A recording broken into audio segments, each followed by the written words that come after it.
So hi all, I welcome you all for the 5 editorials of the week session. In this initiative, we'll be identifying 5 important editorials of Hindu and we'll be discussing for UPSC Mains point of view. So நம்மளோட main எய்மே என்ன அப்படின்னா நம்ம news பேப்பரில் படிக்கிற கண்டென்ட்டும் current அஃபேர்ஸில் படிக்கிற கண்டென்ட்டும் mains ஆன்சரில் ரிஃப்ளெக்ட் ஆகணும். ஸோ அதுதான் இதோட ultimate objective and goal. So அதை ஓரியன்டாக தான் இந்த செஷன் போயிட்டுருக்கு. ஸோ மெயின்ஸ் ஆன்சர் ரேட்டிங்க்கும் ப்ளஸ் வந்து current affairs integration with mains answer rating, இது ரெண்டு தான் இந்த செஷனோட main goal. And you also understand current affairs and I request you all to take the running notes. So ஸ்க்ரீனில் இருக்கிறது எல்லாமே நோட் பண்ணணும்னு இல்லை, மெயின்ஸ்க்கு என்ன கண்டென்ட் தேவையோ அது மட்டும் நோட் பண்ணிக்கோங்க. Like data, facts, examples, keywords, and unique thing which will be useful in mains, especially in general studies, essay and ethics. மூணுத்தையும் யோசிக்கணும். அண்ட் ரெஸ்பெக்டிவ் ஆப்ஷனல், உங்கள் ஆப்ஷனல் கண்டென்ட் இது ரெலவெண்ட்டானு யோசிக்கணும், சரியா? அண்ட் ப்ரிலிம்ஸ் கண்டென்ட்டும் நிறைய பார்க்குறோம். ஸோ இன்றைக்கி வந்து நம்மளோட எடிஷன் வந்து இண்டிபெண்டன்ஸ் டே ஸ்பெஷல் ஃப்ரைடே அன்றைக்கி வந்தது. ஸோ ஃப்ரைடே அன்றைக்கி ஹிந்துவோட இண்டிபெண்டன்ஸ் டே ஸ்பெஷல் வந்ததுனால அதுலேருந்து நான் 3 ஆர்டிக்கல் இன்றைக்கி செலக்ட் பண்ணியிருக்கேன். And fourth is about the prime மினிஸ்டரோட speech and first one is from text context. So இந்த வாரம் பெருசாக இம்பார்ட்டன்ட் எடிட்டோரியல்ஸ் வரல. ஸோ அதனால் வந்து நம்ம இண்டிபெண்டன்ஸ் டே ஸ்பெஷலே போயிடலாம். எவ்ரிடேயர் ஆகஸ்ட் 15 இந்த மாதிரி தான் இருக்கும், இண்டிபெண்டன்ஸ் டே ஸ்பெஷல் தான் பண்ணியிருக்கோம். ஸோ அந்த மாதிரியே வந்து இந்த வருஷமும் நமக்கு அதுக்கேற்ற மாதிரி ஆர்டிகல்ஸ் வந்துச்சு. So before going in to the session, இந்த வாரம் நடந்த முக்கியமான நிகழ்வுகள், அதே வெள்ளிக்கிழமை நடந்த முக்கியமான மீட்டிங் வந்து between most expected Trump and Putin meeting in Alaska. So அலாஸ்காவில் தான் நடந்துச்சு.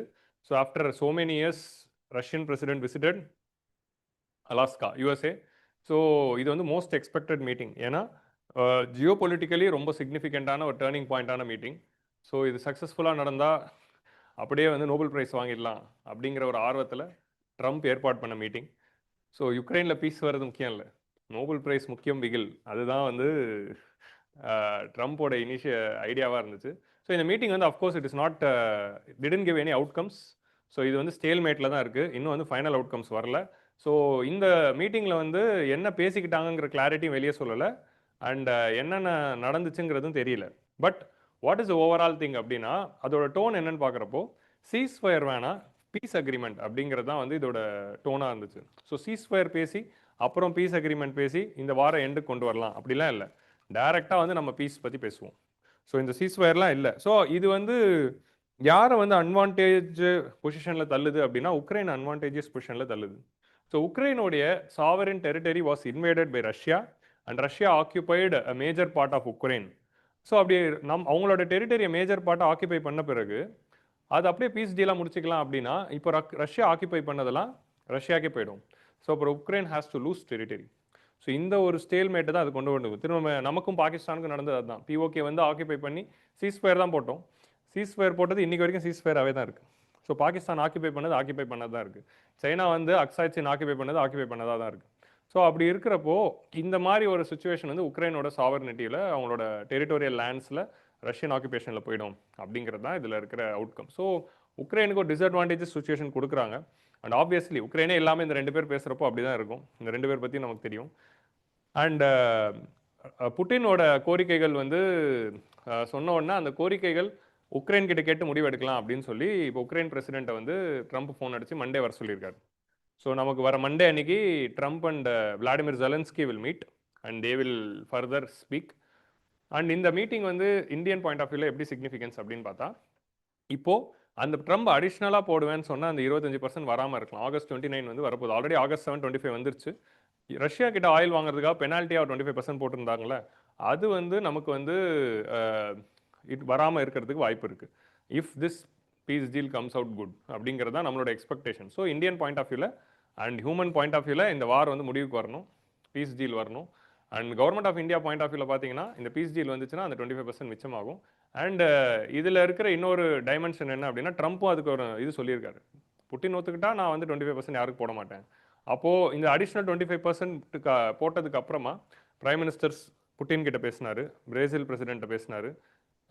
அதே மாதிரி வந்து இப்போ அடுத்த வாரம் வந்து சைனாவோட ஃபாரின் மினிஸ்டர் வந்து இந்தியாவுக்கு வர்றாரு டு டிஸ்கஸ் பார்டர் இஷ்யூ அப்படின்னு சொல்கிறாங்க. And to prepare for the future Modi visit, prime minister is visiting for எஸ்சிஓவில் அதை பற்றி பேசுறதுன்றாங்க. பட் இதில் நிச்சயமாக இது இந்த ரஷ்யன் வார் சம்மந்தப்பட்டதாகவும் பிரிக்ஸ் சம்மந்தப்பட்டதாகவும் ஏதாவது இருக்கலாம். ஏன்னா வந்து அது வந்து we have to wait and C.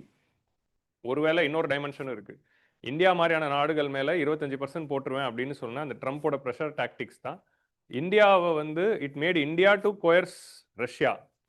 என்ன மாதிரி எனக்கு ப்ரெஷர் இருக்குது, நீ பீஸ்க்கு வா, எல்லாம் ஆயில் வாங்க முடியாது அப்படின்னு இந்தியா ப்ரெஷரைஸ் பண்ணும்போது ஒருவேளை ரஷ்யா இறங்கி வந்துச்சோ. ஸோ அப்போ ட்ரம்ப்போட டாக்டிக் ஆஃப் திஸ் 25% வந்து ஓவராலாக ரஷ்யாவை கோயஸ் பண்ணுறதுக்கு ஒர்க் அவுட் ஆயிருக்கா அப்படிங்கிற இந்த கொஸ்டினும் வந்து இட் இஸ் ரைசிங். ஸோ இதெல்லாம் வந்து இந்த பீஸ் டீல் எப்படி போகுதுங்கிறத பொறுத்து தான். So there is no deal until there is a deal அப்படின்னு அவரே சொல்லிட்டாரு.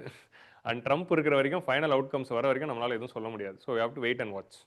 ஸோ அது அடுத்த வாரம் தான் தெரியும். நெக்ஸ்ட் வந்து வேங் வந்து நம்ம இந்தியாவுக்கு விசிட் பண்ணுறாரு, அதாவது சைனீஸ் ஃபாரின் மினிஸ்டர். ஸோ அடுத்த வாரம் அதில் என்ன பேசிக்கிறாங்கன்னு பார்க்குறோம். அதில் என்ன ஒரு நாம ஜென்ரலாக இது ஒரு ப்ரிப்பரேட்டரி மீட்டாக தான் இருக்கும்.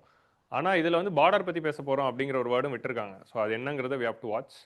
நெக்ஸ்ட் வந்து பெஞ்சமின் நேத்தன்யாஹூ வந்து ஒரு ஹாரிஃபிக்கான ஒரு அனௌன்ஸ்மெண்ட் பண்ணியிருந்தாரு. என்னதுன்னா, they are going to capture the entire Gaza.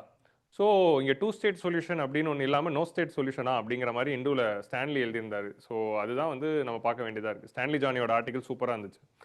So என்னதுன்னா, காசாவை டோட்டலாக நம்ம ஆக்கியபை பண்ணிடலாம் அப்படிங்கிற முடிவில் இப்போது Benjamin Netanyahu is going in and it is clearly symptoms of a genocide.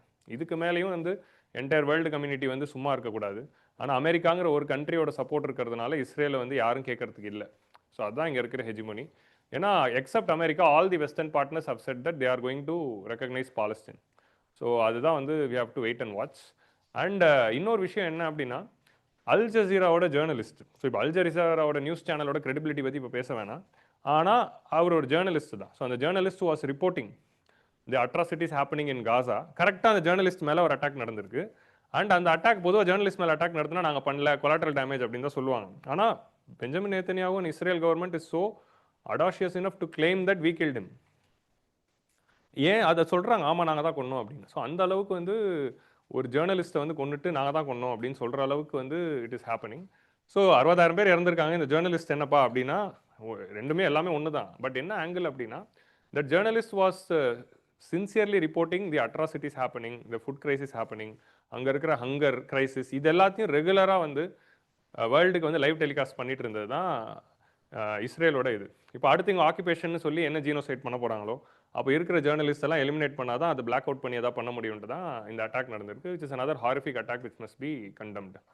So let us see. இப்போ இந்த ரஷ்யா உக்ரைனில் எல்லாரும் அட்டென்ஷனாக இருக்காங்க. பட் சைலண்ட்டாக இங்கே இஸ்ரேலோட அட்ராசிட்டிஸ் எல்லாமே நம்ம வந்து பிளைண்டாக இருக்கக்கூடாது. ஸோ இஸ்ரேல் கிட்ட இருக்க ஒரு பிரச்சனை பற்றி ஸ்டான்லி ஜானியோட ஆர்டிக்கல் இருந்தது. ஸோ என்னதுன்னா, that state was created outside the concern of genocide. Genocide பண்ணப்பட்ட ஒரு மக்கள், அவங்களுக்குன்னு ஒரு நாடு வேணும்னு உருவாக்கப்பட்ட ஒரு நாடு, அந்த மக்களே இப்போ திரும்ப ஜீனோசைட் பண்ணுறாங்கங்கிறது தான் வந்து இதில் ஒரு விஷயம். இதில் இஸ்ரேல் ஏதாவது ஒரு கேள்வி கேட்டால், நீங்கள் வந்து ஆன்டிசெமினிட், ஸோ நீங்கள் வந்து ஆன்டிசெமிட்டிசம், நீங்கள் வந்து ஜூ மக்களுக்கு எதிரானவர்கள். நம்ம ஜூ மக்களுக்கு எதிரானவர்கள்லாம் கிடையாது, எல்லாரும் மனிதர்கள் தான். பெஞ்சமின் நேத்தன்யாஹூ கொஸ்டின் பண்ணுறது இஸ்ரேலை கொஸ்டின் பண்ணுறதுக்கு அர்த்தம், we are questioning the politician called Benjamin Netanyahu. We are questioning the கண்ட்ரியோட foreign policy of Israel. We are not questioning any religion. So அதை நம்ம புரிஞ்சுக்கணும். ஸோ நம்ம வந்து he is not the representative of Jew community. உங்களுக்கு புரியுதா? So condemning Benjamin Netanyahu doesn't amount to condemning of Jew community. So Jew community is a persecuted community which we should remember. But we should not be silent when the same country is doing the atrocities and committing another genocide. அதான் வந்து நம்ம இந்த Israel இஷ்யூல வந்து புரிஞ்சுக்கணும். And India வந்து ஸ்ட்ராங்காக 2 state solution பற்றி சொல்லியிருக்காங்க. அண்ட் சீஸ்ஃபயர் வரணும் அப்படிங்கிறதுக்கு அட்வொகேட் பண்ணியிருக்காங்க. நெக்ஸ்ட் வந்து அடுத்த ஒரு முக்கியமான விஷயம் என்னதுன்னா, இந்த பாகிஸ்தானோட மிலிட்ரி ஜெனரல் திரும்ப யூஎஸ் போயிருக்காரு. அடிக்கடி கூப்பிட்டு பேசுகிறாங்க, என்ன பேசுகிறாங்கன்னு தெரியல. ஸோ இப்போ கூப்பிட்டு பேசினப்போ அவர் வந்து திரும்ப ஒரு லூஸ் டாக் விட்டுருக்காரு. இண்டஸ் வாட்டர் ட்ரீட்டியை சஸ்பெண்ட் பண்ணி நீங்கள் டேம் கட்டினீங்கன்னா we will wait until the dam is constructed and then will break the dam அப்படின்னு சொல்கிறாங்க. அண்ட் தேவைப்பட்டால் வந்து நம்ம வந்து பாகிஸ்தானை வந்து நீங்கள் அட்டாக் பண்ணிங்கன்னா நாங்கள் நியூக்ளியர் வெப்பன் யூஸ் பண்ணவும் யோசிக்க மாட்டோம். நியூக்ளியர் வெப்பன் ஷுட் பி இந்த சிவிலியன் கண்ட்ரோல். அது என்றைக்கு மிலிட்ரி கண்ட்ரோல் அதிகமாகுதோ அன்றைக்கே அந்த கண்ட்ரிக்கு வந்து டேஞ்சர். ஸோ அதனால தான் என்றைக்குமே மிலிட்ரி ஆல் பவர்ஃபுல் ஆக்கக்கூடாது. It should be under civilian control. So பாகிஸ்தானோட அந்த ப்ராப்ளம்னால இந்த மாதிரி ஒரு கொஸ்டின்ஸ்லாம் வருது. ஸோ இது வந்து ஆக்சுவலி வந்து இட்ஸ் நாட் அன்யூஷுவல் திங். என்னதுன்னா, இது வந்து அக்கேஷ்னலி அது அப்பப்போ நடக்கும். அந்த மாதிரி பாகிஸ்தான் சைடில் யாராவது இந்த மாதிரி நியூக்ளியர் வேர்ட்ஸ் வேர்ட்ஸை யூஸ் பண்ணி பேசுவாங்க. ஸோ அந்த மாதிரி தான் இதுவும் இருக்குது. பட் அடிக்கடி முனீர் வந்து யூஎஸ் போகிறதுக்கோட பேக்ரவுண்ட் என்ன அப்படின்னு பார்க்கணும். ஏன்னா இன்றைக்கி இருக்கிற India US relations and Pakistan இந்த ஆக்சிஸை பார்க்குறப்போ கோல்டு வார் எராவில் இருந்த மாதிரி இருக்குது. It has taken back to pre 2000s அப்படிங்கிற ஒரு சுச்சுவேஷனில் தான் இப்போ நம்ம இருக்கோம். நம்ம ஐஆர் கிளாஸில் இப்போ தான் பார்த்தோம் 2000க்கு அப்புறம் எப்படி இது மாறுச்சு அப்படின்னு. ஆனால் இப்போ ப்ரீ 2000க்கு போன மாதிரி ஒரு சுச்சுவேஷனில் இருக்கும். அண்ட் இதுதான் வந்து இங்கே இருந்த முக்கியமான விஷயம். நெக்ஸ்ட் வந்து இந்த வாரம் ஜிஎஸ்டி ரிஃபார்ம்ஸ் வரணும்னு பிரைம் மினிஸ்டர் சொல்லியிருக்காரு. அதை பற்றி நம்ம ஸ்பீச்சில் பேசுவோம். அண்ட் அடுத்து வந்து 2 முக்கியமான இன்ட்ரெஸ்டிங் விஷயம் which could be quoted in answer writing. ஒன்று வந்து ஏஐ அண்ட் மூவி. இப்போ ராஞ்சனா அப்படிங்கிற அந்த படம் வந்து ட்ராஜிக் ஸ்டோரி வேறு. அன்ஃபார்ச்சுனேட்லி தனுஷ் வில் ஓகே நான் கிளைமேக்ஸ் சொல்ல வேணாம், சொல்லிட்டேன். இதுக்கப்புறம் என்ன சொல்கிறது, அந்த படம் வந்து 10 வருஷம் அது தனுஷ் செத்து போயிடுவார். அதனால ஹீரோ ஹீரோயினும் சேர மாட்டாங்க.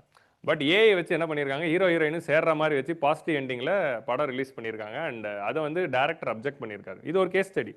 AI in art whether we can overcome the will of the artist who created it அப்படிங்கிறது. இது வந்து ரேண்டமாக ஃபேன் மேட் வீடியோஸ். இப்போ நம்ம கஜினி வீடியோ பண்ணோம், கஜினியில் நான் தான் சஞ்சய் ராமசாமி அப்படின்னு சூர்யா சொல்கிற மாதிரி ஒரு வீடியோ வந்தது. சொன்னோன்னா அவங்க 2 பேரும் ஒன்று சேர்ந்துடுறாங்க. அப்புறம் அந்த பொண்ணு வந்து வீட்டில் வந்து பயந்து இருக்கிறப்போ கரெக்டாக சூர்யாவுக்கு ஃபோன் அடிக்கிற மாதிரி சீன் வச்சு காப்பாற்றிடுறாங்க. இந்த மாதிரி ஃபேன் மேட் வீடியோஸ் வரலாம். ஆனால் அஃபிஷியலாக வந்து ப்ரொடியூசனே புது வெர்ஷன் ஆஃப் ரஞ்சனான் அப்படின்னு ரிலீஸ் பண்ணது வந்து சரியா அப்படிங்கிறத நம்ம பார்க்கணும். அம்பிகாபதி அப்படின்னு தமிழில் வந்திருக்கும் அந்த படம். பாடல்கள்லாம் சூப்பராக இருக்கும். ஸோ அந்த படத்தில் வந்து இப்போது ரீரிலீஸ் பண்ணது டேரக்டர் வந்து அப்ஜெக்ட் பண்ணியிருக்காரு. ஸோ இது என்னோட இன்டெலெக்சுவல் ப்ராப்பர்ட்டியை வந்து அகென்ஸ்ட் ஆனது. And you cannot change the art அப்படிங்கிறது நம்ம சொல்கிறோம். ஸோ ட்ராஜிக் எண்ட்னா ட்ராஜிக் எண்டு தான். ஸோ அதனால் வந்து அது வந்து ஒரு case study where we can write about AI and art forms and how it disrupts the art அப்படிங்கிறதுல ஒரு நல்ல எக்ஸாம்பிள். ஸோ இது மாதிரி தான் நம்ம பார்க்கணும். அது ரேண்டம் ஒரு சினிமா நியூஸு அப்படின்னு பார்க்கக்கூடாது. நம்ம கண்ணுக்கு எப்போவுமே சிலபஸ் தான் தெரியணும். இது எங்கே ஆன்சரில் எழுதலாம் அப்படிங்கிறதான் யோசிச்சுக்கிட்டே இருக்கணும். அப்படி இருந்தால் தான் நம்ம ப்ரிப்பரேஷனுக்கு டெய்லி பேசிஸில் ரெடி ஆகிட்டே இருப்போம். அண்ட் ஃபைனலாக வந்து இன்னொரு கேஸ் ஸ்டடி வந்து இந்த டெல்லியோட ஸ்ட்ரே டாக் இஷ்யூ.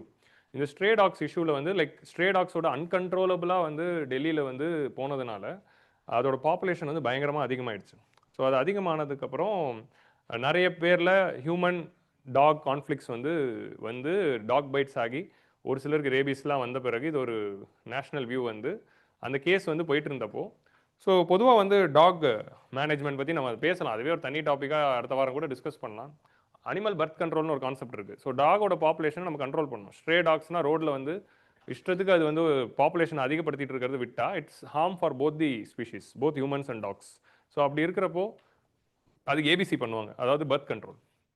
ஸோ கூட்டிகிட்டு போயிட்டு பர்த் கண்ட்ரோல் பண்ணி விடும்போது பாப்புலேஷன் ரெகுலேட்டடாக இருக்கும். ஆனால் என்ன பண்ணுவாங்கன்னா பர்த் கண்ட்ரோல் பண்ணிவிட்டு திரும்ப கம்யூனிட்டியில் தான் விடுவாங்க.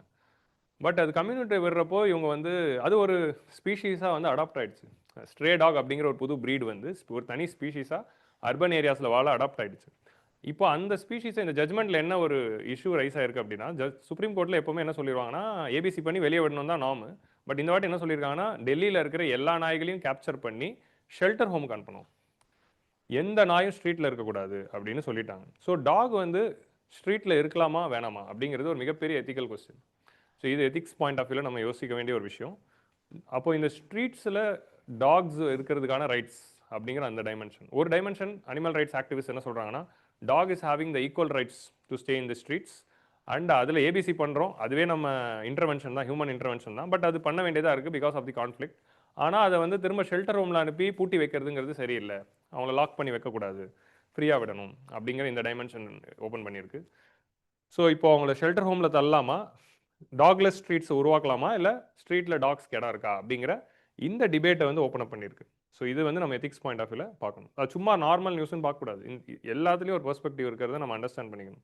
ஸோ இதெல்லாம் தான் முக்கியமான இஷ்யூஸ். மிச்சது எல்லாமே வந்து போன வாரம் வந்ததெல்லாம் பிரைம் மினிஸ்டர் ஸ்பீச் சார்ந்திருந்ததுனால அதை நம்ம முதல் டாப்பிக்கில் பார்ப்போம். சரியா? So these are all the 5 topics of the day. Now will start the editorials. So இன்னைக்கு முதல் டாபிக் வந்து பிரைம் மினிஸ்டரோட இண்டிபெண்டன்ஸ் டே ஸ்பீச் பற்றின ஒரு analysis. Every year we do this. இந்த வாரம் வந்து ஸ்பீச்சில் என்னென்னலாம் அனௌன்ஸ் பண்ணியிருக்காரு அப்படிங்கிற ஒரு ஓவர்வியூ பார்ப்போம். அண்ட் இந்த வருஷம் இந்த வாட்டி மெயின்ஸ் எழுத போகிறவங்க, that is next Friday we have mains. இன்றைக்கி ஏன் 5:30க்கு ஆரம்பிச்சோன்னா திரும்ப அதுதான் கிளாஸும் எனக்கு 4:30 வரைக்கும் இருந்தது. அண்ட் மெயின்ஸுக்கு மார்க் டெஸ்ட் எழுதுறவங்களாம் 5:30 வரைக்கும் மார்க் டெஸ்ட் எழுதிட்டு வராங்க. ஸோ அதனால் வந்து 5:30க்கே வச்சுட்டோம். ஸோ இப்போ வந்து பிரைம் மினிஸ்டரோட ஸ்பீச் வந்து எந்த பாயிண்ட் ஆஃப் வியூவில் முக்கியம் அப்படின்னு பார்த்தீங்கன்னா, it is important for the mains point of view. இப்போது போகிறவங்களுக்கு இட்ஸ் வெரி வெரி இம்பார்ட்டன்ட். ஏன்னா இதுதான் stock points for the answer writing in introduction and conclusion. So அந்த ஆஸ்பெக்டில் நிச்சயமாக பிரைம் மினிஸ்டர் சொன்ன வார்த்தைகளை கன்க்ளூஷனில் எழுதுறதுக்கு யூஸ் ஆகும். ஸோ கன்க்ளூஷனே எழுத கஷ்டப்படுறவங்களுக்கு இது ஒரு நல்ல டாக்குமெண்ட். அதனால we are going to discuss that. Next வந்து அடுத்ததாக நம்ம பார்க்கக்கூடிய எடிட்டோரியல் வந்து சாட்நெட், சேட்டலைட் இன்டர்நெட் அப்படிங்கிற இந்த டாபிக் வந்து பார்க்க போகிறோம். Satnet is a new technology and இதுவும் வந்து potentially we can expect in the current mains. ஏன்னா ஸ்டார் லிங்க்குக்கு நம்ம அப்ரூவல் கொடுத்துருக்கோம். ஸோ அது ரெண்டு. இது ரெண்டு தாண்டிட்டு மிச்சம் 3 ஆர்டிகல்ஸும், ஒன்று ஹெல்த்து, இன்னொன்று ஐஎன்ஏ ட்ரையல்ஸ், இன்னொன்று ரயில்வேஸ். இது மூணுமே வந்து இண்டிபெண்டன்ஸ் டே ஸ்பெஷலில் ஹிந்துவில் வந்தது. மாடர்ன் இந்தியா பாயிண்ட் ஆஃப் வியூவில் ரொம்ப முக்கியம். அண்ட் இந்தியாவோட இந்த லாஸ்ட் 79 இயர்ஸில் ஹெல்த் எப்படி இவால்வ் ஆச்சு அப்படின்னு 3வது எடிட்டோரியல். ஸோ அந்த ஹெல்த் செக்டர் பற்றி பார்க்க போகிறோம். அண்ட் நெக்ஸ்ட் கடைசி 2 டாபிக் வந்து மாடர்ன் இந்தியாவோட டாபிக்ஸ். ஸோ அது மாடர்ன் இந்தியா பாயிண்ட் ஆஃப் வியூவில் பார்ப்போம். எப்படி நம்ம சோலா பார்த்தோமோ அந்த மாதிரி மாடர்ன் இந்தியாவில் 2 இஷ்யூஸ் எடுத்து பார்ப்போம். So these are all the 5 topics of this week. Next week வந்து we can if possible I will discuss about the IT bill இல்லைனா வந்து ஸ்போர்ட் கவர்னன்ஸ் பில், இந்த மாதிரியான பில்ஸும் பாஸ் ஆகிருக்கு. அதை பற்றின அனாலிசிஸ் இன்னும் வரல, வெறும் பில்லோட கண்டென்ட் தான் இருக்குது. அனாலிசிஸ்லாம் வந்த பிறகு will discuss the sports bill, Khelo India policy வந்திருக்கு and IT act, income tax ஆக்டை வந்து நம்ம ஆல்ரெடி இன்கம் டேக்ஸ் ஆக்ட் வரும்போதே டிஸ்கஸ் பண்ணோம் ஃபஸ்ட் டைம் வரும்போதே. இப்போ அதை என்ன பண்ணிட்டாங்கன்னா அதை வித்ரா பண்ணிவிட்டு அமெண்ட் பண்ணி புது வெர்ஷன் கொண்டு வந்திருக்காங்க. ஸோ அதை பற்றியும் நம்ம பார்ப்போம். So the first topic of the day வந்து பிரைம் மினிஸ்டரோட ஸ்பீச். நான் ஆல்ரெடி இதை குரூப்பில் போட்டேன், நீங்கள் பார்த்துருப்பீங்கன்னு நான் நம்புகிறேன்.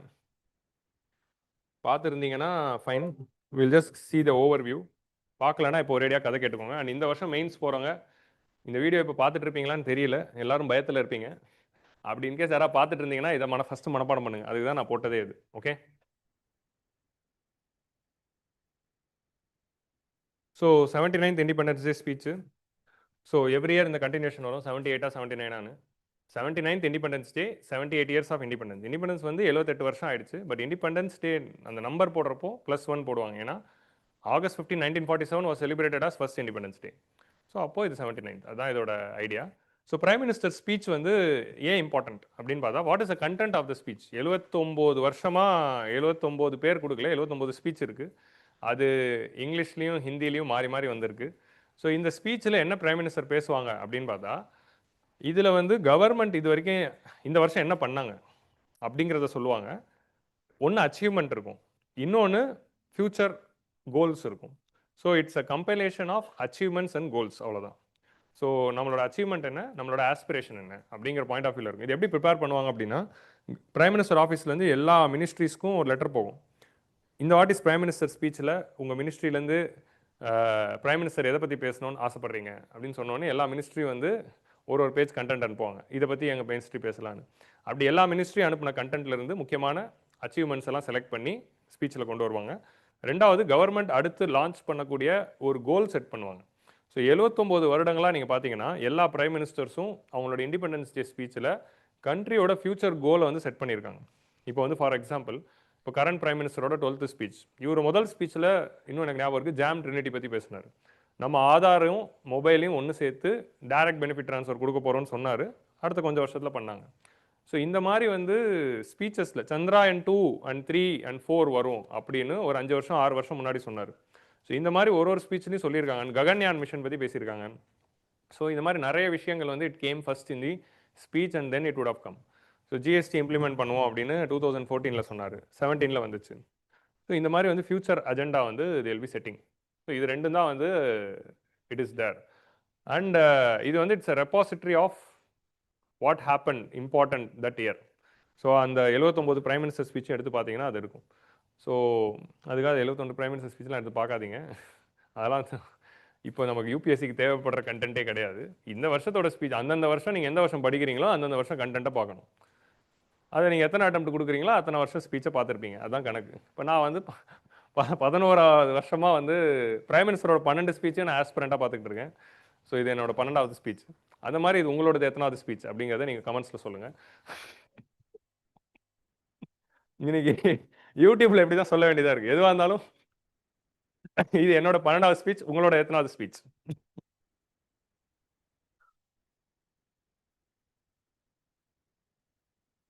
ஏன்னா ஐ ஸ்டார்டட் தி ப்ரிப்பரேஷன் இன் 2014, அதனால் சிங்காக வந்து எல்லா ஸ்பீச்சும் பார்த்துருக்கோம்.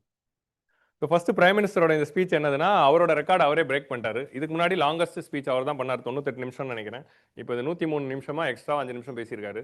So one of the lengthiest speech ever delivered by prime minister அப்படிங்கிறது இதில் பார்க்குறோம். இதில் என்ன பண்ணுறாருன்னா, விக்சித் பாரத்துக்கு கோல் செட் பண்ணியிருக்கிறதா சொல்கிறாங்க.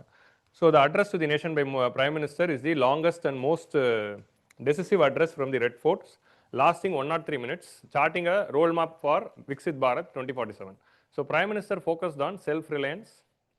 So Viksit Bharat roadmap கொடுக்குறாரு. Self-reliance பற்றி பேசுகிறார். Atmanirbhar Bharat, innovation and citizen empowerment அப்படிங்கிறத பற்றி பேசுகிறாரு.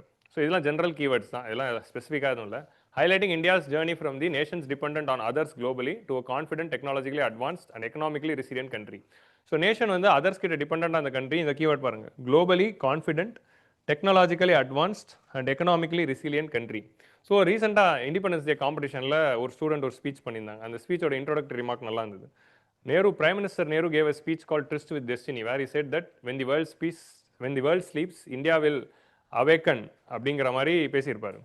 So after 79 years, now India's rumblings is not allowing the world to sleep அப்படிங்கிற மாதிரி. India is giving so much sound that no one is sleeping in the world.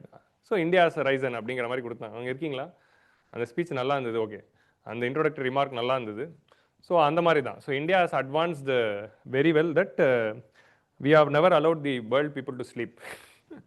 அந்த உருட்டு நல்லா இருந்ததுல, அந்த மாதிரி தான் நம்ம ஆன்சர் ரைட்டிங்கில் எழுதணும். ஓகே, ஸோ இந்த மாதிரி விஷயங்களை வந்து தேடி ஆன்சர் ரைட்டிங்கில் கொண்டு வரணும். So prime minister outlined the vision of Viksit Bharat 2047, emphasizing that India's progress is built on self-reliance, innovation and citizens empowerment. He stated that across the sector ranging from defense, semiconductors, clean energy, இந்த மாதிரி பல sectors பற்றி பேசினார். And he also spoke about digital sovereignty and youth empowerment.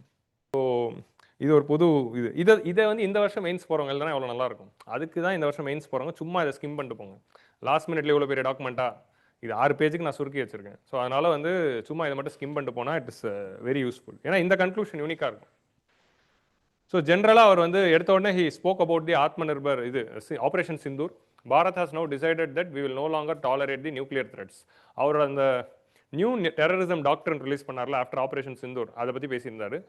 If our enemies continue to act on us, we will give the proper response. Nuclear blackmail எடுத்துக்க முடியாது.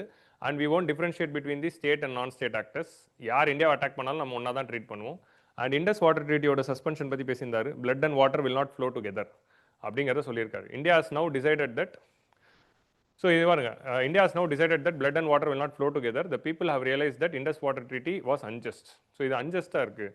So நம்ம வந்து பாகிஸ்தானுக்கு 70 இயர்ஸாக ரெஸ்பெக்ட்ஃபுல்லாக அவங்களோட ஷேரை கொடுத்துட்ருக்கோம். But we didn't get back the same love which we shirt.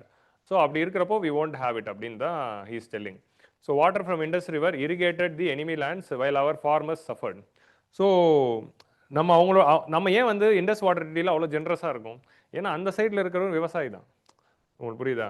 அங்கே இருக்கிறதும் ஒரு விவசாயி தான், அவங்களுக்கும் அதே பிரச்சனை தான். பாகிஸ்தான் விவசாயிக்கும் அதே பிரச்சனை தான், இந்தியாவில் இருக்கிற அதே பிரச்சனை. ஸோ அதனால் அக்ரிகல்ச்சரில் நம்ம கை வைக்கக்கூடாது அப்படிங்கிறது தான் நம்மளோட அஜெண்டாவாக இருந்துச்சு. பட் இப்போது we have decided to revoke it because of terrorism. Indus water சிட்டி is unacceptable to the interest of our farmers and interest of our nation. So next வந்து he speaking about self reliant India, Atmanirbhar Bharat பற்றி பேசியிருக்காரு. It is a great misfortune that we are still dependent on other nations. நம்ம சைனாவை இன்டெரக்டாக அதை மீன் பண்ணுறது. So China கிட்ட நம்ம depend ஆகி செல்ஃப் ரிலையன்ஸை விட்டுறதுங்கிறது it's a problematic thing. So self reliance is link to our capability.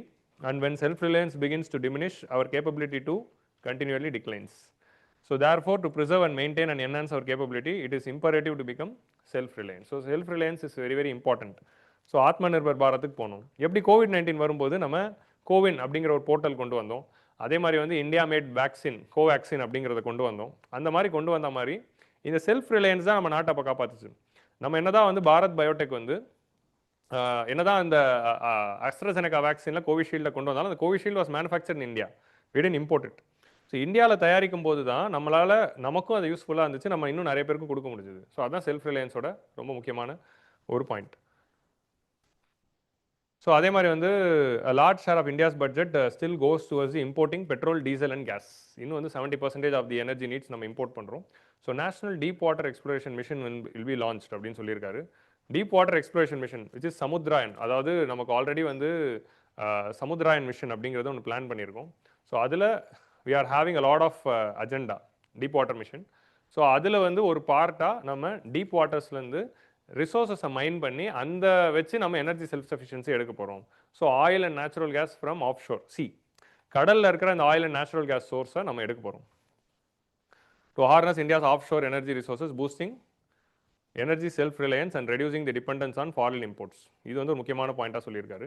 And self Reliance இப்படி அவன் ஆக போகிறோம், எனர்ஜியில் இப்படி செல்ஃப் ரிலையன்ட் ஆக போகிறோம்.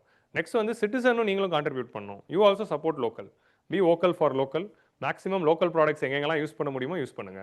So swadeshi should stem from the pride and strength and not compulsion. நம்ம கம்பல்ஷன் பண்ண விரும்பல, நீங்களே வாலண்டியராக அது பண்ணீங்கன்னா that will be a strong people's movement. Like 1905 நம்ம ஆரம்பித்த மாதிரி இப்போ திரும்பவும் ஒரு சுதேஷி நம்ம மூவ்மெண்ட்டை நம்ம ஆரம்பிக்கணும். We must push visible promotions such as Swadeshi boards outside the shops to boost self-reliance, support entrepreneurship and strengthen India. So நீங்கள் இண்டிஜினஸாக தயாரித்து ஒரு பொருளை விற்கிறீங்கன்னா உங்கள் கடைக்கு வெளியில் இது சுதேஷி ப்ராடக்ட்ஸ் அப்படின்னு போடுங்க. அப்போது இதுலேருந்து உங்களுக்கு ஒரு ப்ரைடு வரும், உங்களோட கன்சம்ஷனும் அதிகமாகும். இது வந்து பாசிட்டிவ் மார்க்கெட்டிங். ஸோ அதே மாதிரி வந்து கவர்மெண்ட் வந்து நிறைய ரிஃபார்ம்ஸ் பண்ண போகிறதா பிளான் பண்ணியிருக்கோம், ஃபோக்கஸ்ட் ஆன் எம்எஸ்எம்இ. இது வந்து நம்ம எக்கனாமிக் சர்வேல பேசினது தான், எக்கனாமிக் சர்வேல சொன்னது தான் திரும்ப ரீஐட்ரேட் பண்ணியிருக்காங்க. ஒரு மினிஸ்ட்ரி ஆஃப் ஃபினான்ஸ் வந்து இது கொடுத்துருப்பாங்க.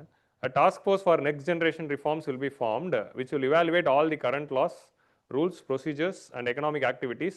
And இந்த டாஸ்க் ஃபோர்ஸ் என்ன பண்ண போகுது அப்படின்னா, இப்போ இருக்கிற அவுடேட்டட் லாஸ் ரூல்ஸ் எல்லாம் கண்டுபிடிச்சு அதை ரிமூவ் பண்ண போகிறோம். ஸோ நம்ம வந்து எக்கனாமிக் சர்வேல ஒன்று பார்த்தோம், விக்சித் பாரத்க்கு சேலஞ்சாக இருக்கிறது one of the challenges ease of doing பிஸ்னஸில் இந்த மாதிரி outdated laws and outdated complaints like floor space எப்படி யூஸ் பண்ணணும் அண்ட் ஒர்க்கிங் ஹவர்ஸ் ஃப்ளெக்சிபிலிட்டி, இந்த மாதிரி பல விஷயங்கள் வந்து எக்கனாமிக் சர்வேல பேசியிருந்தோம். ஸோ அந்த மாதிரியான விஷயங்கள்லாம் நம்ம ரிமூவ் பண்ணும்போது எம்எஸ்எம்இ இன்னும் எஃபிஷியண்ட்டாகவும் மோர் ப்ராஃபிட் மேக்கிங்காகவும் மாறும் அப்படிங்கிறது எக்கனாமிக் சர்வேல நம்ம பேசியிருந்தோம். சாப்டர் 5 கடைசி வீடியோ அந்த பிளேலிஸ்ட்டில் பார்க்காதவங்க பார்க்கணுன்னா போய் பாருங்கள். Reduce complaints cost to startups and MSME and entrepreneurs and provide freedom from fear of arbitrary legal actions. So இந்த மாதிரி வந்து லீகல் ஏரியாஸில் நிறைய கம்பெனிஸ்கில் பண்ணுற சின்ன சின்ன மிஸ்டேக்ஸ்க்கு வந்து கிரிமினல் ஆக்ஷன் வச்சுருக்கோம். கிரிமினல் ஆக்ஷன் இல்லாமல் அதுக்கு சிவிக் ஆக்ஷன் வைக்கலாம், ஒரு ஃபைன் போடுறது அந்த மாதிரி, rather then taking the person to jail. அப்படி இருக்கிறப்போ அவங்களும் ஃப்ரீயாக பிஸ்னஸ் பண்ணுவாங்க. So decriminalisation of many laws, ensure laws are streamline for ease of doing business. So ease of doing பிஸ்னஸ்க்காக ஒரு ரிஃபார்ம் கமிட்டி போடுவோம் அப்படிங்கிறத சொல்லியிருக்காங்க.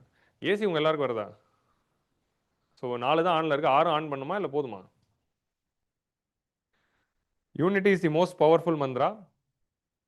ஸோ இப்போ ஆன்சர் ரைட்டிங்கில் இந்த வருஷம் மெயின்ஸ் போகிறவங்க நிச்சயமாக இந்த சுதேஷி கான்செப்டை கொண்டு வரலாம், இந்த டாஸ்க் ஃபோர்ஸ் பற்றி எழுதலாம். கன்க்ளூஷனில் எழுதுறது, so government must form the recent task force to increase the ease of doing business in India, to increase the manufacturing sector capability, to boost the MSME. இப்போ எம்எஸ்எம்இ வந்தாலோ, ஸ்டார்ட் அப்ஸ் வந்தாலோ, manufacturing வந்தாலோ, paper 3ல எங்கே வந்தாலும் இதுதான் conclusion.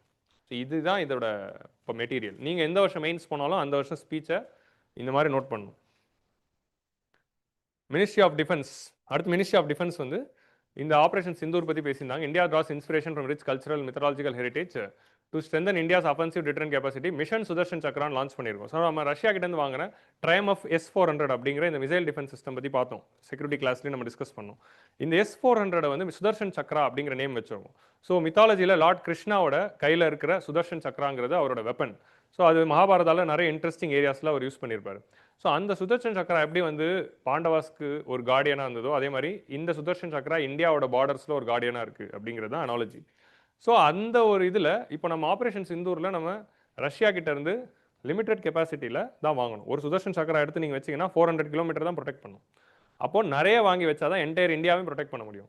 அப்போ 2035க்குள்ள இந்தியாவோட என்டையர் டெரிட்டரியிலையும் இந்த S-400 மாதிரியான மிசைல் டிஃபென்ஸ் சிஸ்டம்ஸை நாங்கள் இன்ஸ்டால் பண்ணி இந்தியா ஃபுல்லாத்தையும் வந்து நம்ம காட் பண்ண போகிறோம் அப்படின்னு சொல்கிறது தான் மிஷன் சுதர்ஷன் சக்ரா. ஸோ சுதர்ஷன் சக்ராங்கிறது S-400 பேர். ஆனால் மிஷன் சுதர்ஷன் சக்ரானா என்ன அப்படின்னா இந்தியாவோட என்டையர் டெரிட்டரியிலையும் நம்ம வந்து மிசைல் டிஃபென்ஸ் சிஸ்டம் கொண்டு வரப்போம். அதாவது இந்தியா சுற்றி ஒரு அயன் டோம் மாதிரி. ஸோ அதுதான் வந்து we are planning to create here. So உங்களுக்கு அயன் டோம் அந்த கான்செப்ட் தெரியும்ல, it have a missile defence system. So இப்போ இப்படி ஒரு லேண்ட் இருக்குன்னா இதை சுற்றி வந்து ஒரு டோம் ஃபார்ம் பண்ணிடும். எது ஃபார்ம் பண்ணுன்னா ரேடார் ஃபார்ம் பண்ணும். இந்த ரேடார் வந்து சுற்றி இப்படி டோம் ஃபார்ம் பண்ணும். இப்போ இதுக்குள்ளே ஏதோ ஒரு மிசைல் வருதுன்னா இந்த ரேடார் அதை டிடெக்ட் பண்ணிச்சுன்னா என்ன பண்ணும், radar will send a missile லான்ச்சருக்கு மெசேஜ் அனுப்பும். இந்த மிசைல் லான்ச்சர்லேருந்து மிசைல் போயிட்டு இந்த மிசைலை வந்து அட்டாக் பண்ணும். ஸோ இந்த மாதிரி வந்து ஒரு டோமை எது ஃபார்ம் பண்ணணும்னா இந்த ரேடார் ஃபார்ம் பண்ணி மானிட்டர் பண்ணிகிட்டே இருக்கும். ஸோ நம்ம S-400 கெப்பாசிட்டி பார்த்தீங்கன்னா இதோட ஹைட் வந்து அப் டு 30 கிலோமீட்டர் வரைக்கும் இது வந்து ரேஞ்ச், 30 கிலோமீட்டர் மேலே வர மிசைல் வரைக்கும் பார்க்கும். அண்ட் இதோடைய சர்க்கம்ஃபரன்ஸ் பார்த்தீங்கன்னா 400 கிலோமீட்டர். ஸோ ஒரு சுதர்ஷன் சக்ரா இது பண்ணும். ஸோ இதே மாதிரி இந்தியா ஃபுல்லாக நம்ம பண்ணணும் அப்படின்னு சொல்கிறாரு. Okay,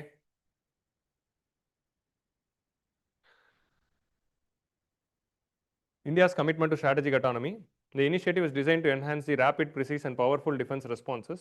All public places will be covered and expanded with the nationwide security shield by 2035. So, security related answer இந்த 2035 ஞாபகம் வச்சுக்கணும். இது 35 47 அப்படின்னு கன்ஃபியூஸ் ஆகுதுல்ல. ஸோ கோலில் அந்த இயரை படித்து வைக்கிறது ரொம்ப முக்கியம். ஏன்னா நிறைய டிஃப்ரெண்ட் இயர்ஸ் கோல்ஸில் இருக்கும். பொதுவாக 47 வைப்பாங்க, இல்லை 30 வைப்பாங்க, இல்லை 35 வச்சிருக்காங்க. ஸோ அதை நம்ம நோட் பண்ணணும். ஸோ 10 இயர்ஸ் டார்கெட், அதான் வந்து 35.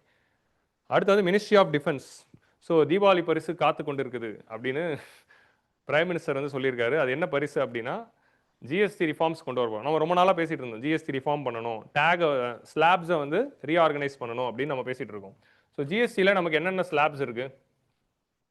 ஸோ ஃபஸ்ட்டு வந்து நமக்கு எல்லாருக்குமே தெரிஞ்சது 0, 5, 12, 18, 28 அப்படின்னா 5 ஸ்லாப் இருக்குது. இதை தாண்டி வந்து நமக்கு வந்து குட்டி குட்டி ஸ்லாப்ஸ் இருக்குது. அதாவது 0.25 ப்ரெஷியஸ் மெட்டீரியல்ஸ்லாம் வந்து 0.25 இருக்கும். அப்புறமா வந்து 3% வந்து ஜுவல்லரி இருக்கும். So diamond and precious materials எல்லாமே 0.25 தான் ஜிஎஸ்டி. கோல்டு நீங்கள் தங்கம் வாங்கினீங்கன்னா 3%. ஸோ இந்த மாதிரி மொத்தம் வந்து நம்மக்கிட்ட 7 ஸ்லாப்ஸ் இருக்குது. உங்களுக்கு புரியுதா? நம்ம 5 ஸ்லாப் தான் நினச்சிட்டு இருக்கோம், மற்ற 7 ஸ்லாப் இருக்குது. ஸோ இதில் வந்து என்ன இப்போ இந்த ரிஃபார்ம் வந்து பிளான் பண்ணியிருக்காங்க. So next generation GST reforms by Deepavali will reduce the taxes on the daily essentials and benefiting MSME, local vendor and consumers. So இதில் என்ன பண்ண போகிறாங்க அப்படின்னா government is planning to remove 12 and 28. So 12ல் இருக்கிற எல்லாத்தையுமே 5க்கு ஷிஃப்ட் பண்ண போகிறோம். 28ல் இருக்கிற எல்லாத்தையும் இல்லை, ஒரு பார்ட் கிட்டத்தட்ட ஒரு 90% ஆஃப் தி பொருளை வந்து 18க்கு ஷிஃப்ட் பண்ண போகிறோம். அப்போ அதை மிச்சம் 10% 40 ஆக்க போகிறோம்.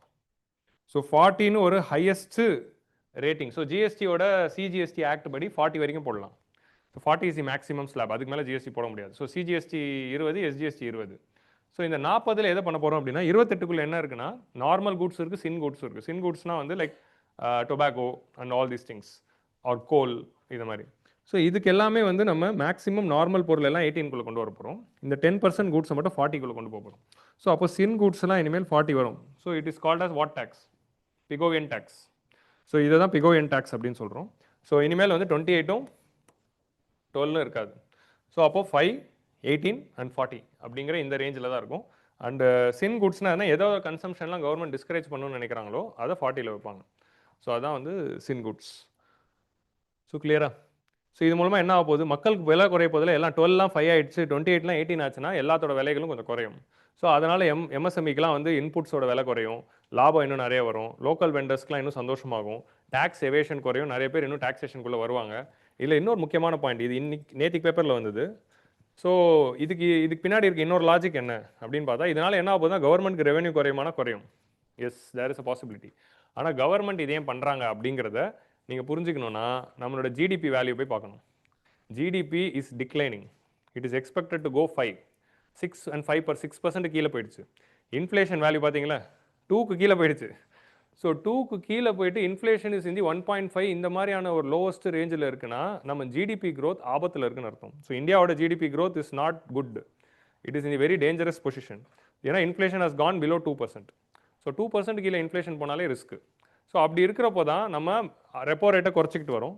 இப்போ நம்ம வந்து ரெப்போ ரேட் அவர் வந்து கரெக்டாக 5.5ல் வச்சிருக்காரு, இன்னும் குறைப்பார் நெக்ஸ்ட் இதில். ஸோ இப்போது ஜிடிபியை ரிவைவ் பண்ணணும்னா what is a fiscal policy decision? GDP rate is க்ரோத்தை ரிவைவ் பண்ணுறதுக்கு என்ன பண்ணுவாங்கன்னா டேக்ஸை கட் பண்ணுவாங்க, கரெக்டாக? ஸோ டேக்ஸை கட் பண்ணுறது மூலமாக நமக்கு வந்து என்ன ஆகுது, கன்சம்ஷன் அதிகமாகும் அப்படிங்கிற அந்த லாஜிக்கில் பேசுகிறாங்க. This is an other logic. So don't be confuse direct tax indirect tax. But நேற்றுக்கு நியூஸ் பேப்பரில் இது ஒரு லாஜிக்காக சொன்னாங்க. பொருளோட விலைகள்லாம் குறைஞ்சிச்சுன்னா இன்ஃப்ளேஷன் இன்னும் குறையுமே அப்படின்னு நினைக்காதீங்க. பொருளோட விலைகள்லாம் குறைஞ்சிச்சுன்னா நிறைய கன்சம்ஷன் வருமே அப்படிங்கிற லாஜிக்கில் கவர்மெண்ட் சொல்கிறாங்க. ஸோ பட் இது அனௌன்ஸ்மெண்ட் வரல, அனௌன்ஸ்மெண்ட் வந்த உடனே இன்னும் தெளிவாக பார்ப்போம். இப்போதைக்கு ஸ்பெகுலேஷன் தான் இதெல்லாம். நெக்ஸ்ட் வந்து மினிஸ்ட்ரி ஆஃப் ஹோம் அஃபேர்ஸ் வந்து என்ன பண்ணியிருக்காங்க அப்படின்னு பார்த்தா இமினன்ட் டேஞ்சர்ஸ் ஆஃப் இப்போ பார்த்தீங்களா, இது ஆக்சுவலி பிஐபிலேருந்து எடுத்த சம்மரியை நான் இன்னும் ஸ்க்ரூட்டனி பண்ணி இம்பார்ட்டன்ட் பாயிண்ட்டை மட்டும் எடுத்திருக்கேன். ஸோ பிஐபி சம்மரி வந்து 9 பக்கம் இருந்தது, நான் அதை 6 பக்கம் ஆக்கியிருக்கேன். ஸோ மினிஸ்ட்ரி ஆஃப் ஹோம் அஃபேர்ஸில் ஒரு இஷ்யூ என்ன சொல்கிறாங்கன்னா, there is a danger to demographic imbalance. என்னதுன்னா இந்த இல்லீகல் இமிக்ரேஷனால் நிறைய இன்ஃபில்ட்ரேட்டிங் இந்தியாவுக்குள்ளே இருக்குது அண்ட் அதனால் நம்ம டெமோகிராஃபியில் பிரச்சனைகள் இருக்குது. ஸோ இந்த இல்லீகல் இமிக்ரேஷனை ரிமூவ் பண்ணுறதுக்காக ஒரு டெமோகிராஃபி மிஷன் கொண்டு வர போகணும்.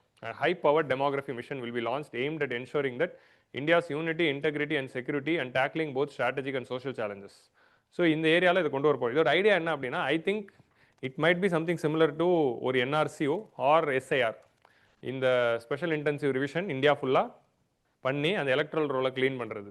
ஸோ இந்த மாதிரி ஸ்பெஷல் இன்டென்சிவ் ரிவிஷன் மாதிரியான விஷயங்கள் திரும்ப இந்தியா ஃபுல்லாக நடத்தவும் அண்ட் என்ஆர்சி மாதிரியான விஷயங்களாக இருக்கலாம். ஏன்னா அப்போ தான் நேஷனல் ரெஜிஸ்ட்ரி ஃபார் சிட்டிசன்ஸை அப்டேட் பண்ணுவாங்க. அப்போ நான் சிட்டிசன்ஸ் எல்லாம் ஐடென்டிஃபை பண்ணி டிபோர்ட் பண்ணுறதுக்கு. ஸோ அதை தான் இன்டெரக்டாக வந்து ஹை பவர் டெமோகிராஃபி மிஷன் அப்படின்னு சொல்கிறாங்களோ ஒரு யூஃபமிஸ்டிக்கா அப்படிங்கிறது வந்து இட் இஸ் ஸ்பெகுலேட்டட். நெக்ஸ்ட் வந்து our tribal areas and youth were caught in the clutches of Maoism today. அதை வந்து இப்போ குறைச்சிருக்கோம். 125 டிஸ்ட்ரிக்ட்லேருந்து 20. கிளாஸில் 6 டிஸ்ட்ரிக்ட்னு பார்த்தோமே அப்படின்னு கன்ஃபியூஸ் ஆகாதீங்க. So 6 intensified district and 6 moderately affected district. அப்புறம் மிச்சம் இருக்கிற 8 வந்து low affected district. So highly affected, moderately affected and low affected அப்படின்னு 3 கிளாசிஃபிகேஷன் இருக்கும்.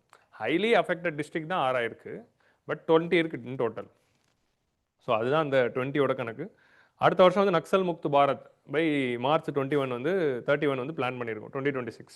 அதுக்குள்ளே நக்சலிசம் இருக்கும். So we can expect more. இந்த ரீஜன் 1 இது நல்லா இருக்கு. இப்போ நக்சலிசம் ரிலேட்டடாக கொஸ்டின் வரும்போது நான் ஆல்ரெடி உங்கள்கிட்ட கன்க்ளூஷனுக்கு நக்சல் முக்த் பாரத் போடுங்கன்னு சொல்லிட்டேன். பட் இதுவும் நல்ல கன்க்ளூஷன் தான். Regions once known as red corridor are now become corridors of green development அப்படின்னு. So red corridor is becoming green corridor, red corridor is becoming growth corridor அப்படிங்கிறது வந்து கன்க்ளூஷனில் நக்சல் முக்த் பாரத் நல்லா தான் இருக்குது. அப்போ அதே வச்சுப்போம். இதை வந்து பாயிண்ட்ல எங்கேயாவது வச்சுக்கலாம். Green corridor becoming growth corridor அப்படிங்கிறது. So that is a very good matter. Next வந்து India will not compromise on its farmer. இது வந்து ட்ரம்ப்புக்கு பதில். ஸோ என்னதுன்னா ட்ரம்ப்னு சொல்லலை, பட் ட்ரம்ப்புக்கான பதில் தான். நம்ம வந்து ட்ரேட் டீலில் நீங்கள் எதை கேட்டாலும் ஒத்துக்க முடியாது. இன்னைக்கு வரைக்கும் ஏன் ட்ரேட் டீல் சைன் பண்ணல? ஏன்னா அவங்க கேட்குற முக்கியமான விஷயத்தை ஒத்துக்கிட்டா நம்மளுடைய ஃபார்மர்ஸ்க்கும் நம்மளுடைய ஃபிஷர்மேன் கம்யூனிட்டிக்கும் அண்ட் டைரி ஃபார்மர்ஸ்க்கும் அஃபெக்ட் ஆகும். ஸோ அண்ட் எம்எஸ்எம்இக்கு அஃபெக்ட் ஆகும். ஸோ இவங்க எல்லாரையும் மைண்டில் வச்சுக்கிட்டு தான் அந்த genetically modified crops or tariffs in ஒரு சில ஏரியாஸ் வந்து நம்ம அக்செப்ட் பண்ணல. அதனால தான் டீல் ஸ்டேல்மேட்டில் இருக்குது. அதனால தான் அவர் கோச்சிக்கிட்டு 25% போட்டார். ஸோ அதனால் வந்து நம்ம agriculture remains cornerstone of India. So அப்படி இருக்கிறப்போ நம்ம காம்ப்ரமைஸ் பண்ண மாட்டோம் அப்படின்னு ரீஐட்ரேட் பண்ணியிருக்காரு. ஸோ அக்ரிகல்ச்சரில் நம்ம மில்கில் ஃபஸ்ட்டு இருக்கும், பல்சஸ்லையும் ஃபஸ்ட்டு, ஜூட்லையும் ஃபஸ்ட்டு இருக்கும். அண்ட் செகண்ட் இந்த ரைஸ், வீட் and cotton, fruits and vegetables. TNPSC aspirants இதை நோட் பண்ணிக்கோங்க. அண்ட் யூபிஎஸ்சி ஆஸ்பிரன்ஸ் இப்போ நோட் பண்ணிக்கோங்க. ஏன்னா ஃபேக்ட் இப்போ எல்லா பாயிண்ட்டுக்கும் தேவைப்படுது. ஸோ அப்போது எங்கே வந்தாலும் இது எழுதணும். ஸோ இந்த நம்பர்ஸ் வந்து ஞாபகம் வச்சுக்கணும். அண்ட் அக்ரிகல்ச்சரல் எக்ஸ்போர்ட்ஸ் வந்து 4 lakh crore போயிடுச்சு. ஸோ ஒரு காலத்தில் வந்து ஃபுட் இம்போர்ட்டிங் இந்தியா, நம்ம exporting worth of 4 lakh crore. இப்போ இதுதான் த்ரெட்டில் இருக்குது. இப்போது என்ன ஆக போகுது அப்படின்னா, ட்ரம்ப்போட டேரிஃப்ஸ் இருக்கிறதுனால நம்ம யூஎஸ்க்கு எக்ஸ்போர்ட் பண்ணிக்கிட்டு இருக்கிற ஃபுட் எல்லாத்துக்குமே இப்போ நம்ம வந்து ஆல்டர்னேட்டிவ் மார்க்கெட்ஸ் பார்க்கணும். ஸோ அதை பற்றி ஒன்று எக்ஸ்போர்ட் ப்ரொமோஷன் ஸ்கீம்னு ஒரு ஸ்கீம் வந்து கவர்மெண்ட் ஆல்ரெடி வச்சுருந்தாங்க, போன பட்ஜெட்டில் அனௌன்ஸ் பண்ணியிருந்தாங்க. எதுக்குன்னா இந்த எக்ஸ்போர்ட்டர்ஸ்க்குலாம் லாஜிஸ்டிக் சப்போர்ட் பண்ணி சப்சிடி கொடுக்கறதுக்கு. ஸோ முந்தானத்து கவர்மெண்ட் என்ன அனௌன்ஸ் பண்ணியிருந்தாங்க அப்படின்னா, இந்த ட்ரம்ப்போட டேரிஃப்னால அஃபெக்ட் ஆகிற எல்லா செக்டர்ஸ்க்குமே எக்ஸ்போர்ட் ப்ரொமோஷன் ஸ்கீமில் நம்ம பெனிஃபிஷியரிஸாக உள்ளே சேர்த்துக்க போகிறோம். ஸோ உள்ளே சேர்த்துக்கிட்டு அமெரிக்காவை தாண்டி ஆல்டர்னேட்டிவ் மார்க்கெட்ஸில் எக்ஸ்போர்ட் பண்ணுறதுக்கான வழிகளை நம்ம எடுப்போம். ஸோ இந்த அனௌன்ஸ்மெண்ட் வந்து it shows that there is a stalemate in the negotiations. So அப்போ நெகோசியேஷன்ஸ் முன்னாடி போகலைன்னு அர்த்தம். ஏன்னா நம்ம அடுத்த ஸ்டெப் எடுக்க ஆரம்பிச்சிட்டோம். 25% வரப்போகுதுன்னு தெரிஞ்சிடுச்சு. அப்போது நம்ம அந்த செக்டரை ப்ரொடெக்ட் பண்ணுறதுக்கு ஆல்ரெடி லான்ச் பண்ண ஸ்கீம்ஸில் டேரிஃப்னால் அஃபெக்ட் ஆன செக்டர்ஸ்க்கு நம்ம வந்து வில் பி ப்ரொவைடிங் சப்போர்ட் அப்படின்னு சொல்லியிருக்காங்க. ஸோ அப்போது we have to note that. So பார்ப்போம் எப்படி போகுதுன்னு. Next animal husbandry. North India alone has 125 crore free doses of vaccinations for foot and mouth disease. So இது சும்மா ஜென்ரல் இன்ஃபர்மேஷன் தான். Next electronics. மெய்ட்டியில் என்ன பண்ணியிருக்காங்க அப்படின்னா, India will launch made in India semiconductor chips by the end of 2025. So இந்தியாவிலே manufacture பண்ணுற chip manufacturing. எலக்ட்ரானிக்ஸில் நம்ம பார்த்தீங்கன்னா மொபைல் மேனுஃபேக்சரிங் ஆல்ரெடி நடந்துட்டு இருக்குது. மேனுஃபேக்சரிங் சொல்ல முடியாது, அசம்பிளின்னு தான் சொல்லணும். மொபைல் அசம்பிளி இந்தியா வந்து ஒரு லீடிங் பிளேயர் ஆகி ஒரு லார்ஜஸ்ட் மொபைல் ப்ரொடியூசராக இந்தியா எமர்ஜ் ஆயிருக்கு. ஆனால் அது வந்து ஒரு ஸ்டார்டிங் தான். நம்ம செமிகண்டக்டரில் எப்போ ஸ்ட்ராங் ஆகும் அப்படின்னா, அது உள்ளே இருக்கிற சிப்பே நம்ம தயாரிக்கிறப்போ தான். நம்ம அந்த சிப்பை இம்போர்ட் பண்ணி இந்தியாவில் அசம்பிள் பண்ணி கொடுக்கறதுங்கிறது ஒரு அச்சீவ்மெண்ட் தான். பட் அது that is not the end. நம்ம சிப்புக்கு டிபெண்டாக இருக்கிற வரைக்கும் நம்ம வந்து ஆத்ம நிர்பர் கிடையாது. ஸோ அப்போ அடுத்த கவர்மெண்டோட மிஷன் என்ன அப்படின்னா, இந்தியாவிலே சிப்பு தயாரிக்கிறது. ஸோ அப்போ இந்தியாவிலே சிப்பு தயாரிக்கிறதுக்கு குஜராத்தில், அசாமில், தமிழ்நாட்டில் 3 இடத்துலையுமே வந்து பிளான்ஸ் வரப்போகிறதா ஒரு பிளானில் இருக்குது. So soon we will be manufacturing our own made in India semiconductor chips. So chip மேனுஃபேக்சரிங்லாம் you need high end technology and lot of requirements இருக்குது. அது எல்லாமே பண்ணணும். டிபார்ட்மெண்ட் ஆஃப் ஸ்பேஸில் சுபான்ஷு சுக்லாவுக்கு பாராட்டு சொல்லியிருந்தாரு. அண்ட் சுபான்ஷு சுக்லாவாக பார்லிமெண்ட்ரி செஷன் நடக்கும்போது special discussion on achievement of Shubhanshu Shukla, so which is a condemnable feat. The whole of India rejoices is success. And இதில் என்ன சொல்ல போகிறாங்கன்னா, நம்மளுடைய ஆத்ம நிர்பர் பாரத் ககன்யான் மிஷனுக்கு இது ரொம்ப யூஸ்ஃபுல்லாக இருக்கும் அப்படின்னு சொல்லியிருக்காரு. பிரைம் மினிஸ்டர் ஸ்பீச்சில் ஒருத்தர் பேர் சொல்லி பாராட்டுறாரு அப்படிங்கிறதுலாம் வந்து அபூர்வமான விஷயங்கள். ஸோ அவர் ஆல்ரெடி நேஷனல் ஹீரோ ஆகிட்டார் சுபான்ஷு சுக்லா. பல குழந்தைகளுக்கும் பல சார்ட்டுகளில் வரப்போகிறாரு, பல டெக்ஸ்ட் புக்ஸில் வரப்போகிறாரு, பல ஜிகே புக்ஸில் வரப்போகிறாரு, பல குவிஸில் கொஸ்டினாக மாற போகிறாரு. இந்த மாதிரி பல சாதனைகள் புரிஞ்சிருக்காரு. இப்போ தான் இந்தியாவுக்கே வந்தார். ஸோ குவாரண்டைன்லாம் முடிச்சு இப்போ தான் வந்திருக்காரு. ஸோ நெக்ஸ்ட் வந்து அட்டாமிக் எனர்ஜி. அட்டாமிக் எனர்ஜியில் 10 new nuclear reactors are currently operational. And India வந்து 2047 100th இயர் ஆஃப் இண்டிபெண்டன்ஸில் நியூக்ளியர் எனர்ஜி கெப்பாசிட்டியை 10 மடங்கு இன்க்ரீஸ் பண்ணுவோம். இன்றைக்கி வந்து நம்மளோட நியூக்ளியர் கெப்பாசிட்டி வந்து 6 ஜிகாவாட்ஸ் தான். ஸோ இந்த 6 ஜிகாவாட்ஸ்லேருந்து நம்ம வந்து அதை 60 ஆக்கணும். ஸோ அது இது எப்படின்னா 10-fold வந்து 2047 நியூக்ளியர் இன்க்ரீஸ் பண்ணணும். அதுக்கு ப்ரைவேட் பிளேயர்ஸ் நியூக்ளியரில் கொண்டு வரணும் அப்படின்னு சொல்கிறோம். ஸோ நம்ம கடைசியாக ப்ரைவேட்க்கு பிளாக் பண்ணி வச்சிருந்த ஒரு செக்டரையும் ஓப்பன் பண்ணியாச்சு, அட்டாமிக் எனர்ஜி. ஸோ அட்டாமிக் எனர்ஜியில் ப்ரைவேட் செக்டர் வர்றதுக்கு இட்ஸ் தி ஸ்கோப். இந்த வருஷம் மெயின்ஸில் எக்ஸ்பெக்ட் பண்ண போகிற ஒரு கொஸ்டின். ஆடியோ ஓகேல, கேட்டிங்களா? ஓகே. ஸோ எக்ஸ்பெக்ட் பண்ண போகிற ஒரு கொஸ்டின். ஸோ நம்ம ஆல்ரெடி வந்து சிவில் நியூக்ளியர் ஆக்ட், நம்மளுடைய சிவில் நியூக்ளியர் லயபிலிட்டிஸ் ஆக்டை வந்து நம்ம அமெண்ட் பண்ணியிருக்கோம். அண்ட் ஸ்மால் மாடுலர் ரியாக்டர்ஸ் பற்றியும் பேசியிருக்கோம். இந்த வருஷம் மெயின்ஸில் அது எக்ஸ்பெக்டடான ஒரு ஏரியாவாக இருக்கும். ஸோ நெக்ஸ்ட் வந்து அதை பற்றி நான் ஆல்ரெடி எடிட்டோரியலில் டிஸ்கஸ் பண்ணியிருக்கேன். ஸோ நெக்ஸ்ட் வந்து விக்சித் பாரத் ரோஸ்கார் யோஜனா. சரி இல்லை, அது என்னதுன்னா அந்த சிவில் நியூக்ளியர் ஆக்ட் பற்றி நான் எடிட்டோரியல்ஸில் டிஸ்கஸ் பண்ணியிருக்கேன். அதை போய் பாருங்கள். அதில் அது ப்ரைவேட் செக்டரோட ரோல் எப்படி இருக்குங்கிறத பேசியிருக்கோம். ஸோ நெக்ஸ்ட் வந்து major employment scheme, Pradhan Mantri Viksit Bharat Rozgar Yojana அப்படிங்கிற ஸ்கீம் வந்து லான்ச் பண்ண போகிறோம்.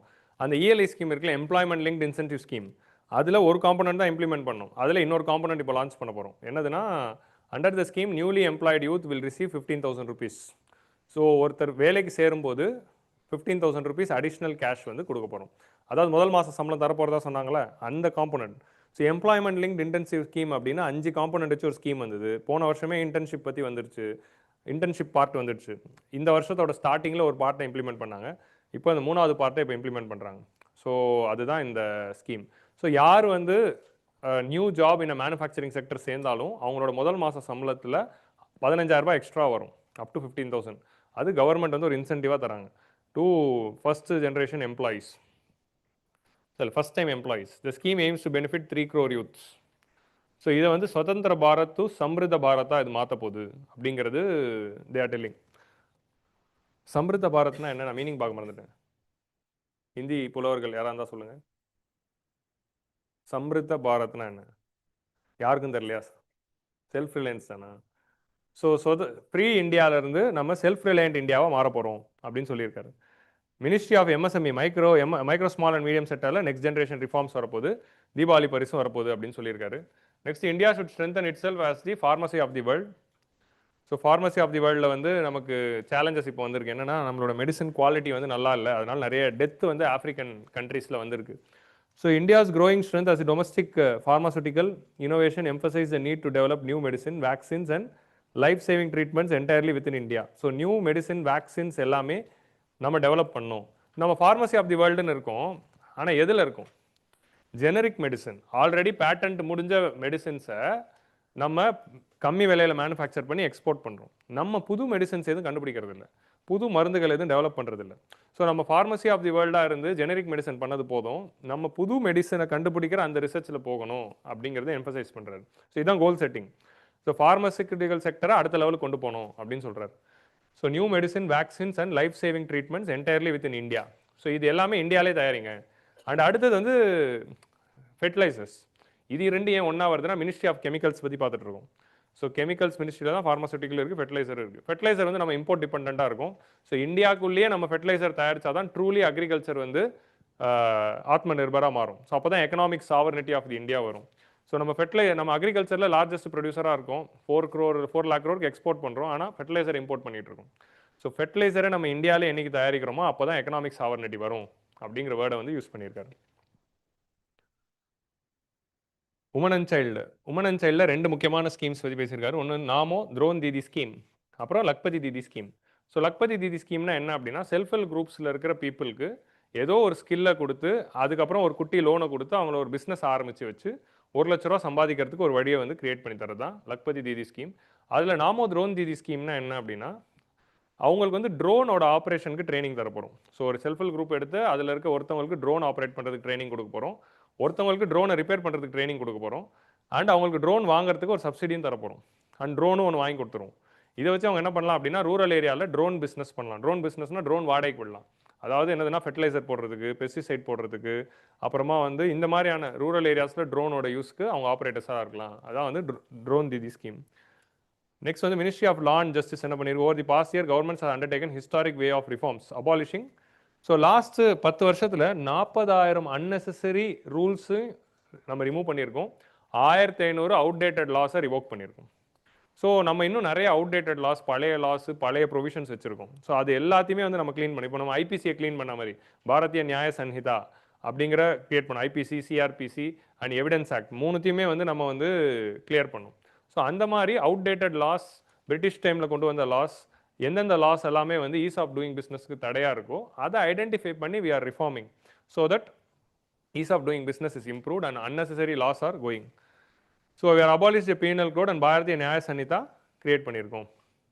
நெக்ஸ்ட் ஹெல்த் அண்ட் ஃபேமிலி வெல்ஃபேரில் ஒபிசிட்டி பற்றி பேசியிருக்காரு. இந்தியாவில் வந்து ஒபிசிட்டி அதிகமாகிட்டு இருக்கு. ஸோ அதனால் வந்து ஒபிசிட்டியை கண்ட்ரோல் பண்ணணும். ஒரு காலத்தில் மால் நியூட்ரிஷன் அப்படிங்கிறது ஒரு இஷ்யூனா, இன்னொரு சைடில் ஒபிசிட்டி அப்படிங்கிறது ஒரு இஷ்யூவாக இருக்குது. ஸோ அதனால் வந்து ஃபிட் இந்தியா மூமெண்ட் அப்படிங்கிறது ஆல்ரெடி அவர் பேசியிருப்பார். அந்த மாதிரி வந்து ஒபிசிட்டியை கண்ட்ரோல் பண்ணுறதுக்கு நிறைய ஸ்டெப்ஸ் கவர்மெண்ட் எடுக்கும். இதில் என்ன ஒரு டார்கெட் சொல்லியிருக்காருன்னா, எல்லாருமே 10% லெஸ் ஆயிலை வந்து யூஸ் பண்ணுங்கள். இன்னிலேருந்து எல்லாரும் என்ன பண்ணணும்னா 10% லெஸ் ஆயில் யூஸ் பண்ணணும். ஸோ அது நிச்சயமாக வந்து இம்ப்ளிமெண்ட் பண்ணியே ஆகணும். ஸோ சிப்ஸு சாப்பிட முடியாது, என்ன பண்ணுறது. ஸோ அதனால் வந்து every family should resolve the 10% less cooking oil. Okay. So next வந்து அது என்னதுன்னா, ஆயில் போட்டு அப்படி சமைக்கும் போது தான் அது அப்படி முறுமுறுன்னு வருது. ஆயில் இல்லாமல் சமைச்சா அது வந்து இதுவாக இருக்குது, ஆனால் ஆயில் சாப்பிட்டா பிரச்சனையாகவும் இருக்குது. இதுதான் இதில் இருக்கிற டபுள் எட்ஜ்டு ஸ்வாடாக இருக்குது. சரி. ஸோ அதனால் but that is very good target. இப்போ உங்களுக்கு புரியுதா? இந்த மாதிரியான பாயிண்ட் தான் வந்து டார்கெட் நம்ம ஆன்சர் ரைட்டிங்கில் எழுத போகிறோம். ஏதோ ஒரு இடத்துல கன்க்ளூஷன்லையோ இல்லை வே ஃபார்வர்ட்லையோ prime minister announcement of 10% less cooking oil, அது ஏதோ ஒரு இடத்துல போட போகிறோம். ஸோ இந்த மாதிரி கன்க்ளூஷனில் நமக்கு ஏகப்பட்ட பாயிண்ட் வந்து இந்த ஸ்பீச்சில் இருக்கும். அதனால தான் இந்த ஸ்பீச் ரொம்ப முக்கியம். Today after being freed from Maoist and Naxalism, பஸ்டரோட யூத் வந்து ஒலிம்பிக்ஸில் பார்ட்டிசிபேட் பண்ண ரெடி ஆகிட்டு இருக்காங்க. ஏன்னா வந்து இந்த நக்சல் ஏரியாஸில் இருக்கிற யூத்ஸ்க்கெலாம் ஸ்போர்ட்ஸ் ட்ரைனிங் கொடுத்து அவங்கள அடுத்த கட்டத்துக்கு கொண்டு போகிறதுக்கு கவர்மெண்ட் வந்து ஒர்க் பண்ணிட்டு இருக்காங்க. அண்ட் மினிஸ்ட்ரி ஆஃப் கல்ச்சர் வந்து தே spoke about Guru tech Bahadur. இப்போ டெக் பகதூர் அப்படிங்கிறது சீக் குரு. அவருடைய 350th இயர் ஆஃப் டெத் மார்ட்டிடம், அவரை வந்து ஹி வில் பி அவருக்கு வந்து மரண தண்டனை கொடுத்துருப்பாங்க. ஸோ அந்த குரு டெக் பகதூரோட 350th இயர் ஆஃப் மார்ட்டிடம் வரதுனால அவரை வந்து ரிமெம்பர் பண்ணுறாரு ஸ்பீச்சில். நம்ம என்ன பண்ணணும் அப்படின்னா, இப்போ மெயின்ஸ் போகிறவங்க சும்மா டெக் பகதூர் பற்றி ஒரு 10 பாயிண்ட் படித்து வச்சுக்கணும். ஏன்னா எத்திக்ஸில் ஒரு வாட்டி கான்ட்ரிபியூஷன்ஸ் ஆஃப் குரு நானக் அப்படின்னு கேட்டாங்க 10 மார்க்கில், ஆர் பேப்பர் 1ல கேட்கலாம். ஸோ இந்த மாதிரி தான் நம்ம பர்சனாலிட்டிஸை படிக்கணும். இப்போ இந்த வருஷம் மெயின்ஸ் போகிறவங்க, இப்போ இதுலேருந்து டெக் பகதூர் கொஸ்டின் வராது, வரும்னு நான் சொல்லலை. என்ன ஆங்கிளில் சொல்கிறேன்னா, இந்த வருஷம் 350 இயர்னு ஆல்ரெடி இருக்குது, அவர் இந்த ஸ்பீச்சில் ரீஐட்ரேட் பண்ணார். ஸோ அதனால் நம்ம இந்த வருஷம் மெயின்ஸுக்கு குரு டெக் பகதூர் பற்றியும் பேசிக்காக பார்த்துட்டு போகலாம். அண்ட் நம்ம கிளாசிக்கல் லாங்குவேஜ் ஸ்டேட்டஸில் அடிஷ்னலாக மராத்தி, அசாமீஸ், பங்களா, பாலி அண்ட் பிராக்ரித், இது 6த்துக்குமே ரெகக்னிஷன் கொடுத்துருக்கோம். ஸோ இது 5த்துக்கும் கொடுத்துருக்கோம். Already we had a few languages, south Indian languages, Tamil, Telugu, Kannada, Malayalam, Odia and Sanskrit 6 இருந்தது. இப்போ ஒரு 5 சேர்த்து 11 ஆக்கிட்டோம். ஸோ கிளாசிக்கல் லாங்குவேஜை பேஸ் பண்ணி கொஸ்டின் எக்ஸ்பெக்ட் பண்ணலாம் மெயின்ஸில். ஸோ ஏன்னா கிளாசிக்கல் லாங்குவேஜ் ஸ்டேட்டஸில் 5 புது லாங்குவேஜ் கொடுத்துருக்கறதுனால வாட் இஸ் கிளாசிக்கல் லாங்குவேஜ், அதோட சிக்னிஃபிகன்ஸ் என்ன, கண்டெம்பரரி டைமில் எப்படி யூஸ்ஃபுல்லாக இருக்கும், இதை பேஸ் பண்ணி நிச்சயமாக கொஸ்டின் எக்ஸ்பெக்ட் பண்ணலாம். எம்எஸ்எல்பி எழுதிட்டு வந்தவங்க எல்லாமே புரிஞ்சிருக்கும் கோடு வேர்டு. எல்லாத்த பற்றி ஆல்ரெடி இந்த வாட்டி நீங்கள் மார்க் டெஸ்ட்டில் எழுதியிருப்பீங்க. ஸோ அடுத்து வந்து கியான் பாரத மிஷன். ஸோ இது வந்து இந்த வருஷம் வந்து மெயின்ஸில் எக்ஸ்பெக்டடான ஒரு ஏரியா. என்னென்னா இந்தியாவுடைய பழைய ஓலைச்சுவடிகள், மேனுஸ்கிரிப்ட்ஸு, பழைய காலத்து புக்ஸு, எதெல்லாம் இருக்கோ அதெல்லாம் டிஜிட்டைஸ் பண்ணணும். So now working across the nation to locate hand return text, manuscripts and century Volks documents. அது இன்றைக்கி இருக்கிற டெக்னாலஜி வச்சு ப்ரொடெக்ட் பண்ணணும். ஒன்று என்னதுன்னா, அந்த பழைய ஓலைச்சுவடிகளும் பழைய டாக்குமெண்ட்ஸும் பழைய ரெக்கார்ட்ஸையும் என்ன பண்ணணும் அப்படின்னா, அதில் வந்து இந்தியாவோட ஏன்ஷியன்ட் ஹெரிட்டேஜோடைய ஒரு ரெக்கார்டு இருக்குது. ஒன்று அதை ஃபிசிக்கலாக ப்ரொடெக்ட் பண்ணுறதுக்கு ஸ்டெப்ஸ் எடுக்கணும். 2வது அதை டிஜிட்டைஸ் ஆகணும், ஃபோட்டோ எடுத்து வச்சுக்கணும். ஸோ அதை டிஜிட்டைஸ் பண்ணி நம்ம டிஜிட்டல் ரெபாசிட்டரியில் வைக்கணும். அதான் வந்து கியான் பாரத மிஷன் பண்ணுது. இந்த மிஷனில் என்ன பண்ண போகிறோம் அப்படின்னா, நம்ம இந்தியாவுடைய நாலேஜை வந்து நம்ம சேவ் பண்ண போகிறோம். அதான் வந்து இதோட idea. And ministry of renewable energy இது கீழே என்ன பண்ணியிருக்காங்க அப்படின்னா, so with our resolve for self reliance in energy sector last 11 years solar energy has increase 30 folds. So கடந்த 11 yearsல சோலார் எனர்ஜி 30 மடங்கு இன்க்ரீஸ் ஆயிருக்கு. Mission green hydrogen mission launch பண்ணி நம்ம கிரீன் ஹைட்ரோஜனோட மேனுஃபேக்சரிங் அதிகப்படுத்தியிருக்கோம். So while the world debates for global warming, India has resolved to achieve the 50% clean energy target. So 2030க்குள்ள நம்மளுடைய NTC கோலை அச்சீவ் பண்ணிடுவோம் அப்படின்னு பிரைம் மினிஸ்டர் சொல்லியிருக்காரு. ஆல்ரெடி நியூக்ளியர் பற்றி பேசியிருக்காரு.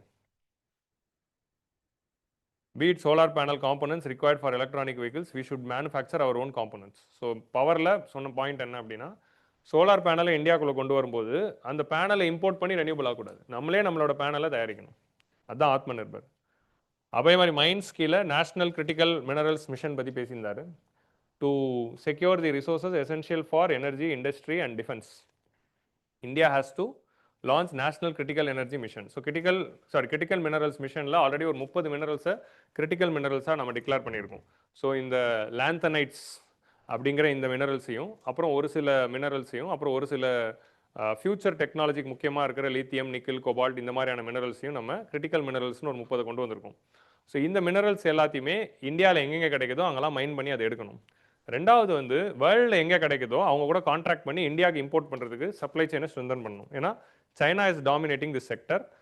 ஸோ நம்ம சைனா மேலே டிபெண்ட்டாக இருக்க முடியாது. அண்ட் ஃபைனலாக வந்து ஸ்போர்ட்ஸ் பற்றி பேசினார். Youth must develop India's own social media platform. So நம்ம வந்து இன்ஸ்டாகிராமு, யூடியூபு, அப்புறமா வந்து டிக்டாக் இது எல்லாமே ஃபாரின், நமக்குன்னு ஒரு சோஷியல் மீடியா வரணும் அப்படின்னு சொல்கிறார். And digital infrastructure ensuring communication data and technology remain secure. So நம்ம ரொம்ப நாளாக என்ன பண்ணோம், இந்த மாதிரியான டெக் கம்பெனிஸ் கிட்ட டேட்டா லோக்கலைசேஷன் பேசிகிட்டு இருக்கோம். ஸோ கூகுள் கிட்ட, மெட்டா கிட்ட உங்களுடைய servers through which you are accessing the data of Indians who are using social media அதெல்லாம் யூஎஸ்க்கு போயிட்டு இருக்கு இப்போ. ஏன்னா சர்வர் அங்கே இருக்குது. அந்த சர்வரில் அப்போ நம்மளுடைய பர்சனல் டேட்டாலாம் அங்கே போயிட்டு இருக்கு. நம்ம என்ன பண்ணோம், அந்த சர்வர்லாம் இந்தியாவிலே வைங்க அப்படின்னு ரொம்ப நாளாக கேட்டுக்கிட்டு இருக்கோம். இதுதான் டேட்டா லோக்கலைசேஷன் நார்ம்ஸ். இந்தியாவிலே அந்த சர்வர் இருக்கிறதுனால என்ன அட்வான்டேஜ் இருக்குது, லா என்ஃபோர்ஸ்மெண்ட் ஏஜென்சி ஏதாவது ஆக்ஷன் எடுக்கணும் அப்படின்னா ஈஸியாக எடுக்கலாம். அண்ட் நம்மளுடைய பர்சனல் டேட்டா இந்தியாவிலே இருக்கிறது நம்மளோட சாவர்னிட்டிக்கு ரொம்ப முக்கியம். ஸோ ப்ரைவசி ஆஃப் தி இந்தியன்ஸ்க்கு ரொம்ப முக்கியம். ஸோ அதனால் வந்து அதை கேட்டுட்ருக்கோம், அது பண்ணல. அப்போ நம்ம என்ன பண்ணுவோம், இதுலேயும் வந்து ஆத்ம நிர்பர் பண்ணுவோம், நமக்கு நான் சோஷியல் மீடியா உருவாக்கிக்குவோம். இப்போ சைனாவில் பார்த்தீங்கன்னா அவங்க வந்து இந்த கன்வென்ஷனல் சோஷியல் மீடியா யூஸ் பண்ணுறதில்ல, இன்ஸ்டாகிராமும் இதுவும் they are having their own social media. So அந்த மாதிரி நமக்கும் நம்ம ஒன்று பண்ணணும். To promote sports we have brought national sports policy. அதை பற்றி நம்ம நெக்ஸ்ட் வீக்கில் அதுக்கு அடுத்த வீக்கில் எப்பயாவது ஒரு வாட்டி பண்ணலாம். We also introduced Khelo India policy. So அதை பற்றி வில் டிஸ்கஸ். ஸோ இதை சொல்லிவிட்டு அவர் வந்து கிளம்பி போயிட்டார். ஓகே, ஸோ இதான் வந்து பிரைம் மினிஸ்டரோட இந்த வருஷத்தோட ஸ்பீச். இந்த மாதிரி எவ்ரி இயர் வந்து we have to study with respect to the mains point of view.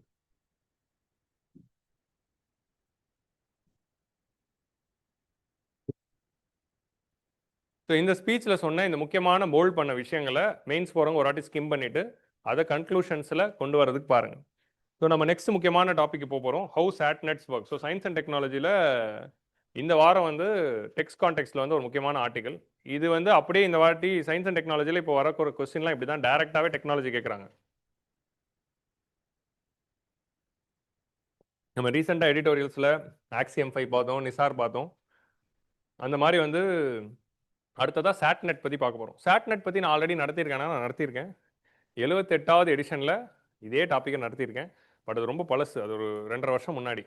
So அதனால் திரும்ப ஒரு வாட்டி நடத்துகிறோம். எலான் மஸ்க் ஸ்டார்லிங்க் ஆரம்பிக்கிறப்போ அதனால் அதை நடத்துனது. இப்போ எலான் மஸ்க் இந்தியாவுக்கு வர்றதுனால திரும்ப நடத்துகிறோம். ஸோ கவர்மெண்ட் ஆஃப் இந்தியா வந்து சேட்டிலைட் நெட்வொர்க்கான ஆக்ஷன் அனௌன்ஸ் பண்ணியிருக்காங்க. ஸோ அதை அலோவ் பண்ணலாம் அப்படின்னு சொல்லியிருக்காங்க. ஸோ இப்போதைக்கு நமக்கு வந்து டெலிகாமில் இன்டர்நெட் வந்து ப்ராட்பேண்ட் மூலமாக வருது, ஃபைபர் ஆப்டிக்ஸ் மூலமாக வருது, இல்லை 4G 5G மூலமாக வருது. இப்போ புதுசாக அடுத்த வெர்ஷன் வந்து எது கொண்டு வந்திருக்கோம்னா சாட்நெட். சாட்நெட்னா என்னதுன்னா சேட்டலைட்லேருந்தே நமக்கு இன்டர்நெட் கொடுக்கறது தான் சாட்நெட். ஸோ இந்த சாட்நெட் டெக்னாலஜினா என்ன, இது எப்படி ஒர்க் ஆகுது, how it is different from the conventional mobile datas அப்படிங்கிறத நம்ம பார்க்க போகிறோம். அதான் இந்த எக்ஸ்பிளைனரோட agenda. So UPSC GS3 and TNPSC paper 3ல சயின்ஸ் அண்ட் டெக்னாலஜியில் டேரெக்டாக கேட்கலாம். ஏன்னா போன வருஷம் வந்து நமக்கு டால் கலெக்ஷன் டெக்னாலஜி பற்றி கேட்டாங்க, வாட்டர் பியூரிஃபிகேஷன் டெக்னாலஜி பற்றி கேட்குறாங்க, அந்த ஆங்கிளில் தான் இந்த வருஷம் வந்து we can expect carbon capture technology or we can expect cooling technology. So இந்த மாதிரி ஒரு சில டெக்னாலஜிஸ் வந்து இந்த வருஷம் வரும்னு எக்ஸ்பெக்ட் பண்ணுறோம். அப்புறம் ஸ்மால் மாடுலர் ரியாக்டர் வந்து எக்ஸ்பெக்ட் பண்ணலாம் ஸோ இந்த வருஷம் மெயின்ஸில். ஸோ அந்த மாதிரி வந்து we can also expect the satellite work. எப்படின்னா what are all the internet இல்லை what are all the various technologies through with internet reaches, write any 3 technologies அப்படின்னு கேட்டுருவோம். இப்படி ஸ்பெசிஃபிக்காக கேட்குறான், write any 3, write any 2, write any 4. போன வருஷம் ஒன்று கேட்டான், what is social environment impact assessment, right about 4 NGOs who are working for social impact assessment. 4 NGOஸ்க்கு நான் எங்கடா போவேன் அப்படிங்கிற மாதிரி இருக்கு. ஸோ இந்த மாதிரி அவனே கேள்வியில் சொல்லிடுறான், 3 எழுது போதும், 4 எழுது போதும் அப்படின்னு. கதை அடிக்கலாம் வேணாம், உன்னால் கதை அடிக்கலாம் முடியாது அப்படின்னு. பட் அதுலேயும் கதை அடிப்போம். எப்படின்னா என்வாயர்மெண்ட்காக ஒர்க் பண்ணுற 4 NGO தெரிஞ்சு வச்சுக்கிட்டு அவங்க EAAக்கும் ஒர்க் பண்ணுறாங்க அப்படின்னு கதை அடிக்கணும். So this is the hack for that. இப்போ நம்ம என்ன பண்ண போகிறோம் அப்படின்னா இந்த 2 டெக்னாலஜி பார்க்க போகிறோம். ஃபர்ஸ்ட் கிரவுண்ட் பேஸ் நெட்ஒர்க்னா என்ன? இப்போ நம்ம யூஸ் பண்ணுற நெட்ஒர்க்லாம் கிரவுண்ட் பேஸ். நீங்களாம் இப்போ நம்ம மொபைலில் 2G 3G 4G யூஸ் பண்ணுறோம், வீட்டில் ப்ராட்பேண்ட் வருது, அதே மாதிரி வீட்டில் ஃபைபர் ஆப்டிக்ஸ் வருது. நமக்கெல்லாம் ஒரு பிம்பம் என்னன்னா நம்ம ஃபோன் பேசுகிறோம்ல, இது எல்லாம் சேட்டலைட் மூலமாக போகுது அப்படின்னு நினச்சிக்கிட்டு இருப்போம். அது சேட்டலைட்டுக்கு அதுக்கு சம்மந்தமே இல்லை. ஸோ இன்றைக்கி நீங்கள் ஃபோன் கால் பண்ணுறீங்க அப்படின்னா அது எதுவுமே சேட்டலைட்டுக்கெல்லாம் போகாது. Every thing is ground based தான். உங்களுக்கு புரியுதா? இப்போ நீங்கள் வந்து ஒரு ஃபோன் கால் பண்ணுறீங்க, so you're so how ground based network work அப்படின்னா, so you are calling. So smart ஃபோனில் கால் பண்ணுறோம். முன்னாடி ஃபோன் வரையணும்னா அந்த பழைய கீபேட் மாதிரி போடுவோம், இப்போ கால் பண்ணுறோம். இந்த கால் வந்து எங்கே போகுது? It is going to a network, ஒரு டவர். உங்களுக்கு வந்து பக்கத்தில் வந்து ஒரு மொபைல் டவர் வந்து இருக்கும், இந்த டவருக்கு போகும். இந்த டவரில் தான் உங்கள் கால் போகுது. இந்த டவர்லேருந்து நீங்கள் போட்ட நம்பரை வச்சு அந்த ரிசீவரோட என்ன சர்வீஸோ அவர் எங்கே இருக்காரோ அங்கே போகும். ஸோ இந்த டவர் வந்து நீங்கள் என்ன நினைப்பீங்க, இங்கேருந்து சேட்டலைட்டுக்கு போகுதுன்னு நினைப்பீங்க. பட் சேட்டலைட்டுக்கு போல் அங்கேருந்து இறங்கி ஃபைபர் ஆப்டிக்ஸ் மூலமாக தான் it is going to the whichever tower next. உங்கள் ரிசீவர் இருக்கார்ல, ஸோ ஃபைபர் ஆப்டிக்ஸ் மூலமாக இந்த டவருக்கு வரும். இந்த டவர் மூலமாக it will send the data.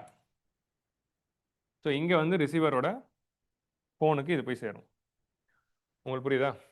இப்போ நீங்கள் சென்னையிலேருந்து மும்பைக்கு ஒருத்தர் ஃபோன் பண்ணுறீங்க அப்படின்னா, சென்னையிலேருந்து ஒரு டவருக்கு போயிட்டு இந்த டவர்லேருந்து ஃபைபர் ஆப்டிக்ஸ் கம்யூனிகேஷன் மூலமாக வயர் வழியாக தான் மும்பை வரைக்கும் இருக்கிற ஏதோ ஒரு இன்னொரு டவருக்கு போயிட்டு அந்த டவர்லேருந்து அவரோட ஃபோனுக்கு டவர் வழியாக தான் அதை அனுப்புகிறோம். ஸோ அப்போ உங்களுக்கு புரியுதா? இப்படி தான் வந்து மொபைல் டெக்னாலஜி இஸ் ஒர்க்கிங். இல்லை சேட்டலைட் வந்து இன்வால்வ்டே கிடையாது. அதான் வந்து வி ஹேவ் டு அண்டர்ஸ்டாண்ட். அது சின்ன வயசில் நம்ம அப்படி நினச்சிக்கிட்டு இருப்போம் சேட்டலைட்டும் வருதுன்னு. சேட்டலைட் ஃபோன் ஒன்று தனியாக இருக்குது, அது வந்து டிஃபென்ஸ்லேயும்.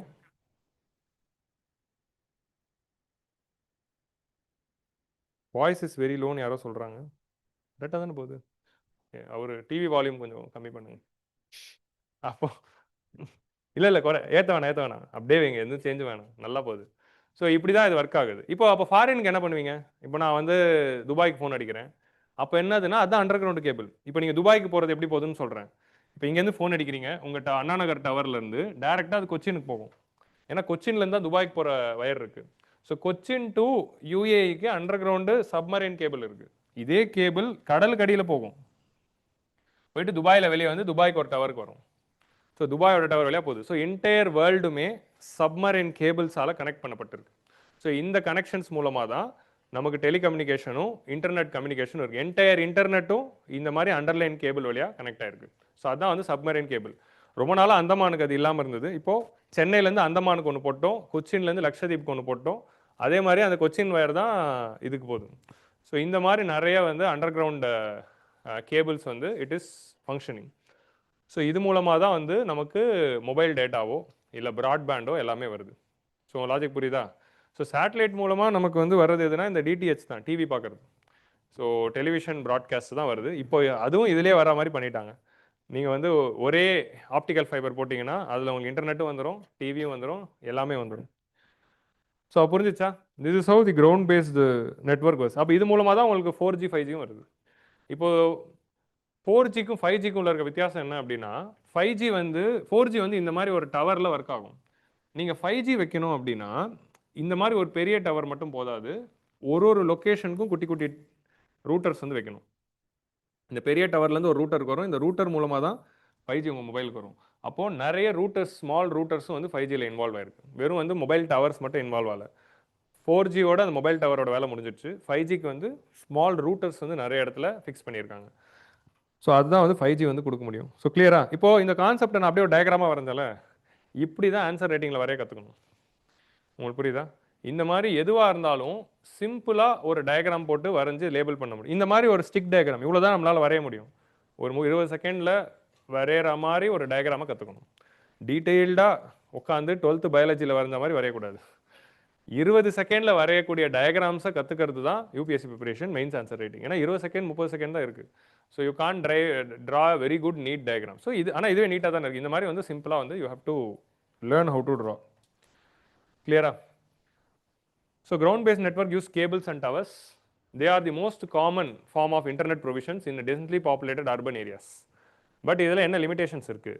ஏன் வந்து சாட்நெட் தேவைப்படுது அப்படின்னா, their reliance on physical infrastructure makes them economically unviable and sparsely populated region. இப்போது ஒரு சென்னை மாதிரி ஏரியாவில் உங்களால் 4Gக்கு டவர் வச்சிட முடியும், 5Gக்கு எல்லா தெருவுலையும் ரூட்டர்ஸ் வச்சிட முடியும்.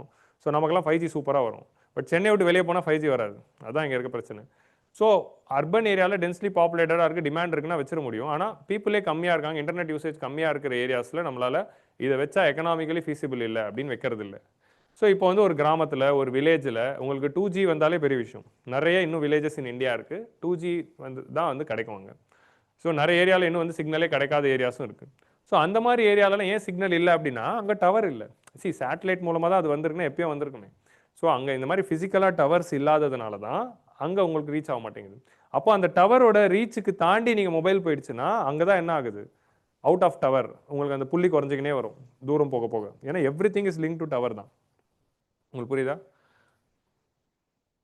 ஸோ நெக்ஸ்ட் வந்து வல்னரபிள் டு டிஸ்ரப்ஷன். ஒரு நேச்சுரல் டிசாஸ்டரோ ஒரு சைக்ளோனோ ஒரு எர்த்குவேக்கோ வந்துச்சுன்னா அந்த டவர்லாம் டிஸ்ரப்ட் ஆகிடும். டிஸ்ரப்ட் ஆயிடுச்சுன்னா கனெக்டிவிட்டியே இல்லை. இப்போது கனெக்டிவிட்டி எப்போவுமே தேவை, அதீதமாக தேவைப்படுறது டிசாஸ்டர் மேனேஜ்மெண்ட் டைமில் தான். ஆனால் சைக்ளோன் வந்து எல்லா டவர் எல்லா கனெக்டிவிட்டியும் போன பிறகு உங்களால் கனெக்டிவிட்டியே பண்ண முடியாது. ஸோ அப்போ தான் வந்து கிரவுண்ட் பேஸ் வந்து ஒர்க் இல்லாமல் போகுது. They cannot meet the demand of on the go connectivity in remote locations for temporary operations. இப்போது ஒரு நடு டெசர்ட்டில் உங்களுக்கு ஒரு கனெக்டிவிட்டி வேணும், இல்லை லடாக்கு போகிறீங்க அங்கே வந்து பாங்காங்ஸோ லேக்கில் வந்து உங்களுக்கு ஒரு கனெக்டிவிட்டி வேணும், இல்லை நடு காட்டுக்குள்ளே நீங்கள் வந்து போகிறீங்க அங்கே உங்களுக்கு அந்த காட்டில் எனக்கு எது கனெக்டிவிட்டி வேணும் அப்படின்னா, இன்றைக்கி எல்லாரும் போகிறீங்களா டூரில், ஒரு ஹிடன் ஸ்பாட் நான் கண்டுபிடிச்சிருக்கேன் மக்களே அப்படின்னு ஒரு ரீல் போடுவான். ஹிடன் ஸ்பாட்டுன்னு நம்ம கிளம்பி போனால் 100 பேர் இருப்பாள் ஆல்ரெடி. ஸோ அந்த மாதிரி ஹிடன் ஸ்பாட்ஸுக்கெலாம் நம்ம போகிறப்போ ஆன் தி கோ கனெக்டிவிட்டினா என்ன அப்படின்னா, எங்கே போனாலும் ஈஸியாக வந்து கனெக்டிவிட்டி கொண்டு வருது. இப்போ வந்து சிம்பிளாக இப்போ நம்ம ஆன் தி கோ கனெக்டிவிட்டினா இப்போ எங்கே போனாலும் உங்கள்கிட்ட வந்து உங்கள் மொபைலே வந்து ரூட்டராக மாற்றிக்க முடியும். அதான் வந்து ஆன் தி கோ கனெக்டிவிட்டி. இந்த மாதிரி சிம்பிளாக ஆன் தி ஃப்ளோவில் எந்த ஏரியாலையுமே வந்து ஒரு மாடியுலர் அப்ரோச் இல்லை. மாடியுலர் அப்ரோச்னா என்னதுன்னா அது பிளக் அண்ட் ப்ளே மாதிரி. ஸோ எங்கே போனாலும் இதை செட் பண்ணால் உங்களுக்கு கனெக்டிவிட்டி வந்துடும் அப்படிங்கிற மாதிரி ஒரு சிஸ்டம். ஸோ அந்த சிஸ்டம் வந்து நம்மளால் கொண்டு வர முடியல, பிகாஸ் அவ்வளோ பெரிய டவரை நம்ம எல்லா இடத்துலையும் மொபைலாக கொண்டு போக முடியாது, இந்த மாதிரி மொபைல் டவர்ஸை. ஸோ அதனால் வந்து இப்போ ஒரு ரிமோட் பிளேஸ் இந்த தார் டெசர்ட் நீங்கள் போகிறீங்கன்னா அந்த இடத்துல உங்களுக்கு டவர் இருந்தால் தான் வரும், இல்லை வராது. உங்களால் ஒரு ரிமோட் மொபைல் டவர் அப்படின்னு ஒன்று கொண்டு போக முடியாது. அதுதான் அங்கே இருக்க ப்ராப்ளம். ஸோ அந்த மாதிரி சேலஞ்சஸ் வந்து கிரவுண்ட் பேஸ் நெட்ஒர்க்கில் இருக்குது. ஆனால் கிரவுண்ட் பேஸ் நெட்ஒர்க்கோடைய அட்வான்டேஜஸ் பற்றி நம்ம நிச்சயமாக பேசணும். அட்வான்டேஜஸ் என்ன அப்படின்னா latency, speed. So it is very quick. ஏன்னா ஸ்பீட் ஆஃப் தி லைட்டில் அது போகுது. ஸோ அப்படி இருக்கிறதுனால it is going to be very quick and it is going to have very less latency. And இதில் வந்து இருக்கிற நெக்ஸ்ட் அட்வான்டேஜ் வந்து it is of less cost. இன்றைக்கி இருக்கிற டெக்னாலஜிக்கு 5G வந்து கம்மி விலைக்கு நமக்கு இப்போ கிடைக்குது. ஐ மீன் கம்பேர்ட் டு சாட்நெட். சாட்நெட்டை கம்பேர் பண்ணும்போது சொல்கிறேன், சரியா? ஏன்னா 5G விலையெல்லாம் ஏற்றிட்டான்னு எனக்கு தெரியும், பட் சொல்கிறேன். இப்போ சேட்டலைட் இன்டர்நெட் போகலாம். இந்த சேட்டலைட் இன்டர்நெட் அப்படிங்கிறது எப்படி ஒர்க் ஆகுது அப்படின்னா, it is working by the principle of satellite. இப்போ நமக்கு எர்த் இருக்குது, இந்த எர்த்தை சுற்றி மேலே வந்து they will be having satellites. Satellite எப்படி வரையலாம்? இந்த மாதிரி வரையலாம், கரெக்டாக? இந்த மாதிரி சிம்பிளாக சேட்டலைட்லாம் வரைய கற்றுக்கணும். திரிணாமுல் காங்கிரஸ், இது ரெட்டை இலை. ஸோ இந்த மாதிரி ஏதோ ஒன்று நீங்கள் வந்து வரைஞ்சிக்கலாம். வரைஞ்சி இது எப்படி ஒர்க் ஆகுது அப்படின்னா, ஸோ உங்களுக்கு கிரவுண்டில் ரிசீவர் ஸ்டேஷன் இருக்கும். ஸோ இப்போதைக்கு இருக்க டெக்னாலஜி என்ன அப்படின்னா, கிரவுண்டில் யூ வில் ஹேவ் இந்த டிஷ் ஆண்டனா மாதிரி உங்களுக்கு ரிசீவர் ஸ்டேஷன் இருக்கும். இந்த ரிசீவர் ஸ்டேஷன் வந்து உங்களுக்கு இந்த ரிசீவர் ஸ்டேஷன்லேருந்து யூ வில் ஹேவ் தி இங்கே வந்து ஒரு டிரான்ஸ்பாண்டர் இருக்கும். ஸோ இங்கே உங்களுக்கு மொபைல் இருக்கும். ஸோ இந்த மொபைல்லேருந்து கால் பண்ணுறீங்கன்னா இன்டர்நெட் வேணும் அப்படின்னா இந்த இன்டர்நெட் எங்கேருந்து வரும்னா இங்கேருந்து வரும். அது ரிசீவர் ஸ்டேஷன்லேருந்து வந்து இந்த ரிசீவர் ஸ்டேஷன் உங்களுக்கு ட்ரான்ஸ்ஃபர் பண்ணும். ஸோ இப்படி வந்து சாட்நெட் வந்து ஒர்க் ஆகுது. ஸோ இந்த ரிசீவர் ஸ்டேஷன்ஸ் வந்து it can be as small as a modem. உங்கள் வீட்டில் மாடமாக வச்சுக்கலாம். It's not, don't imagine this as something very big. உங்கள் வீட்டு மாடியில் வச்சிருக்க டிஷ் ஆண்டனா மாதிரி தான். அந்த மாதிரி மாடியில் வச்சே உங்கள் வீட்டில் நீங்கள் இன்டர்நெட் கொண்டு வந்துக்கலாம். ஸோ மாடியில் இப்போ எப்படி டிஷ் ஆண்டனா வச்சா டிடிஹெச்ல டிவி வருதோ அந்த மாதிரி டிஷ் ஆண்டனா வச்சா உங்களுக்கு இன்டர்நெட் வரும். ஸோ அதுதான் வந்து இந்த சாட்நெட் டெக்னாலஜி. இது வந்து they have made it small to connect with the modem also. ஒரு சின்ன மாடம் உங்கள் ரூமில் வச்சுக்கிட்டாலும் அதுவும் வந்து சேட்டலைட்டில் இருக்க இன்டர்நெட்டை ரிசீவ் பண்ணி வீட்டுக்கு வைஃபை கொடுத்துரும். இன்னும் எதுக்கு வந்து இந்த சேட்டலைட் டெக்னாலஜி ரீச் ஆகலை அப்படின்னா நம்ம மொபைல் டேட்டா மாதிரி இன்னும் ரீச் ஆகலை. இப்போ நம்ம மொபைல் டேட்டாவில் இன்டர்நெட்டை ரிசீவ் பண்ணுறது மொபைலுக்குள்ளேயே ரிசீவர் இருக்குது. ஸோ மொபைலுக்குள்ள ரிசீவர் வந்து டைரெக்டாகவே டவர்லேருந்து ரிசீவ் பண்ணுது. அதே மாதிரி இதுக்குள்ளே வைஃபை ரிசீவர் இருக்குது, அது மாடம்லேருந்து ரிசீவ் பண்ணுது. ஆனால் சாட்நெட் வந்து இன்னும் மாடம் மூலமாக கொடுக்கறதுனால மொபைலில் வந்து சாட்நெட்டை டைரெக்டாக ரிசீவ் பண்ணுற அந்த டெக்னாலஜி இன்னும் வரல, அந்த சிப் இன்னும் டெவலப் பண்ணல. ஸோ எலான் மஸ்கோட இந்த ஸ்டார்லிங்க் எப்படி ஒர்க் ஆகுது அப்படின்னா உங்களுக்கு சேட்டலைட்லேருந்து டேரெக்டாக மாடம்க்கு வரும், மாடம்லேருந்து நீங்கள் வீட்டில் வைஃபை கொண்டு வந்துக்கலாம். அப்படி தான் வருதே தவிர ஸ்டாண்ட் அலோனாக மொபைல் டேட்டா மாதிரி இன்னும் அது வரல. ஸோ அது மொபைல் டேட்டா மாதிரி எங்கே போனாலும் மொபைல்லேருந்து டேரெக்டாக சேட்டலைட்லேருந்து ரிசீவ் பண்ணுறதுக்கான ரிசீவர்ஸ் வந்து இப்போ ரிசர்ச்சில் போயிட்டு இருக்கு. அடுத்து அதான் கொண்டு வர போகிறதா எலான் மஸ்க் வந்து சொல்கிறாரு. இப்போ இதில் நீங்கள் ஃபோன் கால் பண்ணணும்னா இப்படி பண்ணிக்கலாம். இதே இதில் நீங்கள் பண்ணுறீங்கன்னா இங்கேருந்து இங்கே காலுக்கு போகும், மேலே போகும். இந்த சேட்டலைட்ஸ் ஆர் கனெக்டட். உங்களுக்கு புரியுதா? இந்த மாதிரி வேர்ல்டு ஃபுல்லாக வந்து சேட்டலைட்ஸ் இருக்குல்ல, இந்த சேட்டலைட்ஸ் எல்லாமே இட் இஸ் கனெக்டட். ஸோ அப்போ நீங்கள் இங்கேருந்து ஃபோன் பண்ணுறீங்கன்னா இந்த ஃபோன்லேருந்து இங்கே போகும், இந்த சேட்டலைட் வந்து கனெக்ட் ஆகிருக்கும். இந்த கனெக்ஷன்லேருந்து திரும்ப வந்து ரிசீவரோட இங்கே ஒருத்தருக்கு ரிசீவ் ஆகிடும். உங்களுக்கு புரியுதா? வேர்ல்டில் எங்கே போனாலும். ஸோ இந்த மாதிரி மேலே வந்து you are launching a constellation of satellites which are interconnected with themselves which are coordinatedly flying. So நீங்கள் உங்களுக்கு கிட்ட மேலே இருக்கிற அந்த சேட்டலைட்டுக்கு கனெக்ஷன் போகுது. அந்த கனெக்ஷன்லேருந்து நீங்கள் எந்த ரிசீவர் எந்த இடத்துல இருக்காரோ அந்த இதுக்கு சேட்டலைட்குள்ளேயே லிங்க் இருக்கும், அங்கே போயிட்டு அது இறங்கிடும். ஸோ அப்படி இருக்கிறதுனால இதுக்கு கிரவுண்ட் பேஸ்டாக எதுவும் தேவையில்ல, கிரவுண்ட் பேஸில் ஒரு ரிசீவர் இருந்தால் போதும். ஸோ இதுதான் வந்து இதில் இருக்கிற idea. So the advent of satellite mega constellation such as Starlink. A satellite internet network is composed of a space segment and a ground segment. இது full screen ஆகிடுங்க. அவ்வளோதான், போதும் போதும், இது போதும். A satellite internet composed of a space segment and a ground segment. So space segment இருக்கு, ground segment இருக்கு. நீங்க போங்க, நான் பார்த்துக்கிறேன். ஸோ இதில் ஸ்பேஸ் செக்மெண்ட்டில் என்ன இருக்குன்னா உங்களுக்கு சேட்டலைட் இருக்கும், தௌசண்ட்ஸ் ஆஃப் சேட்டலைட்ஸ் இருக்கும். இது ஒன்று ரெண்டு இல்லை, வேர்ல்டு வைடாக கவரேஜ் வரணும்னா தௌசண்ட்ஸ் தேவை. ஸோ இன்றைக்கி இருக்கிற ஒரு ஸ்டார்லிங்கோட ஒரு சேட்டலைட் வந்து மேபி சென்னை மட்டும் தான் கவர் பண்ணும். அப்போ சென்னையை மட்டும் கவர் பண்ணுறதுக்கு ஒரு சேட்டலைட் வேணும் அப்படின்னா வேர்ல்டு வைடாக கவர் பண்ணணும்னா எத்தனை வேணும்னு யோசிச்சு பாருங்க. ஸோ ஆயிரக்கணக்காக வேணும். அதுதான் இதில் இருக்கிற சேலஞ்ச்.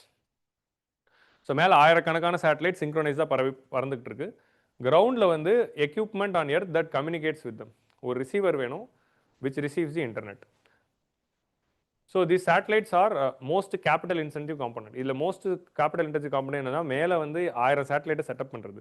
ஸோ எலான் மஸ்க் வந்து ஸ்பேஸ் எக்ஸை டெவலப் பண்ணி அவர்கிட்ட ஆல்ரெடி லான்ச்சர் இருக்கிறதுனால அவர் என்ன பண்ணிட்டாரு, அவரோட சேட்டலைட்ஸ் எப்போ வந்து ஸ்பேஸ் எக்ஸோட லான்ச் யார் பண்ணாலும் அதில் வந்து ஒரு 50 சேட்டலைட் அமுச்சு வச்சுருவார், சின்ன சின்ன சேட்டலைட்டை. ஸோ அப்பப்போ டைம் கிடைக்கிறப்பெல்லாம் 50 அனுப்பி அனுப்பி அனுப்பி அனுப்பி அனுப்பி இப்போ ஒரு 1000 அவர் ரீச் பண்ணிட்டார். இப்போ கிட்டத்தட்ட 8000 ஏதோ இருக்குன்னு நினைக்கிறேன். ஸோ அந்த அளவுக்கு ஒரு கான்ஸ்டலேஷன் ஃபார்ம் பண்ணி இவரதே 8000 இருக்குது இந்த ஸ்டார்லிங்கோடது.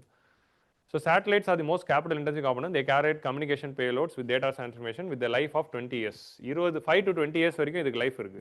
அப்போ அதை ஒரு சேட்டலைட்க்கு ஏற்ற மாதிரி அது மாறுதில்ல, அப்புறம் அதை ரீப்ளேஸ் பண்ணும். So this deployment requires careful planning, especially in the orbital altitude. So எந்த ஆர்பிட்டல் ஆல்டிடியூடில் வைக்கிறீங்களோ அதுக்கேற்ற மாதிரி கனெக்ஷன். ஸோ இங்கே நமக்கு 2G 3G 4G மாதிரி இருக்குல்ல, அப்போ அந்த சேட்டலைட்டை நீங்கள் அனுப்புறது லோ எர்த் ஆர்பிட்டில் வைக்கிறீங்களா, மிடில் வைக்கிறீங்களா, இல்லை ஜியோ ஸ்டேஷனரியில் வைக்கிறீங்களா அப்படின்னு 3 ஆர்பிட் இருக்குது. இல்லை எந்த ஆர்பிட் வைக்கிறீங்களோ அதுக்கேற்ற மாதிரி கனெக்ஷன் வரும். ஸோ நீங்கள் 3 ஆர்பிட்லேயும் நீங்கள் வச்சு சேட்நெட்டை கொண்டு வரலாம். இப்போ நம்ம டிடிஹெச் எல்லாம் இருக்குல்ல, அந்த டிடிஹெச் எல்லாமே ஜியோ ஸ்டேஷனரி தான். அதனால தான் ஒரே டேரக்டில் ஆன்டனா, ஏன்னா சேட்டலைட் வந்து சுற்றிட்டே இருக்கும்ல, அப்புறம் எப்படி ஒரே டேரக்ஷனில் ஆண்டனா இருக்குன்னு நம்ம யோசிக்கிறோம். அது எப்படி ஒரே டேரக்ஷனில் இருக்குன்னா ஜியோ ஸ்டேஷனரி தான். ஸோ எர்த்து சுற்ற அதுவும் அதை சிங்க்ரோனைஸாக சுற்றிட்டு இருக்கிறதுனால எர்த்தும் அந்த சேட்டலைட்டும் ஒரே டேரக்ஷனில் தான் இருக்கும் கடைசி வரைக்கும். அதான் ஜியோ ஸ்டேஷனரி. எர்த்துலேருந்து பார்க்கறதுக்கு அது ஸ்டேஷனரியாகவே தெரியும், ஏன்னா எர்த்தோட ரொட்டேஷனல் ஸ்பீடு கூட சிங்க் ஆகி அது போயிட்டு இருக்கும். ஸோ அதனால் ஒரே இடத்துல இருக்க மாதிரி இருக்கும். நெக்ஸ்ட் மீடியம் எர்த் ஆர்பிட், மூணாவது லோ எர்த் ஆர்பிட். இந்த மூணுத்துலேயும் நீங்கள் எங்கே வைக்கிறீங்களோ அதுக்கேற்ற ஸ்பீடு வரும். ஸோ இதில் வந்து லோ எர்த் ஆர்பிட்னா என்ன அப்படின்னா, ஒரு அப்ராக்சிமேட்லி 160 கிலோமீட்டர்லேருந்து 2000 கிலோமீட்டர் வரைக்கும் இருந்தால் அது லோ எர்த் ஆர்பிட். இப்போ நம்மளோட இன்டர்நேஷனல் ஸ்பேஸ் ஸ்டேஷன் ககன்யான், இப்போ சுபான்ஷு சுக்லா போயிட்டு வந்தது, இதெல்லாம் லோ எர்த்து தான். ஸ்பேஸ் ஸ்டேஷன்லாம் வந்து 400 கிலோமீட்டரில் தான் இருக்குது. ஸோ 150 கிலோமீட்டர்லேருந்து 2000 கிலோமீட்டருக்குள்ளே இருந்தால் லோ எர்த் ஆர்பிட். 2000 to 36,000 கிலோமீட்டருக்குள்ளே இருந்துச்சு அப்படின்னா அது மீடியம் எர்த் ஆர்பிட். 36,000 கிலோமீட்டர்ஸ்க்கு மேலே இருந்ததுன்னா அது ஜியோ ஸ்டேஷனரி ஆர்பிட். ஸோ இதான் வந்து அந்த 3 ரேஞ்ச். ஸோ ஒரு சில ஸ்டார்லிங் சேட்டலைட்ஸ் வந்து லோ எர்த் ஆர்பிட்டில் 550 கிலோமீட்டரில் வச்சுருக்காங்க. ஸோ நம்மளோட இந்தியாவோட கம்யூனிகேஷன் சேட்டலைட், பொதுவாக வந்து கம்யூனிகேஷன் சேட்டலைட் எல்லாமே ஜியோ ஸ்டேஷனரியாக தான் வைப்பாங்க. ஏன்னா ரிசீவர் ஆண்டனா கீழே ஒரே டேரக்ஷனில் இருக்கிறதுனால அது ஜியோ ஸ்டேஷனரியில் வச்சா தான் ஒரே டேரக்ஷனில் கொடுக்க முடியும். லோ எர்த்தில் வச்சா உங்களுக்கு அது எவ்ரி 90 மினிட்ஸ் சுற்றும். ஏன்னா எந்த ஆர்பிட்டில் எந்த டிஸ்டன்ஸில் வைக்கிறீங்களோ அதுக்கேற்ற ஸ்பீடில் தான் அது போகும். அப்போது எர்த்தோட ஸ்பீடை மேட்ச் பண்ணி ஒரு சேட்டலைட்டை வைக்கணும்னா அதே 36,000 வந்துச்சு. வை திஸ் நம்பர் கேம் அப்படின்னு பார்த்தீங்கன்னா, இப்போ நீங்கள் வந்து இப்போ இன்டர்நேஷனல் ஸ்பேஸ் ஸ்டேஷன் 400 கிலோமீட்டரில் இருக்குது. 400 கிலோமீட்டரில் ஒரு ஆப்ஜெக்ட் எர்த்தை சுற்றி வரணும்னா அதோட ஸ்பீடு ஒன்று இருக்குது. அந்த ஸ்பீடில் நீங்கள் போனீங்கன்னா எர்த்தை அது 90 மினிட்ஸில் சுற்றி வந்துடும். அப்போது நான் எந்த டிஸ்டன்ஸில் வச்சா அது வந்து 24 ஹவர்ஸில் சுற்றி வரும் அப்படின்னு பார்த்தா தான் அது ஜியோ ஸ்டேஷனரியாக வைக்க முடியும். ஸோ அந்த டிஸ்டன்ஸ்க்கு போகிறப்போ அது automatically it is going to 36,000. So அது அந்த இடத்துல நம்ம வச்சுருக்கோம். நம்மளோட கம்யூனிகேஷன் சேட்டலைட்லாம் அதை அங்கே வச்சுருப்போம். ஸோ நீங்கள் சயின்ஸ் அண்ட் டெக்னாலஜியில் பேசிக்ஸ் படிக்கிறப்போ study about different orbits. So low earth orbit, medium earth orbit, geostationary orbit அப்படின்னு 3 பேஸ்ட் ஆன் தி லென்த் இருக்குது. அதுக்கப்புறமா சன் சிங்க்ரோனஸ் ஆர்பிட் இருக்குது, போலார் ஆர்பிட் இருக்குது, இந்த மாதிரி நிறைய இருக்குது. ஸோ அதுக்குள்ளே இப்போ டிஸ்கஸ் பண்ணி நம்ம கன்ஃபியூஸ் ஆவேனா, இப்போதைக்கு இதை மட்டும் பார்ப்போம். ஜியோ ஸ்டேஷனரி சேட்டலைட் வந்து 36,000 கிலோமீட்டர் அபோவ் ஈக்குவேட்டர். இது பொதுவாக ஈக்குவேட்டருக்கு மேலே தான் வைப்பாங்க. They match the Earth's rotation, allowing them to remain stationary at a relative point on the ground. So இதில் ஒரு சேட்டலைட் வந்து 1/3 ஆஃப் தி எர்த்தை கவர் பண்ணும். ஸோ இந்த ஜியோ ஸ்டேஷனரியில் நீங்கள் 3 வச்சா போதும். இப்போ நீங்கள் எர்த்துக்குள்ளே வைக்கிறீங்களே, ஸோ நீங்கள் இங்கே வச்சா ஒரு 1/3 பார்த்துக்கும், இங்கே வச்சா ஒரு 1/3 பார்த்துக்கும், இங்கே வச்சா ஒரு 1/3 பார்த்துக்கும். ஸோ 3 ஜியோ ஸ்டேஷனரி அமிச்சா என்டையர் எர்த்தையும் கவர் பண்ணிடலாம். இதுதான் ஜியோ ஸ்டேஷனரி ஆர்பிட்டோட ஸ்பெஷாலிட்டி. ஸோ 3 சேட்டலைட் அமிச்சா இதை வச்சு நீங்கள் இன்டர்நெட் கொடுக்கலாம். இதுதான் ஜியோ ஸ்டேஷனரியில் நீங்கள் வச்சா. இப்போ நம்ம சாட்நெட்டுக்கு வருவோம். என்டையர் இடத்த கவர் பண்ணணும்னா நீங்கள் 3 இடத்துல வச்சா போதும், என்டையர் இடத்தையும் கவர் பண்ணிடலாம். ஆனால் வந்து இதில் இருக்க அப்புறம் என்ன, எலான் மஸ்கே அப்போ 1000 கணக்காக அனுப்புறாரு, இங்கே வச்சு 3 வச்சிடலாம் அப்படின்னா, இந்த more the distance you go more latency speed. அந்த லைட் போயிட்டு அங்கேருந்து ஹிட் ஆகி ட்ராவல் ஆகி வரதுக்கான டைம் அதிகமாகுதுல, அப்போ இன்டர்நெட் ஸ்லோ ஆகிடும். ஸோ உங்களுக்கு இன்டர்நெட் ஃபாஸ்ட்டாக வேணும்னா சேட்டலைட் எங்கே இருக்கணும், லோ எர்த் ஆர்பிட்டில் தான் வைக்கணும். அதுதான் அதில் இருக்கிறது. ஸோ உங்களுக்கு டிஸ்டன்ஸ் க்ளோஸ் ஆக number of satellite needed is will increase. 36,000 கிலோமீட்டருக்கு 3 போதும். ஆனால் 500 கிலோமீட்டரில் வைக்கணும்னா பல ஆயிரங்கள் தேவைப்படுது. இதுதான் வந்து அதோட exponential need. So Viasat's global express அப்படிங்கிற கம்பெனி, ஜிஎக்ஸ் அப்படிங்கிற கம்பெனி வந்து இந்த சேட்நெட் தராங்க. அவங்க வந்து அவங்களோட பிஸ்னஸை வந்து 3 வச்சு தான் பண்ணிகிட்டு இருக்காங்க. ஜியோ ஸ்டேஷனரி ஆர்பிட்டில் வச்சு தான் தே ஆர் டூயிங் த பிஸ்னஸ். நமக்கு வெறும் ஸ்டார்லிங்க் மட்டும், நம்ம எக்ஸோட ஸ்டார்லிங்க் மட்டும் பார்க்கணும்னு இல்லை, வியாசாட்டும் நம்ம வந்து நோட் பண்ணணும். இந்த மாதிரி நிறைய கம்பெனிஸோட நேமும் நோட் பண்ணி வச்சுக்கணும். நம்மளோட ஏர்டெல்லும் வந்து ஒன்று பிளான் பண்ணிட்டு இருக்காங்க. டு ஹாவ் திஸ் சாட்நெட்டை கொண்டு வரணும்னு ஏர்டெல்லும் ஒரு லண்டன் கம்பெனி கூட டிஸ்கஷன்ஸில் இருக்காங்க. ஸோ வியாசாட் உடைய குளோபல் எக்ஸ்பிரஸ் வந்து இந்த மாதிரி ஜியோ ஸ்டேஷனரி தான் பண்ணுது. பட் இதில் இருக்க ட்ராபேக் என்ன? Drawback is high propagation latency and delays, making Jio synchronous orbit system unsuitable for time sensitive application. So உங்களுக்கு குவிக் ரெஸ்பான்ஸ் வரணும், ரியல் டைமில் உங்களுக்கு வரணும், வீடியோ கால்லாம் பண்ணணும் அப்படின்னா இந்த சேட்டலைட் இன்டர்நெட் வச்சு பண்ண முடியாது, பயங்கர டிலே இருக்கும். ஸோ அதனால தான் வந்து நம்ம என்ன பண்ணணும், medium earth and low earth வந்து தேவைப்படுது. கிளியரா? ஸோ அப்போது வாட் இஸ் சேட்டலைட் இன்டர்நெட் அப்படின்னு கேட்டால் அதோட டிஸ்கிரிப்ஷன் எழுதி இட் இஸ் 3 டைப்ஸ்னு போட்டு 3 டைப்ஸையும் எழுதலாம். ஸோ மெயின்ஸ் ஆன்சர் ரைட்டிங் மாதிரியே வந்து நீங்கள் கொண்டு போகலாம். இது ஒரு ஸ்டெப் ஹெட்டிங், அது கீழே 3 பாயிண்ட். அடுத்தது வந்து medium earth orbit. Medium earth orbit 2000 to 3600 வருது. It is a compromise between Jio synchronous and low earth orbit. இதில் இருக்கிற சேட்டலைட்டோட சைஸும் பெருசு. நீங்கள் டிஸ்டன்ஸ் அதிகமாக வைக்கிறதுனால பெரிய சேட்டலைட் வைக்கணும். அண்ட் அது வந்து லான்ச் பண்ணுறது காஸ்ட்லி. ஒரு சேட்டலைட்டை லோ எர்த் ஆர்பிட்டில் வைக்கிறதுங்கிறது சீப், பட் அதே ஜியோ ஸ்டேஷனரி வைக்கணும்னா அது காஸ்ட்லியாக இருக்கும். ஸோ அதோட ஆப்ரேஷனும் காஸ்ட்லியாக இருக்கும். பட் இது 20 வச்சு முடிச்சிடலாம். நீங்கள் மீடியம் எர்த் ஆர்பிட்டில் வச்சிங்கன்னா ஒரு 20 சேட்டலைட் வச்சு உங்களால் எர்த்து ஃபுல்லாக கனெக்டிவிட்டி கொடுக்க முடியும். ஸோ O3B MEO அப்படிங்கிற கம்பெனி வந்து O3B அப்படிங்கிற கம்பெனி வந்து MEOவில் இன்டர்நெட் கொடுக்குறாங்க. அப்போது ஒரு ஆர்பிட்லேயும் ஆல்ரெடி கம்பெனிஸ் இருக்குது. ஸோ O3B அப்படிங்கிற கம்பெனி வந்து MEO மூலமாக they are giving the internet. அப்போ உங்களுக்கு லோ எர்த் ஆர்பிட்ல யார் இருக்கா? வியாசாட் அப்படிங்கிறது லோ எர்த் ஆர்பிட்ல இருக்கு. இதெல்லாம் பிலிம்ஸ் பாயிண்ட் ஆஃப் வியூ பார்க்கலாம். Viasat O3B is related to what? புரியல என்னது? ஓகே. வியாசாட் வந்து ஜியோ ஸ்டேஷனரி ஆர்பிட்ல இருக்கு. அண்ட் O3Bங்கிறது மீடியம் எர்த் ஆர்பிட்ல இருக்கு. கொஸ்டின் என்ன வரலாம்னா the terms Geosat Viasat and O3B is related to what அப்படின்னு கேட்கலாம். So it is related to satnet. இந்த மாதிரி தான் பிலிம்ஸ் கொஸ்டின் நம்ம எக்ஸ்பெக்ட் பண்ணலாம். ஓகே. அண்ட் லோ எர்த் ஆர்பிட்ல அப் டு 2000 கிலோமீட்டரில் வைக்கலாம். இதோட மெயின் அட்வான்டேஜ் லோ லேட்டன்சி. லேட்டன்சினா என்னன்னா நீங்கள் ஒரு மெசேஜ் அனுப்பிச்சா அது போயிட்டு வரதுக்கு எவ்வளோ நேரம் ஆகுது, அதான் லேட்டன்சி. ஸோ அந்த லேட்டன்சிங்கிறது it is very low. Latency கம்மியாக இருந்தால் ஸ்பீட் அதிகமாக இருக்குன்னு அர்த்தம். ஸோ லோ லேட்டன்சியில் உங்களுக்கு கிடைக்கும். இது வந்து ஒரு சின்ன ஒரு டேபிள் சைஸில் சேட்டலைட் இருந்தால் போதும். இந்த டேபிள் சைஸில் ஒரு சேட்டலைட் அமிச்சாலே போதும். நீங்கள் சின்ன சேட்டலைட் அமிச்சிடலாம். அதனால் அது சீப்பர், குவிக்கர் டு டிப்ளாய், ஈஸியாக டிப்ளாய் பண்ணிடலாம். ஆனால் என்ன நிறைய தேவைப்படும். டிமெரிட்ஸ்னால் வந்து ஸ்மால் கவரேஜ் ஏரியா. ஒரு சிங்கிள் ஸ்டார்லிங்க் வந்து ஒரு மெட்ரோபாலிட்டன் சிட்டியை கவர் பண்ணும். அவ்வளோதான் அதோட கெப்பாசிட்டி. அப்போது நீங்கள் குளோபல் லெவல் மெகா கான்ஸ்டலேஷன் வேணும், அது ஒன்றா செயல்படணும் அப்படின்னா ஆயிரக்கணக்கான சேட்டலைட் வேணும். ஸோ ஆல்ரெடி எலான் மஸ்க் வந்து 7000 அமிச்சிட்டாரா. அவரோட அல்டிமேட் கோல் வந்து 42,000.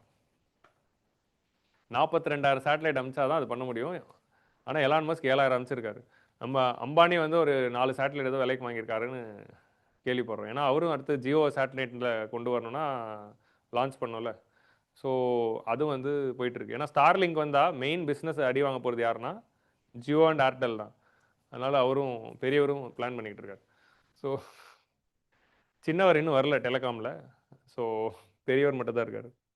So Starlink has 7,000 satellites in the orbit and இவர் வந்து 42,000. இதுதான் இதில் இருக்க டிஸ்அட்வான்டேஜ். இப்போ சேட்நெட்டோட மெயின் டிஸ்அட்வான்டேஜ் நம்ம என்ன எழுத போகிறோம் அப்படின்னா ஸ்பேஸ் டெப்ரிஸ். நம்ம இந்த மாதிரி ஸ்பேஸில் 42,000 சேட்டலைட்டை வச்சா என்ன ஆக போகுது அப்படின்னா இது வந்து ஸ்பேஸில் டெப்ரிஸ் குப்பைகள் உருவாக்க போகுது. இந்த சேட்டலைட்லாம் யூஸ் ஆகிடுச்சு. யூஸ் ஆகி முடிஞ்சோடனே என்ன பண்ணும், அது பாட்டிக்கு சுற்றிக்கிட்டே தான் இருக்கும். ஸோ அப்போ அது ஒரு குப்பையாக வந்து சுற்றிக்கிட்டே இருக்க போகுது. இந்த மாதிரி ஆல்ரெடி ஏகப்பட்ட ஸ்பேஸ் டெப்ரிஸ் இருக்குது. இந்த சேட்டலைட்லாம் டேமேஜ் ஆச்சுன்னா இது உண்டாகிற சின்ன பார்ட்டிகல்ஸ் வந்து அவ்வளோ பிரச்சனைகள் உருவாக்கும். So it will be going in such a speed that இது டேமேஜ் ஆகி உடஞ்சி இதோட சின்ன சின்ன பார்ட்டிகல்ஸ் வந்து வேற ஒரு சேட்டலைட்டில் மோதுச்சுன்னா அதுவும் டேமேஜ் ஆகிடும். ஸோ அது அப்படியே கெஸ்லர் சிண்ட்ரோமில் செயின் ரியாக்ஷனாக எல்லாத்தையும் டேமேஜ் பண்ணிட்டே போயிடும். கிராவிட்டி அப்படிங்கிற படம் பார்த்தீங்கன்னா உங்களுக்கு கெஸ்லர் சிண்ட்ரோம் வச்சு தான் அந்த படமே. ஸோ கெஸ்லர் சிண்ட்ரோம் மாதிரி இந்த மாதிரி ஸ்பேஸ் டெப்ரிஸில் மாட்டி ஒரு ஸ்பேஸ் ஸ்டேஷன் டேமேஜ் ஆகிறப்போ என்ன விளைவுகள் வருது அப்படிங்கிறது தான் கிராவிட்டி படத்தோட கதையே. ஸோ அந்த மாதிரி வந்து பிரச்சனைகள் வருது. இன்னொன்று வந்து அப்ஸ்ட்ரக்ஷன் ஆஃப் வியூ. நான் எர்த்தில் டெலஸ்கோப் வச்சு ஸ்கையை பார்க்கலாம் அப்படின்னு போனால் எலான் மஸ்கோட ஸ்டார்லிங்க் தான் தெரியுது. ஏன்னா அதுங்க வந்து அப்ஸ்ட்ரக்டிங் த வியூவில் நடுவில் வந்து இதுங்க போயிட்டு இருக்கும். ஸோ அப்போ வந்து என்ன ஆகுதுன்னா ஸ்பேஸ் அப்சர்வேஷன்ஸ் எல்லாம் எனக்கு அஃபெக்ட் ஆகுது அப்படிங்கிறது அடுத்த கிரிட்டிசிசம் வைக்கிறாங்க. இந்த மாதிரி வந்து ஸ்டார்லிங்க் மாதிரியான விஷயங்கள்ல. ஸோ இதில் அடுத்த ஒரு கான்செப்ட் சொன்னாங்க. என்னதுன்னா இந்த சேட்டலைட் எல்லாத்துலேயும் ஒரு பெரிய லைட் வச்சா எல்இடி ஷோ வந்து சேட்டலைட்லேருந்தே பண்ணலாம் அப்படின்னு. நீங்கள் பண்ணுங்கடா, நீங்கள் என்னென்னலாம் பண்ணி சம்பாதிப்பீங்களோ பண்ணுங்க. Capitalism. So LEO mega constellations leverage their numbers to turn limitations into strengths. So இந்த நம்பர்ஸ் தான் வந்து அவங்களோட ஸ்ட்ரென்த்தாகவும் அமையுது. ஸோ இது என்ன ஆகுது அப்படின்னா இது எல்லாம் இந்த பாட்நெட்ஸ் மாதிரி செயல்படுது. மல்டிபிள் சேட்டலைட்ஸ் ஒர்க்கிங் டுகெதர் அப்படின்னு வரும்போது எக்கனாமி ஆஃப் ஸ்கேல் ஆகுது. ஸோ இந்த சேட்டலைட்ஸோட அட்வான்டேஜ் என்ன அப்படின்னா இந்த ஒவ்வொரு சேட்டலைட்லையுமே வந்து நீங்கள் சிக்னல் ப்ராசஸிங் வைக்கலாம். பொதுவாக வந்து ஏதோ ஒரு இடத்துல சிக்னல் ப்ராசஸிங் பண்ணணும். நீங்கள் இங்கேருந்து ஒரு டேட்டாவை மேலே அனுப்புறீங்க, மேலேருந்து அந்த டேட்டா இன்னொரு இடத்துக்கு போகுது. அந்த டேட்டா எங்கே ப்ராசஸ் ஆகுது? ஸோ மொபைலில் வந்து நம்ம பெரிய பெரிய சிப்பெல்லாம் வச்சு ப்ராசஸ் பண்ண முடியாது. நம்ம நார்மல் மொபைல் கால்லலாம் வந்து ப்ராசஸிங் எங்கே நடக்குதுன்னா it is happening in the towers. நம்ம மொபைலில் நடக்காது. ஸோ அதே மாதிரி வந்து இந்த மாதிரி வந்து இந்த signal processing for the satellites வந்து எங்கே இருக்குன்னா இந்த சேட்டலைட்லேயே இருக்குது. ஸோ அப்போ மொபைலில் வந்து நீங்கள் சிப்பை ரெடி பண்ணும்போது ஒரு லோ டெக்னாலஜி சிப்பே ரெடி பண்ணலாம். So that it easily adapted. So இந்த லோ எர்த் ஆர்பிட்டில் இத்தனை சேட்டலைட் வைக்கிறப்போ இந்த எல்லா சேட்டலைட்டும் சேர்ந்து செயல்படும் போது அது ப்ராசஸிங் கெப்பாசிட்டி இன்னும் அதிகமாகுது. ஸோ அப்போ என்டையர் சிக்னல் ப்ராசஸிங் வேலையும் நீங்கள் சேட்டலைட்டுக்கு வச்சுக்கலாம். அப்போ மொபைலில் வந்து வெறும் ஒரு ரிசீவர் சிப் மாதிரி, இப்போ நம்ம ஃபாஸ்டாக் மாதிரி ஒரு RFID மாதிரி ஒரு குட்டி சிப் ஒன்று வச்சா போதும். RFID யூஸ் பண்ண முடியாது. I'm just telling analogy. இப்போ ஃபாஸ்டாக்ல வந்து ப்ராசஸிங் எங்கே நடக்குது அப்படின்னா காரில் இருக்கிற சிப்பில் நடக்கல. அந்த டால்கேட்டில் இருக்கிற அந்த ரிசீவரில் தான் ப்ராசஸிங் நடக்குது. இங்கே வந்து எந்த கார் போகுது வருதுங்கிறது தான் பார்க்க போகிறோம். ஸோ அந்த மாதிரி பேசிவான விஷயங்கள் நம்ம மொபைலில் அடாப்ட் பண்ணிக்கிறது ஈஸி. ஸோ அதுதான் வந்து இந்த லோவர் எர்த் ஆர்பிட் கொடுக்குற advantage. So smaller satellites are capable of onboard signal processing that enhances the data transmission efficiency and signal quality. And அதனால் onboard intelligence so simplifies user terminals. நீங்கள் கிரவுண்டில் வச்சிருக்க user terminals வந்து simplified ஆக்கிடலாம். So small, cheaper and more accessible. So அப்போது ஒரு குட்டி மாடம் வச்சே நீங்கள் ரிசீவ் பண்ணிக்கலாம். ஏன்னா இந்த மாடம் எதுவும் ப்ராசஸ் பண்ண போகிறதில்ல, ஃபைனல் டேட்டா வெறும் ரிசீவ் தான் பண்ண போகுது. ப்ராசஸிங்லாம் மேலேயே தான் நடக்க போகுது. ஸோ ப்ராசஸிங்கே கிரவுண்டில் பண்ணணுங்கிற போது தான் உங்களுக்கு பெரிய நெட்ஒர்க்ஸ்லாம் தேவைப்படுது. ஸோ அது இதில் இல்லை அப்படின்னு சொல்கிறாங்க ஒரு அட்வான்டேஜாக. ஸோ அடுத்தது வந்து இது எப்படி ஒர்க் ஆகுது அப்படின்னு பார்த்தீங்கன்னா mega constellation it works with the interlink. So இதே டயக்ராமாக இங்கே கொடுத்துருக்காங்க. ஸோ சேட்டலைட் எப்படி வரையணுங்கிறதுக்கு இங்கே நமக்கு மாடல் டயக்ராம் இருக்குது. எக்ஸாம் ஹாலில் ஆனால் நம்ம என்ன வரைய முடியும், இப்படி ஒன்று வரைஞ்சி இப்படி ஒன்று போட்டு இப்படி தான் ஒன்று வரையணும். ஓகே. ஸோ அப்போது கிரவுண்ட்லேருந்து உங்களுக்கு வந்து சோர்ஸ்லேருந்து சேட்டலைட்டுக்கு போகுது. இந்த சேட்டலைட்டில் வந்து இன்டர் சேட்டலைட் லிங்க் இருக்குது. இந்த இன்டர் சேட்டலைட் லிங்க் வந்து எதை வச்சு பண்ணியிருக்காங்க, இப்போ கிரவுண்ட்லேருந்து மேலே போகிறதெல்லாம் நார்மல் எலக்ட்ரோ மேக்னெட்டிக் வேவ்ஸில் எதுவானா இருக்கலாம், radio waves or whatever waves. ஆனால் மேலே இன்டர் சேட்டலைட் லிங்க் எல்லாமே வந்து ஆப்டிக்கல் விசிபிள் லிங்காக தான் இருக்குது. விசிபிள் லிங்காக இருக்கிறதுனால அது ரொம்ப குயிக்காக இருக்கும். ஏன்னா பக்கத்துலேயே சேட்டலைட் இருக்கிறதுனால அது ஆன் வியூவில் இருக்கிறதுனால குயிக் டிரான்ஸ்மிஷன் வந்து நடக்கும். ஸோ அது ரேடியோ வேவ்ஸாக இல்லாமல் விசிபிள் லிங்காக இருந்ததுன்னா லைட் வேவ்ஸ்லேயே போகும். ஸோ அதனால் என்ன ஆகுதுன்னா ஈஸி டு டிரான்ஸ்மிட். ஸோ இந்த இன்டர் சேட்டலைட் லிங்க் மூலமாக உங்கள் ரிசீவர் ஏரியாவுக்கு போயிடும், அந்த சேட்டலைட் கீழே வந்து டெஸ்டினேஷனுக்கு கொடுத்துரும். ஸோ இதுதான் இதோட advantage.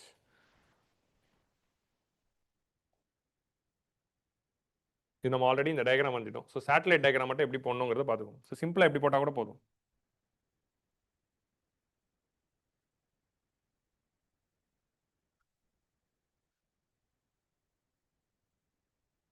So satellite internet, the key innovation was the use of optical interlink satellite links. So the optical links தான் வந்து வருது. They allow satellite to communicate directly with each other in the space. So this network can route data globally with minimum reliance on ground station, reducing latency and increasing efficiency. So அப்போ இந்த சேட்டலைட்லேருந்து inter satellite communication வந்து ஸ்ட்ராங்காக இருக்கிறதுனால குயிக்காக வந்து data போயிடும் ஆப்டிக்கலில் வைக்கிறதுனால, radio வேவ்ஸாக வைக்காம. ஸோ இப்போது சேட்டலைட் இன்டர்நெட்டோட சேலஞ்சஸ் என்ன? ஸோ ஒரு மெயின்ஸ் கொஸ்டின்னா அடுத்து வந்து நம்ம அதோட ஃபீச்சர்ஸ் எழுதியாச்சு, கான்ஸ்டலேஷன் எப்படி ஒர்க் ஆகுதுன்னு போட்டாச்சு, டயக்ராம் என்னன்னு பார்த்தாச்சு. நெக்ஸ்ட் சேலஞ்சஸ் வந்து maintenance of continuous connectivity. So இப்போது ஹேண்ட் ஆஃப் அப்படிங்கிற கான்செப்ட் இருக்குது. ஹேண்ட் ஆஃப்னா என்ன அப்படின்னா, நீங்கள் இப்போது ஒரு கார் ஓட்டிகிட்டு போகிறீங்க, கார் ஓட்டிட்டு மொபைல் பேசிகிட்டே போகிறீங்க. அப்போ என்ன ஆகும், you are in the car. So இதுலேருந்து வந்து உங்களுக்கு வந்து இங்கே பக்கத்தில் இருக்க சிக்னலுக்கு போகும். இப்போ இந்த கார் வந்து இந்த இதோட கெப்பாசிட்டி வந்து இவ்வளோ தான். இப்போ இந்த கார் வந்து இந்த ஏரியாலேருந்து தாண்டி அடுத்த ஏரியாவுக்கு போகிறப்போ உங்களுக்கு இங்கே இருக்கிற டவருக்கு தான் அது போகணும். இப்போ கார் இப்போ இங்கே வந்துருச்சு. அப்போ இவ்வளோ நேரமாக இந்த டவர் வழியாக கால் போயிட்டு இருந்தது. இப்போ என்ன ஆகுது, உங்களுடைய காலில் இருந்து இந்த டவர் வந்து இந்த டவர்லேருந்து இந்த டவருக்கு மாற்றணும். ஸோ அது எப்படி நடக்கும் அப்படின்னா, ஃபர்ஸ்ட் இந்த கார் வந்து இதோட அவுட் ஆஃப் ரேஞ்ச் போகிறப்போ அடுத்து எங்கே டவர் இருக்குன்னு பார்த்து அந்த டவரோட கனெக்ஷன் வந்த பிறகு இந்த கனெக்ஷன் கட் ஆகும். ஸோ இட்ஸ் நாட் தட் இதோட கட்டான பிறகு அது தேடி அடுத்த கனெக்ஷன் பிடிக்கும். அப்படி நடந்துச்சுன்னா எதுவும் கேட்காது. நடுவில் சம்டைம் பேசுகிறப்போ ஏதாவது சிக்னல் பிரேக் ஆகுது அப்படின்னு சொல்கிறோம்ல, அது என்னன்னா பக்கத்து டவர் கிடைக்கல. இப்போ என்ன ஆகும், ஏன்னா ட்ரெயின்லலாம் நம்ம போகிறப்போ மூமெண்ட்டில் இருக்கிறப்போ சிக்னல் பிரேக் ஆகிறதுக்கு காரணம் என்னென்னா, இதோட ரேஞ்சிலேருந்து வெளியே வந்துட்டீங்க ஆனால் பக்கத்து டவர் உங்களுக்கு கிடைக்கல, அதனால சிக்னல் பிரேக் ஆகுது. ஸோ அது ஹேண்ட் ஆஃப் அப்ரோச் என்ன அப்படின்னா, அடுத்த டவர் கிடைக்கிற வரைக்கும் இந்த சிக்னல் பிரேக் ஆகாமல் அது பார்த்துக்கும். ஸோ உங்களுக்கு அது கிடைச்சோன்னே இது பிரேக் ஆகிடும். ஸோ அப்படி இருக்கிறப்போ உங்களுக்கு சீம்லெஸ்ஸாக அப்படியே பேசிகிட்டே போகலாம். பட் உங்களுக்கு அடுத்த டவர் கிடைக்காதப்போ தான் ட்ராவலில் உங்களுக்கு டேட்டா கிடைக்காது, சிக்னல் கிடைக்காது. ஸோ இது வந்து கிரவுண்ட் ஸ்டேஷனில் பண்ணுறப்போவே இந்த மாதிரி இஷ்யூஸ் இருக்குது. ஸோ சேட்டலைட் நம்ம ட்ரெயினில் போகிறப்போ எவ்வளோ ஸ்பீடில் போகிறோம், 90 km/h தான், அவ்வளோதான் போகிறோம். கார்லேயே அந்த ஸ்பீடு தான் போகிறோம்.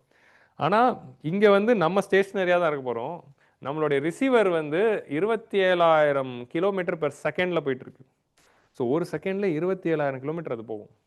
சாரி, 27,000 km/h பெர் செகண்ட்ன்ற பாருங்க, பெர் ஹவர். அப்படி போனால் எஸ்கேப் வெலாசிட்டி தாண்டி எங்கேயோ போயிடும். 27,000 km/h ஸ்பீடில் அந்த சேட்டலைட் வந்து போயிட்டு இருக்கும். அப்போ போயிட்டு இருக்கிறப்போ இந்த ஹேண்ட்ஸ் ஆஃபை வந்து கொண்டு வரதுங்கிறது ஒரு சேலஞ்சாக இருக்குது. அந்த to ensure uninterrupted service network must seamlessly hand off the connection from one satellite to next. So இதனால தான் என்ன ஆகுது அப்படின்னா, எல்லா சேட்டலைட்லேயுமே வந்து ஸ்டியரபிள் ஆண்டனா இருக்கான். ஸோ இந்த சேட்டலைட்டில் மேலே இருக்குல்ல, அந்த சேட்டலைட்டில் வந்து ஆண்டனா வந்து 360 டிகிரி சுற்றுற மாதிரி ஆண்டனா வச்சு, அது ஃபாஸ்ட் மூவ்மெண்ட்டில் இருந்தாலும் இங்கே நம்ம ஸ்டேஷனரியாக இருக்கும், ஆனால் மேலே இருக்க டவர் மூவ் ஆகிட்டு இருக்கு. ஸோ அப்போ அது வந்து கரெக்டாக வந்து அந்த ஆண்டனா வந்து அது அடுத்த டவர் கிடைக்கிற வரைக்கும் அது டைரக்ஷனை திருப்பி கொடுத்துட்டு அப்புறம் அது கொண்டு போகுது. ஸோ அப்போது உங்களுக்கு இங்கே எங்கே ஆண்டனா வச்சுருக்காங்கன்னா சேட்டலைட்டில் வச்சுருக்காங்க. இதில் வந்து ஒரு ஆண்டனா இருக்கும். இந்த ஆண்டனா வந்து 360 டிகிரியும் சுற்றும். ஸோ அப்போ நீங்கள் கிரவுண்ட்லேருந்து இங்கே அனுப்புறீங்க, இது மூவ் ஆகிடும். இப்போ அடுத்த சேட்டலைட் வந்துடும். அப்போது இது இது இது இங்கே வந்துடுது. ஏதாவது ஒரு வீடியோவாக பார்த்தா நல்லாயிருக்கும். வீட்டுக்கு போய்ட்டு வீடியோவாக பாருங்கள். என்னால் 2Dயில் வரைஞ்சி அதை காட்ட முடியல. ஃபஸ்ட்டு இங்கே இருக்கா, இப்போ இந்த சேட்டலைட் இங்கே வந்துடும். இப்போ இது இங்கே வரும்போது இந்த ஆண்டனா வந்து இங்கே வர சேட்டலைட்டுக்கு சிக்னல் கொடுக்கும். ஸோ கொடுத்துட்டு அது கிரவுண்ட் ஸ்டேஷன் வர மாதிரி காட்டிக்கும். ஸோ அது வந்த பிறகு இது கட் ஆகும் அப்படிங்கிற மாதிரி சொல்கிறாங்க. ஸோ இந்த மாதிரி வரணும்னா நிறைய சேட்டலைட் மேலே இருந்தால் தான், நம்பர் ஆஃப் சேட்டலைட் அதிகப்படுத்தினா தான் இந்த ஹேண்ட் ஆஃப் வந்து இன்னும் ஈஸியாக இருக்கும். ஸோ அப்போ more number of satellite better the connectivity. அதனால தான் 42,000 தேவைப்படுது. That is the idea here. Company like AST Space Mobile and Starlink are testing direct to smartphone services. So இன்னும் டேரக்ட் டு ஸ்மார்ட் ஃபோன் வரல. இப்போதைக்கு நம்ம மாடமில் receive பண்ணி தான் கொடுத்துட்ருக்கோம். So direct to smartphone வந்து வர வைக்கிறதுக்கு ஸ்டெப்ஸ் எடுக்கணும். ஸோ அதே மாதிரி வந்து innovation could eliminate the use of separate user terminals altogether. இது வந்துருச்சுன்னா உங்களுக்கு அந்த செப்பரேட் ரிசீவர் மாடம்ஸ்லாம் தேவையில்லை. டேரெக்டாக மொபைலுக்கே வந்து சேட்டலைட்லேருந்து உங்களுக்கு வந்து டேட்டா வந்துடும். So what is the application of satnet? இப்போ இவ்வளோ நேரமாக இதோட சேலஞ்சஸ் பார்த்தோம். நெக்ஸ்ட் வந்து அப்ளிகேஷன்ஸ். அப்ளிகேஷன் ஆஃப் சேட்நெட் வந்து ரிமோட் ஏரியாஸ். ஸோ இது மூலமாக என்ன ஆக போகுதுன்னா, ரிமோட் ஏரியாஸில் நமக்கு இன்டர்நெட் வரப்போகுது. ஸோ ஒரு டெசர்ட்டில் இப்போ உங்களுக்கு வேணும்னாலும் சேட்டலைட் வந்துடும். காட்டுக்குள்ளே போனாலும் சேட்டலைட் வந்துடும். நீங்கள் லே லடாக்கில் இருந்தாலும் மேலே சேட்டலைட் இருக்கும். அண்டார்டிகாக்கு போனாலும் சேட்டலைட் இருக்கும். ஸோ அப்போ எங்கே போனாலும் எர்த்தோட எல்லா இடத்துலையுமே உங்களுக்கு டவர் வைக்கணும்னு அவசியம் இல்லை. எல்லாத்துக்கும் மேலே சேட்டலைட் இருந்தால் போதும். ஸோ கிரவுண்டில் ரிசீவர் ஸ்டேஷன் இருந்தால் நீங்கள் எங்கே வேணாலும் எடுத்துக்கலாம். இப்போ நீங்கள் அந்த குட்டி ரிசீவர் ஸ்டேஷனை எங்கே வேணால் கொண்டு போகலாம். இப்போ ஸ்டார்லிங்கோட சிக்னல் ரிசீவ் பண்ணுற அந்த ஒரு ரிசீவர் நீங்கள் வச்சுருந்தீங்கன்னா அது காரில் வச்சு எங்கே வேணால் கொண்டு போகலாம். நடு காட்டுக்கு போய்ட்டு அதை ஆன் பண்ணாலும் அது ரிசீவ் பண்ணி இன்டர்நெட் கொடுக்கும். ஸோ அப்போ நம்ம வந்து லடாக்கில் பாங்காங்ஸோ லேக்லேயும் நமக்கு சிக்னல் கிடைக்கும். ஸோ அதான் வந்து நம்ம இதில் பார்க்குறோம். இன் டிரான்ஸ்போர்ட்டேஷன் நேவிகேஷன் சிஸ்டம்லாம் கொண்டு வரலாம். Self driving cars. இப்போ செல்ஃப் டிரைவிங் கார்ஸில் உள்ளே வந்து இன்பில்டாக நமக்கு ஏ இருக்குது. பட் சம்டைம்ஸ் வந்து அது இன்டர்நெட்டில் கனெக்ட் ஆகிறப்போ தான் அது இன்னும் ப்ராசஸிங் நல்லாயிருக்கும்.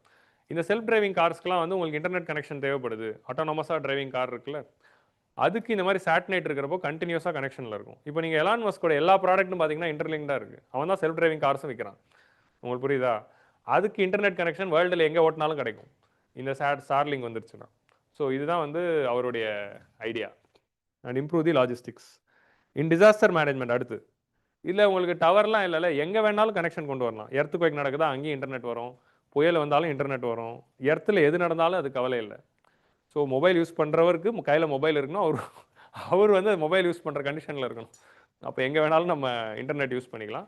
ரெஸ்கியூ ஆப்ரேஷன், ரெஸ்கியூ பர்சனல் எந்த ஏரியாவிலேருந்து கனெக்டிவிட்டி கொண்டு வந்துக்கலாம். ஸோ நமக்கு வந்து சிக்னல் தேவையில்லை, டேரெக்டாக சேட்டலைட் மூலமாக இங்கே ஆபத்தில் இருக்கும், இது இருக்கும். இப்போ நீங்கள் வந்து எத்திக்ஸில் கேஸ் ஸ்டடி எழுதுறப்போ டிசாஸ்டர் கொஸ்டின்லாம் வரும்போது சேட்டலைட் மாதிரி டெக்னாலஜிஸ்லாம் யூஸ் பண்ணி நம்ம கம்யூனிகேஷனை கொண்டு வருவோம் அப்படின்னு நம்ம எழுதலாம்.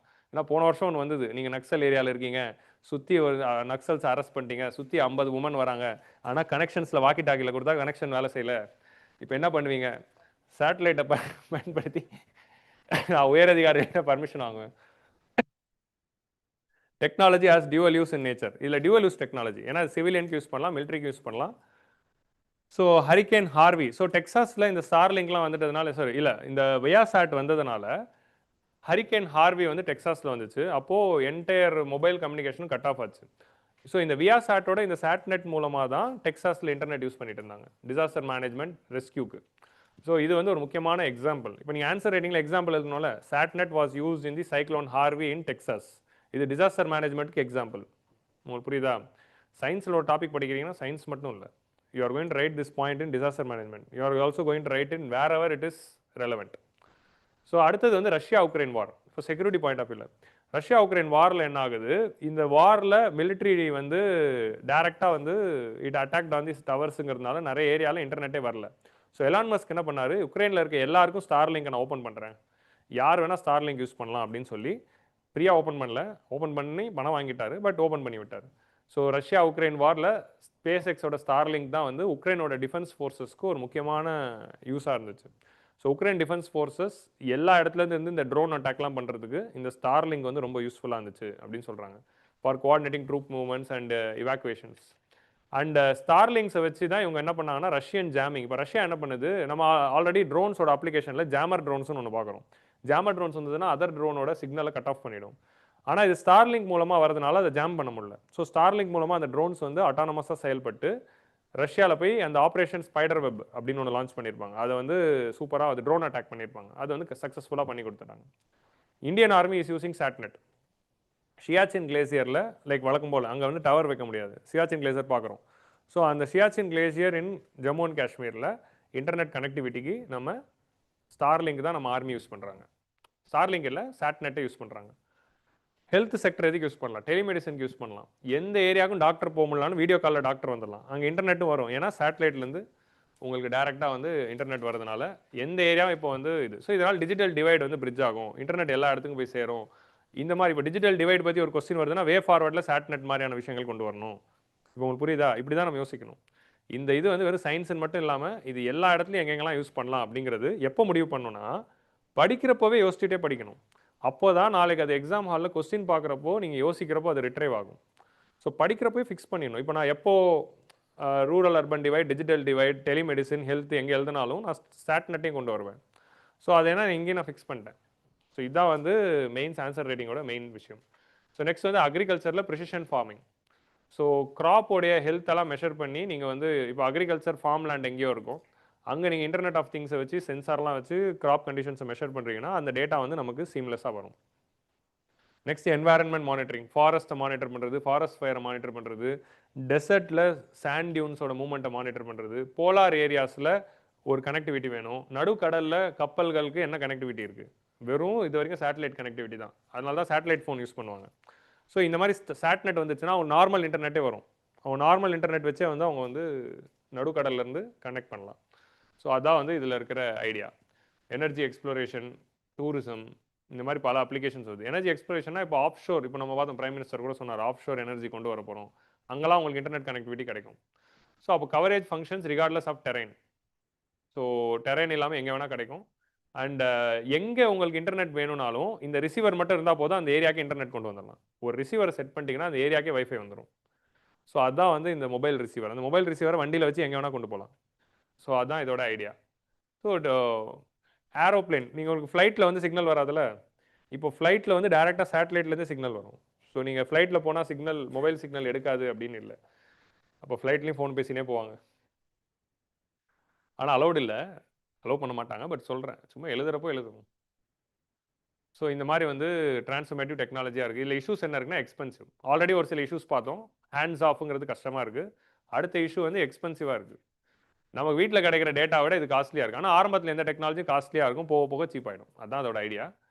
இதோட டெர்மினல்ஸ் வந்து $500 தான். அதாவது அந்த ஒரு ரிசீவர் சொன்னல, அந்த ரிசீவரோட விலை வந்து $40,000. $500 நீங்கள் 80க்குன்னு போட்டால் $40,000. ஸோ ஒரு மாடமோட விலை $40,000 அப்படின்னா அஃபோர்ட் பண்ண முடியாது. மாதம் வந்து பேமெண்ட் வந்து $50னா அது $400 கட்டணும். 50 × 80 400 4000 மாதம் $4000 இன்டர்நெட் பில் வரும். ஸோ நம்ம வருஷத்துக்கு இப்போ $1000 தான் கட்டுறோம். அது $4000 ஆகிடும். ஏன்னா ப்ராட்பேண்ட் வந்து $800 to $1000 தான் இருக்குது. இது $4000. ஸோ இல்லிசிட் யூஸ், இதை வந்து நீங்கள் வந்து ஆர்கனைஸ் கிரைம் பண்ணுற நான் ஸ்டேட் ஆக்டர்ஸ் கையில் போச்சுன்னா அவங்களும் இது பல பர்பஸ்க்கு யூஸ் பண்ணிக்கலாம். ஆல்ரெடி வந்து நிறைய இன்சர்ஜென்ட் ஏஜென்சிஸ் வந்து ஸ்டார்லிங்க் வச்சு தான் கனெக்ட் பண்ணுறாங்க. அவங்க வந்து இன்டர்நெட் கனெக்டிவிட்டி, காலிங், இப்போ நக்சல்ஸ்லாம் காட்டுக்குள்ளே இருக்காங்க, அவங்களுக்குலாம் கனெக்டிவிட்டி வந்து இது பூஸ்ட் பண்ணுது. ஸோ வே ஃபார்வர்டு இந்தியா மாதிரியான கண்ட்ரிஸ் வந்து இந்த டெக்னாலஜி சீக்கிரமாக ஆக்சஸ் பண்ணி டிஜிட்டல் டிவைடை பிரிட்ஜ் பண்ணி எக்கனாமிக் டெவலப்மெண்ட்டை கொண்டு வரணும். அண்டு இது வந்து இப்போ கொண்டு வந்தாச்சுல, அடுத்து என்ன பண்ணணும், இந்த மாதிரி சேட்நெட் எல்லாம் ரெகுலேட் பண்ணுறதுக்கு இன்டர்நேஷனல் நார்ம்ஸ் கொண்டு வரணும். எத்தனை சேட்டலைட் ஒரு நாடு அனுப்பலாம். இப்போது எலான் மஸ்க் ஒரு 40,000 அனுப்பிட்டான். இப்போ நாளைக்கு நானும் வந்து ஆதில் மொபைல்ஸில் நான் வந்து ஒன்று ஆரம்பிக்கிறேன்னு வைங்க, ஆரம்பிக்க மாட்டேன், ஆரம்பிப்பேன். ஸோ அதில் அனுப்புகிறப்ப நான் ஒரு 40,000 அனுப்பணும். இப்போ இடம் இருக்கா அவ்வளோ அங்கே மேலே. இந்த மாதிரி அவன் இப்போ அடுத்து பெரியவர் ஒரு 40 அனுப்புவார், 40,000 அனுப்புகிறாரு ஜியோக்கு. அப்புறம் வந்து ஏர்டெல் வந்து அவன் ஒரு 40,000 அனுப்புவான். எவ்வளோ தான் சேட்டலைட் மேலே அனுப்புறது. அப்போ இதுக்கு இன்டர்நேஷனல் கொலாபரேஷன் வரணும், கவர்னன்ஸ் வேணும், அதுக்கு ஒரு கன்வென்ஷன் கிரியேட் பண்ணும். அதான் வே ஃபார்வர்டில் எழுத போகிறோம். ஸோ கிளியரா? ஸோ இந்த மாதிரி எது வந்தாலும் we can manage. So this is the basics of satnet. ஒரு டெக்னாலஜி படித்தா இந்த மாதிரி அதோட டெஃபினிஷன் என்ன, ஃபீச்சர்ஸ் என்ன, அப்ளிகேஷன்ஸ் என்ன, சேலஞ்சஸ் என்ன, வே ஃபார்வர்ட் என்ன, அவ்வளோதான். இதுதான் ஒரு சயின்ஸ் அண்ட் டெக்கோட நோட்ஸ். இப்போ சாட்நெட்டோட நோட்ஸ் இருக்கு. இப்போ இது வந்து ஒரு potential question which we can expect. And எப்போவுமே சயின்ஸ் அண்ட் டெக் கொஸ்டின் படிக்கிறப்போ இதுக்கு டயக்ராம் பாசிபிளான்னு யோசிக்கணும். அந்த டயக்ராமை வந்து சிம்பிளாக நோட்ஸில் வரைஞ்சி வச்சுக்கணும், ஸ்டிக் டயக்ராம் மாதிரி. நம்மளால ஸ்டிக் டயக்ராம் மட்டும் தான் வரைய முடியும். அந்த ஸ்டிக் டயக்ராமை நோட்ஸில் வரையணும். நம்ம சம்டைம்ஸ் என்ன பண்ணுவோம்னா நோட்ஸில் வந்து அழகாக வரைவோம், அழகாக டீட்டெயில்டாக பர்ஃபெக்டாக வரைவோம்னு நினைப்போம். அதுக்குனால பயனே கிடையாது. ஏன்னா அந்த டயக்ராமை எக்ஸாமில் வரையவே முடியாது. ஸோ அப்போ எக்ஸாமில் வரைகிற மாதிரியான டயக்ராமை நோட்ஸில் வரைஞ்சி வைக்கணுமே தவிர அழகான பியூட்டிஃபுல்லான டயக்ராமை வரையக்கூடாது. அதை சிம்பிளாக நீட்டாக வரைகிறதுக்கு ஆனால் குயிக்காக வரைகிற மாதிரி ஒரு டயக்ராமை தான் நம்ம ப்ராக்டிஸ் பண்ணணும். சரியா?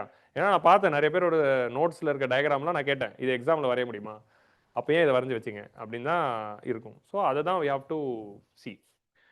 ஸோ தேர்ட் எடிட்டோரியல் வந்து இண்டிபெண்டன்ஸ் டே ஸ்பெஷலில் வந்து ஹெல்த் ரிலேட்டட் எடிட்டோரியல். இந்தியா வந்து லாஸ்ட் 79 இயர்ஸில் ஹெல்த்தில் என்னென்ன அட்வான்ஸ்மெண்ட் வந்திருக்கு, சும்மா ஒரு எவல்யூஷன் தான். இதில் நிறைய டேட்டா கிடைக்கும் அண்ட் பாயிண்ட்ஸ் கிடைக்கும். இதை நம்ம ஹெல்த் ரிலேட்டட் கொஸ்டின்ஸில் எங்கே வேணால் யூஸ் பண்ணலாம். அதான் இதோட தீம். ஸோ இதை பார்த்துட்டு பிரேக் போவோம். ஸோ ஆல்மோஸ்ட் வந்து ஒரு 15 மினிட்ஸில் முடிச்சிடலாம், 15-20 மினிட்ஸில் பார்த்துட்டு பிரேக் போகலாம். அண்ட் பிரேக் முடிச்சுட்டு வந்து 2 டாபிக் பார்ப்போம். 8:30 ஆகிடும்.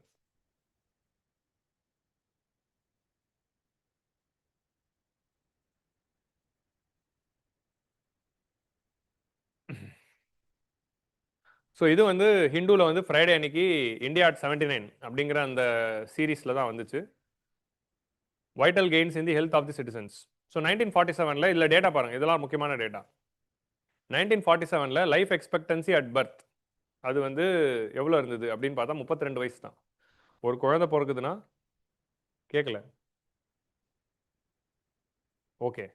ஸோ லைஃப் எக்ஸ்பெக்டன்சி அது 830. லைஃப் எக்ஸ்பெக்டன்சி அட் பர்த் வந்து 32 இயர்ஸ் தான் இருந்துச்சு.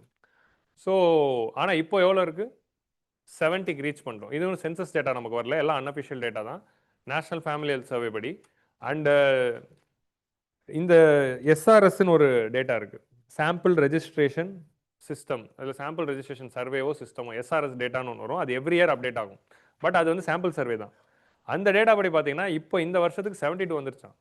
ஸோ இன்னைக்கு இந்தியாவோட அன்அஃபிஷியல் லைஃப் எக்ஸ்பெக்டன்சி 72, வேர்ல்டோட ஆவரேஜ் 73. நம்ம கிட்டத்தட்ட வேர்ல்டு ஆவரேஜை ரீச் பண்ணோம். ஸோ சராசரியா. ஸோ இதுதான் வந்து இம்ப்ரூவ்மெண்ட். எப்படி 32லேருந்து 73 அது? அப்போது 1947 லைஃப் எக்ஸ்பெக்டன்சி 32னா அதோட மீனிங் என்ன? 40 வயசெல்லாம் தொட்டாலே பெரிய விஷயம். உங்களுக்கு புரியுதா? இதுதான் நம்ம புரிஞ்சுக்கணும். இந்த அந்த காலத்துல எல்லாம் 120 வயசு வரைக்கும் இருந்தாங்க, அதெல்லாம் கதை. சரியா? ஒரு 2 பேர் இருந்திருப்பாங்க. சரியா? லைஃப் எக்ஸ்பெக்டன்சி நல்லா பாருங்க, 32 வயசு தான். ஸோ மெடிக்கல் அட்வான்ஸ்மெண்ட்ஸ்னால இன்னைக்கு தான் நம்ம நல்லா இருக்கும். ஸோ இந்த சோஷியல் மீடியாவில் பார்த்துட்டு இன்னைக்கு எல்லாரும் மோசமாக இருக்கும், அந்த காலத்தில் எல்லாம் நல்லா இருந்தாங்க, இன்னைக்கு தான் நல்லா இருக்கும். இன்னைக்கு தான் அட்வான்ஸ்டு ஃபார்ம் ஆஃப் லைஃப்பில் சொஃபஸ்டிகேட்டட் லைஃப்பை வாழ்ந்துகிட்டு இருக்கும். அந்த காலத்தில் இந்த மாதிரி ஒரு பில்டிங் இல்லை, ஏசி இல்லை, யூடியூப் லைவ்ல கிளாஸ் இல்லை, வீடியோ இல்லை, மொபைல் இல்லை, எதுவுமே இல்லை. ஸோ ஐஎம்ஆர் பார்த்தீங்கன்னா இன்ஃபேன்ட் மார்டாலிட்டி ரேட்டில் 1000 குழந்தைகள் பிறந்தால் 140 குழந்தைகள் இறந்து போய்விடும். 1947 தான் நமக்கு டேட்டா. 1947 இன்னைக்கு 27. So infant mortality rate has transform from 145 to 27. Maternal mortality 1,00,000 டெலிவரியில் 2000 women will die in 1947. இன்னைக்கு வந்து 88. So maternal mortality is 88 for 1 lakh deliveries. 1 lakh deliveries நடக்குதுன்னா 88 women இன்னைக்கு இறந்து போகிறாங்க, which is a sorry state of affairs. But independence அப்போ 2000 இருந்துச்சு. Independence அப்போ இந்தியாவில் 50,000 டாக்டர்ஸ் இருந்தாங்க. இப்போ வந்து 13 லட்சம் டாக்டர்ஸ் இருக்காங்க. 50,000 டாக்டர்ஸ் தான் அப்போ இருந்தாங்க, இப்போ 13 லட்சம் டாக்டர்ஸ் இருக்காங்க. அது ஃபியூச்சரில் இன்னும் அதிகமாகணும். ஸோ நெக்ஸ்ட் வந்து பிரைமரி ஹெல்த் சென்டர்ஸ், ஆரம்ப சுகாதார நிலையம். எவ்ரி வில்லேஜில் இருக்கிற ஒரு பேசிக் ஹெல்த் சென்டர் 725 தான் இருந்துச்சு இந்தியாவில் அப்போ. இன்னைக்கு 31,000 இருக்கு, 31K. So 31,000 primary health centres India ஃபுல்லாக இருக்குது. இந்த எடிட்டோரியலில் நீங்கள் பார்த்தீங்கன்னா வெறும் வந்து 47 எவ்வளோ இருந்தது அவ்வளோதான் இருக்கும். இன்னைக்கு எவ்வளோ இருக்குங்கிறத நான் ஆட் பண்ணது எதுல இருந்துன்னா எக்கனாமிக் சர்வேலேருந்து. இந்த வருஷம் எக்கனாமிக் சர்வேல இன்னைக்கு எவ்வளோ இருக்குங்கிற டேட்டா இருக்குது, அந்த எக்கனாமிக் சர்வேலேருந்து எடுத்து ஆட் பண்ணேன். ஸோ அப்போ உங்களுக்கு 1947 இதை வந்து நம்ம படிக்கிறப்போ எப்படி பண்ணணும்? இப்போ இந்த டாக்டர்ஸ் ஏதோ ஒரு இடத்துல medical education or something health ரிலேட்டடாக வருது அப்படின்னா இப்படி ஒன்று போட்டுடணும். ஸோ நீங்கள் வந்து 1947 50,000, இன்னைக்கு 13 lakh. ஸோ இங்கே வந்து 13 lakhன்னு வரணும். இங்கே வந்து 2024. உங்களுக்கு புரியுதா? இந்த மாதிரி டயக்ராமாக இதை எக்ஸாம் ஹாலில் வரையணும். ஸோ அது பார்க்குறப்போயே நம்ம வந்து அடாப்ட் பண்ணிக்கணும். 1947 country was battling with the so 1947 இருந்த பெரிய ஹெல்த் இஷ்யூ என்ன அப்படின்னா infectious diseases. So communicable disease தான் அப்போ ஒரு பெரிய சேலஞ்சாக இருந்தது. ஸோ பரவுற அதாவது குயிக்காக பரவுற நோய்கள் like malaria, tuberculosis, small box, cholera இந்த மாதிரியான நோய்கள் ஈஸியாக பலர்ந்தது. கால்ரா அப்படின்னு ஒரு நோயெலாம் அப்போ வரும். இந்த கவுண்டமணி காமெடி இருக்கு, கால்ரா கால்ரா. ஸோ அந்த ஜோக்கெலாம் பார்த்துருப்பீங்களான்னு தெரில. ஸோ இந்த மாதிரி நோய்கள் தான் 1947 இருந்தது. இப்போ வந்து அப்போ அந்த கம்யூனிகபிள் டிசீஸை பேட்டில் பண்ணுறதுக்கான ஸ்டெப்ஸ் தான் வந்து 1947 எடுத்துகிட்டு இருந்தாங்க. 1946 போர் கமிட்டி அப்படிங்கிற ஒரு கமிட்டி வந்து போடுறாங்க இந்தியாவில் ஹெல்த் செக்டர்ஸை எப்படி டெவலப் பண்ணணும்னு. இந்த போர் கமிட்டி தான் வந்து இது ஆன்சர் ரைட்டிங்கில் எழுதணும். அக்கார்டிங் டு போர் கமிட்டி அப்படின்னு late the foundation for state let health care model. ஒரு கவர்மெண்டோட அடிப்படை கடமை என்னன்னா சிட்டிசன்ஸ்க்கு யூனிவர்சல் ஹெல்த்தை கொடுக்கணும்.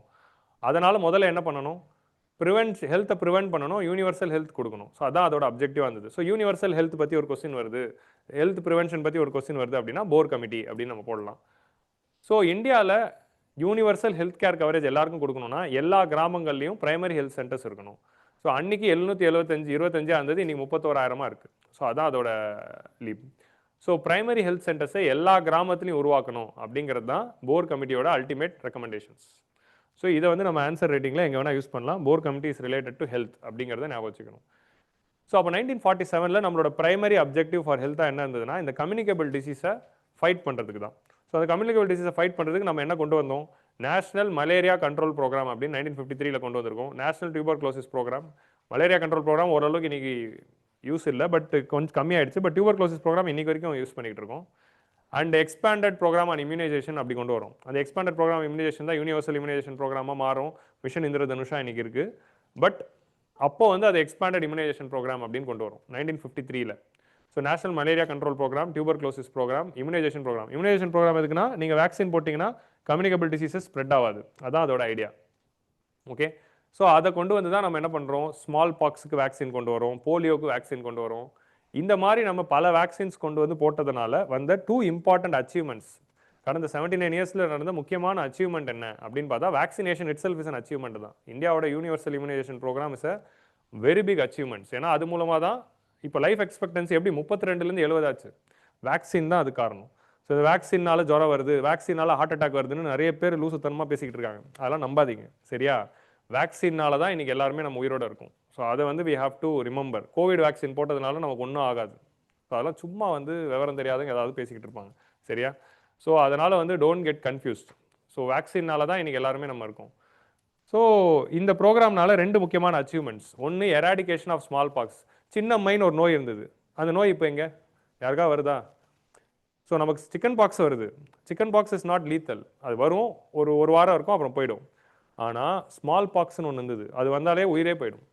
சிக்கன் பாக்ஸில் அங்கங்கே டாட் வரும், ஸ்மால் பாக்ஸில் உடம்பு ஃபுல்லாக வரும். உடம்பு ஃபுல்லாக இடமே இல்லாத மாதிரி மூஞ்சி ஃபுல்லாக ரேஷஸ் வந்துடும், உடம்பு ஃபுல்லாக ரேஷஸ் வந்துடும். அது வந்துச்சுனாலே டெத் அப்படிங்கிற மாதிரி சுச்சுவேஷன் இருந்தது. அது ஏன் போச்சு? வேக்சின்னால தான் போச்சு. வேக்சின் போட மாட்டேன், வேக்சின் வந்து இவங்க கேபிட்டலிசம் இவங்க ஏதோ கண்டுபிடிக்கிறாங்க, இலுமினாட்டி பண்ணுறாங்க, இந்த மாதிரிலாம் கதை கெட்டு போடாமல் இருந்தால் செத்து தான் போகும். உங்களுக்கு புரியுதா? ஸ்மால் பாக்ஸுக்கு எல்லாரும் வேக்சின் போட்டதுனால தான், நம்ம அம்மா அப்பாக்கள் ஸ்மால் பாக்ஸ் வேக்சின் போட்டதுனால தான் 1980s small box was eradicated. இன்னைக்கு ஸ்மால் பாக்ஸ்னே ஒன்று இல்லை. அதே மாதிரி நம்ம எல்லாருமே போலியோ வேக்சின் போட்டதுனால தான் நம்ம யாருக்குமே போலியோ வரல, அடுத்த ஜென்ரேஷனுக்கு போலியோ வராது. ஸோ உங்களுக்கு புரியுதா? ஸோ நம்ம வளர்றப்போ வேக்சின் போடுங்க, உங்கள் குழந்தைங்களுக்கும் வேக்சின் போடுங்க. இந்த வாட்ஸ்அப்பும் சோஷியல் மீடியாவும் பார்த்து ஏமாந்து போகாதீங்க சரியா. Vaccines R healthy and vaccines are real science. So இதை பற்றின அவேர்னஸ் ஸ்ட்ராங்காக யாரோ ஒருத்தர் பேச வேண்டியதாக இருக்குது. என் கடமைக்கு நான் பேசுகிறேன். ஸோ ஏன்னா வந்து தேவையில்லாத கண்டென்ட் வந்து வாட்ஸ்அப்பில் வந்து நிறைய பேர் ஸ்ப்ரெட் பண்ணிக்கிட்டு இருக்காங்க. ஸோ நெக்ஸ்ட் வந்து elimination of polio. 2014 India eradicated polio. ஏன்னா போலியோ வேக்சினேஷன், போலியோ சொட்டு மருந்து, போலியோ ஊசி அப்படின்னு 2 ஃபார்மேட்டில் ஓரலும் போட்டோம், வேக்சினும் போட்டோம். 2த்தினால தான் இந்தியாவில் போலியோ எலிமினேட் ஆச்சு. So it is another important achievement. Okay, WHO வந்து 2014 வந்து இந்தியா வந்து எலிமினேட்டட் போலியோ அப்படின்னு சொன்னாங்க. எலிமினேஷனுக்கு எராடிகேஷனுக்கு என்ன வித்தியாசம்? எலிமினேஷன்னா இந்தியாவில் போலியோ இல்லை, அது எலிமினேஷன். எராடிகேஷன்னா அந்த வைரஸோட ஸ்ட்ரெயினே எங்கேயுமே இல்லை. இப்போ போலியோட ஸ்ட்ரெயின் ஏதோ ஒரு இடத்துல இன்னும் இருந்துகிட்டு தான் இருக்குது. நமக்கெல்லாம் ஏன் அது வரலன்னா நமக்கு வேக்சின் போட்டிருக்கோம், அதனால வரல. ஆனால் ஸ்மால் பாக்ஸுங்கிறது வந்து டோட்டலாகவே எராடிகேட் ஆயிடுச்சு, ஏன்னா ஹர்ட் இம்யூனிட்டி வந்து. ஸோ அதுதான் வந்து நம்ம இங்கே நோட் பண்ணணும். So these campaigns were executed as mass public outreach program, one of the biggest achievements of public health infrastructure. So இந்த ஆன்சர் ரைட்டிங் எழுதுறப்போ நம்மளோட ஹெல்த் அட்வான்ஸ்மெண்ட்ஸில் what are all the achievements of India இந்த health sector அப்படின்னு வரும்போது இதை ரெண்டு முக்கியமாக நம்ம ஆட் பண்ணலாம். So with the efforts several players including state and non state actors and various smart outreach campaigns மூலமாக 1947 எல்லாருக்கும் வேக்சின்னா ஒரு பயம் இருக்கும், திடீர்னு ஒன்று ஊசி போடுறாங்கன்னு. ஸோ அப்போது எஜுகேஷன் இல்லை, படிக்கலை, அதனால அந்த பயம் இருக்கிறது இட்ஸ் நேச்சுரல். இன்றைக்கி நம்ம எல்லாரும் படிச்சிட்டோம், சயின்ஸ் படிச்சிருக்கோம், நிறைய விஷயங்கள் படிக்கிறோம், படித்த பிறகு we have to understand the technology. So இந்த மாதிரி mass awareness campaign, outreach campaigns by both state and non state actors தான் இந்த ஒரு அச்சீவ்மெண்ட்டுக்கு காரணம். So awareness and communication activities, importance of such vaccination. So advancements on infant mortality rate. So அடுத்த முக்கியமான achievement என்ன? இந்த இன்ஃபேன்ட் மார்டாலிட்டி ரேட்டுங்கிறது ஒரு மிகப்பெரிய அச்சீவ்மெண்ட். 145லேருந்து 27 ஆக்குனது. அண்ட் மெட்டர்னல் மார்டாலிட்டி ரேட் 2000லேருந்து 88 ஆக்குனது. ஸோ இதை பற்றி இன்னும் டீட்டெயில்டாக வந்து இதில் கேரளா மாடல், தமிழ்நாடு மாடல் மாதிரியான பெஸ்ட் ப்ராக்டிசஸில் அவங்க வந்து அச்சீவ் பண்ணியிருக்காங்க அப்படின்னு போட்டு முடிச்சிட்டாரு. அதை பற்றி டீட்டெயில்டாக பேசலை, ஆனால் நம்ம பேசியிருக்கோம். 179 எடிஷனில் போய் பாருங்கள், மெட்டர்னல் மார்டாலிட்டி பற்றி டீட்டெயில்டாக பேசணும். All the maternal mortality schemes பற்றி டீட்டெயில்டாக நான் 179ல் டிஸ்கஸ் பண்ணியிருக்கேன். ஸோ அதை மிஸ் பண்ணியிருந்தீங்க போய் பாருங்கள், அதில் உங்களுக்கு ஃபுல்லாகவே வந்து இட் வில் பி டிஸ்கஸ்ட். ஆனால் இப்போ இன்றைக்கி ஐஎம்ஆர் எம்எம்ஆரில் இருக்க பிரச்சனை என்ன அப்படின்னா, inter state and intra state disparities இன்னும் இருக்குது.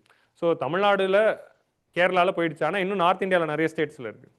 அதே மாதிரி ஒரு சில ஸ்டேட்ஸ், இப்போ நார்த் இந்தியாவில் இருக்க ஒரு சில ஸ்டேட்ஸ் எடுத்துக்கிட்டீங்க, பீகார், ஜார்க்கண்ட் அப்படின்னு எடுத்துக்கிட்டா அந்த ஸ்டேட்ஸில் கேபிட்டல் சிட்டிஸில் கம்மியாக இருக்குது, ஆனால் மற்ற ரூரல் ஏரியாஸில் அதிகமாக இருக்குது. ஸோ அதான் வந்து intra state disparity. Inter state டிஸ்பாரிட்டிஸ்னால் ஸ்டேட்ஸ்குள்ளே இருக்க டிஸ்பாரிட்டிஸ். ஸோ இந்த டிஸ்பாரிட்டிஸ் இன்னும் இருக்குது, அதுக்கு நம்ம இப்போ அட்ரஸ் பண்ணணும் அப்படிங்கிறது பார்க்குறோம். நெக்ஸ்ட் வந்து post LPG era. Post LPG ஏராவில் என்ன நடக்குது? நியூ எக்கனாமிக் பாலிசி வருது, ப்ரைவேட்டைசேஷன் நடக்குது, லிபரலைசேஷன் வருது, குளோபலைசேஷன் நடக்குது. அதனால ஹெல்த் செக்டரில் நடந்த மிகப்பெரிய டேர்னிங் பாயிண்ட் என்ன? Private hospitals. So rise of private hospitals வந்துடுச்சு. So national new economic plan வந்ததுனால ப்ரைவேட் செக்டருடைய க்ரோத் வந்து வந்துச்சு. ஸோ ப்ரைவேட் பிளேயர்ஸ் வந்து ஹெல்த்தில் வந்தாங்க அப்படின்னா ஹெல்த் இன்னும் நிறைய ஆக்சசபிள் ஆகும் அப்படின்னு நம்ம நினச்சோம். அண்ட் ஆக்சஸ் அதிகமாகும், எஃபிஷியன்சி அதிகமாகும், குவாலிட்டி அதிகமாகும் அப்படிங்கிறது தான் இதோட idea. So more access, more efficiency and more quality அப்படிங்கிறது ஹோப் பண்ணோம். குவாலிட்டி ஓரளவுக்கு இம்ப்ரூவ் ஆகிருக்கு. அது இம்ப்ரூவ் ஆனதுனால தான் இந்தியா வந்து இன்றைக்கி வந்து it's a destination for affordable quality medical tourism. World வைடாகவே மெடிக்கல் டூரிசம்க்கு ஒரு டெஸ்டினேஷனாக இருக்கும். 150th எடிஷனில் மெடிக்கல் டூரிசம் பற்றி ஃபுல் எக்ஸ்பிளைன் பண்ணியிருக்கேன். ஸோ மெடிக்கல் டூரிசம்னா என்ன, இந்தியாவோட பொட்டன்ஷியல் என்ன, அதுக்கு என்னென்ன ஸ்கீம்ஸ் கொண்டு வந்திருக்கோம், என்னென்ன சேலஞ்சஸ் இருக்குது அப்படிங்கிற அந்த ஃபுல் மெயின்ஸ் கண்டென்ட் 150ல் டிஸ்கஸ் பண்ணியிருக்கோம். ஸோ போய் பாருங்கள். ஸோ அந்த மாதிரி ப்ரைவேட் செக்டர் வந்த பிறகு தான் இந்தியா வந்து ஃபார்மசூட்டிக்கலில் ஒரு லீடர் ஆகணும், ஃபார்மசி ஆஃப் தி வேர்ல்டு அப்படின்னு நம்ம எமர்ஜ் ஆயிருக்கோம் பை ஜென்ரிக் மெடிசன்ஸ். ஸோ இது வந்து அடுத்த அச்சீவ்மெண்ட்ஸ். ஆனால் அதே மாதிரி வந்து growth of medical colleges. So private sector இவங்களோட கொலாபரேஷன்லாம் வந்த பிறகு தான் மெடிக்கல் காலேஜஸ் அண்ட் டாக்டர்ஸ் வந்து இன்க்ரீஸ் ஆயிருக்காங்க. ஸோ இப்போ வந்து கரண்ட்லி வந்து 770 மெடிக்கல் காலேஜஸ் இந்தியாவில் இருக்குது. அண்ட் எத்தனை சீட்ஸ் இருக்குது அப்படின்னா MBBS seats 1.1 lakh MBBS seats இருக்குது. ஒரு வருஷத்தில் 1.1 lakh பேர் தான் டாக்டருக்கு படிக்க முடியும் இந்தியாவில், அத்தனை சீட்ஸ் இருக்குது. And there are 13 lakh practitioners. இது நம்ம ஃபஸ்ட்டு ஸ்லைட்லேயே பார்த்தோம். ஸோ WHO நார்ம்ஸ் பாருங்கள், இதுதான் ரொம்ப முக்கியம். மேலே இருக்கிறது நான் சும்மா எக்கனாமிக் சர்வே டேட்டா தான் கொடுத்துருக்கேன், கீழே இருக்கிற அந்த WHO டேட்டா தான் முக்கியம். WHO என்ன சொல்லுது? எவ்ரி 1000 பேருக்கு ஒரு டாக்டர் இருக்கணும். So that should be 1 doctor for every 1000 population. But இந்தியாவில் வந்து நம்ம என்ன வச்சுருக்கோம் அப்படின்னா 1 doctor ஃபார் எவ்ரி 1200 people வச்சுருக்கோம். ஸோ அது 1:1000 நம்ம ரீச் பண்ணோன்னா இன்னும் டாக்டர்ஸை அதிகப்படுத்தணும். ஸோ அதனால் வந்து நிறைய டாக்டர்ஸ் வந்து இந்தியாவில் உருவாகணும். ஸோ இந்த அகரமோட இந்த ப்ரோக்ராம் பார்க்குறப்போ it was really very good thing. நிறைய தே ஆர் நான் ஸ்டேட் ஆக்டர்ஸ், என்ஜிஓஸ், அதெல்லாம் எழுதலாம், எக்ஸாம்பிள் அடிச்சு விடுங்க, என்ஜிஓஸ்ன்னு ஏதாவது வருது. ஸோ நிறைய வந்து அகரம் ஃபவுண்டேஷனோட அந்த ஷோவே சூப்பராக இருந்தது. How non state actors are working for the welfare of the society அப்படின்னு. ஸோ நெக்ஸ்ட் வந்து இஷ்யூஸ் என்னாச்சு? ப்ரைவேட் வரதுனால குவாலிட்டி வரும், எஃபிஷியன்சி வரும், அதெல்லாம் பார்த்தோம். அண்ட் மெடிசன் வந்து ஒரு பிஸ்னஸ் ஆயிடுச்சு. ஸோ பிஸ்னஸ் ஆனதுனால அதில் நிறைய இஷ்யூஸ் வந்து ரைஸ் ஆயிருக்கு. அவுட் ஆஃப் பாக்கெட் எக்ஸ்பெண்டிச்சர், இது எல்லாம் எல்லாருக்கும் ஆக்சசபிளாக இருக்கா? இல்லை. ப்ரைவேட் செக்டர் ஹெல்த்துங்கிறது ஹேவ்ஸ்க்கு மட்டும் தான் ஆக்சசபிளாக இருக்குது, பணம் இருக்கிறவங்களுக்கு. பணம் இல்லாதவங்க ஹேவ் நாட்ஸ்க்கு இன்னும் ஆக்சசபிளாக இல்லை. அதுக்கு அவங்க இன்னும் வந்து they are going for government health centres தான். So for free medicine. And இந்த ப்ரைவேட் செக்டரோடது எல்லாமே it is very costly, it is out of the reach of the normal people அப்படிங்கிறது தான் இதில் இருக்க சேலஞ்ச். அப்போ நீங்கள் வந்து கவர்மெண்ட் செக்டரில் இருக்கிற ஹெல்த்தோட குவாலிட்டி கம்மியாக இருக்கிறப்போ ப்ரைவேட் மேலே டிபெண்ட்டாக இருக்கிறபோது ப்ரைவேட்டுக்கு ஆகிற செலவு, ஸோ நம்ம கையில் பாக்கெட்லேருந்து மெடிக்கனுக்கு செலவு பண்ண வேண்டியதாக இருக்குது. இப்போ கவர்மெண்ட்லேயே ஃப்ரீயான ஹெல்த் கொடுக்குறாங்க, ட்ரீட்மெண்ட் தராங்க, அது வந்து குவாலிட்டியாகவும் இருக்குது அப்படின்னா நம்ம மோஸ்ட் ஆஃப் த டைம் ப்ரைவேட்டுக்கு போக மாட்டோம். ஆனால் இங்கே ஒரு சில டைம் குவாலிட்டி இஷ்யூஸ் இருக்குங்கிற போது நம்ம ப்ரைவேட்டுக்கு போனால் ப்ரைவேட்டில் அது காஸ்ட்லியாக இருக்குது. அப்போ நம்ம கையில் பணம் போட்டு செலவு பண்ண வேண்டியதாக இருக்குது. இதுதான் out of pocket expenditure. Out of pocket expenditure அதிகமானதுனால நமக்கு வந்து consumption expenditure for other things வர பணம்லாம் நோய்க்கே போயிடுச்சுன்னா அப்போ நம்ம எங்கேருந்து கன்சம்ஷன் பண்ணுவோம், எப்படி எக்கனாமி வளரும்? ஸோ அப்போது கன்சம்ஷன் எக்ஸ்பெண்டிச்சர் அஃபெக்ட் ஆகுது. And there is this huge rural urban divide health செக்டரில். ஸோ இந்த ரூரல் அர்பன் டிவைடை நம்ம பில்ட் பண்ணணும். இந்த டிவைடை பில்ட் பண்ண வந்த அடுத்த முக்கியமான ஸ்கீம் தான் national rural health mission 2005. So அடுத்த ஹெல்த் அச்சீவ்மெண்ட்ஸில் ஒரு முக்கியமான ஸ்கீம் எதுன்னு பார்த்தோம்னா நேஷனல் ரூரல் ஹெல்த் மிஷன் இன் 2005. இதில் தான் என்ன பண்ணாங்கன்னா இந்த ரூரல் அர்பன் கேப்பை பிரிட்ஜ் பண்ணாங்க. எப்படி பண்ணாங்க அப்படின்னா ஆஷா அப்படிங்கிற கான்செப்டை கொண்டு வராங்க.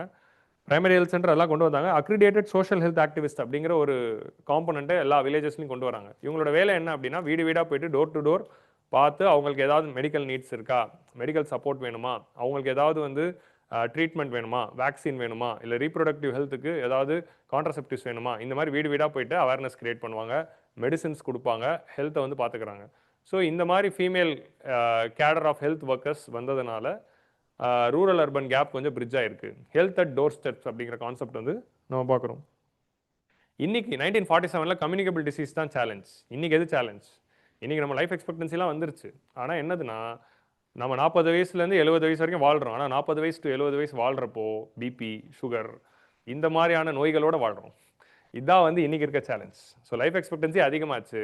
ஆனால் நான் கம்யூனிகபிள் டிசீசஸ் தான் இன்னைக்கு சேலஞ்சாக இருக்குது. ஏன்னா கம்யூனிகபிளை கண்ட்ரோல் பண்ணியாச்சு through vaccines and other steps. Non communicable disease like diabetes, hypertension and cardiovascular diseases, heart diseases அதிகமாகிட்டு இருக்கு. ஸோ இதுக்கு ஒரு முக்கியமான காரணம் என்ன? நம்மளுடைய லைஃப் ஸ்டைல் தான்.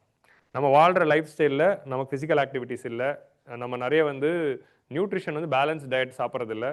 அதனால் வந்து நமக்கு வந்து ஈட்டிங் ஹேபிட்ஸ்னாலையும் லைஃப் ஸ்டைலில் இருக்க ப்ராப்ளம்னாலையும் செடென்ட்ரி லைஃப் ஸ்டைலாக இருக்கிறதுனாலையும் ஒரே இடத்துல உட்காந்து காலையிலேருந்து சாயந்தரம் வரைக்கும் உட்காந்துருக்கிறதுனாலையும் 7 நாள் அப்படியே உட்காந்துட்டு இருக்கிறதுனாலையும்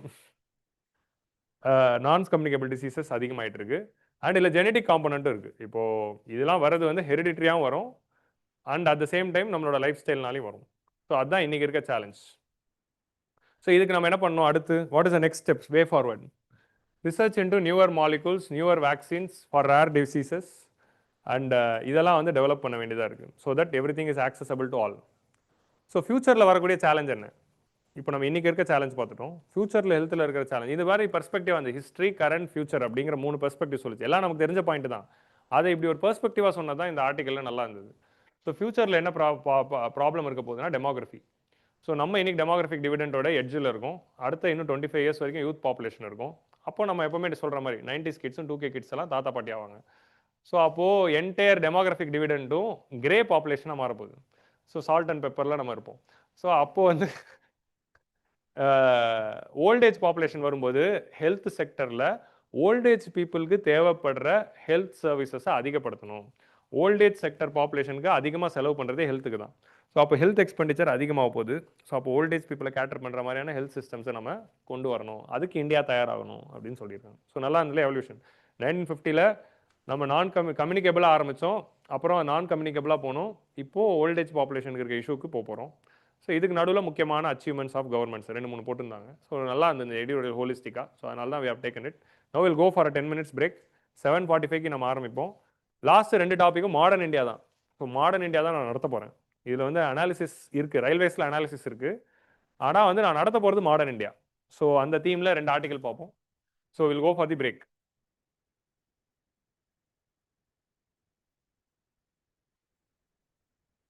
ஓகே.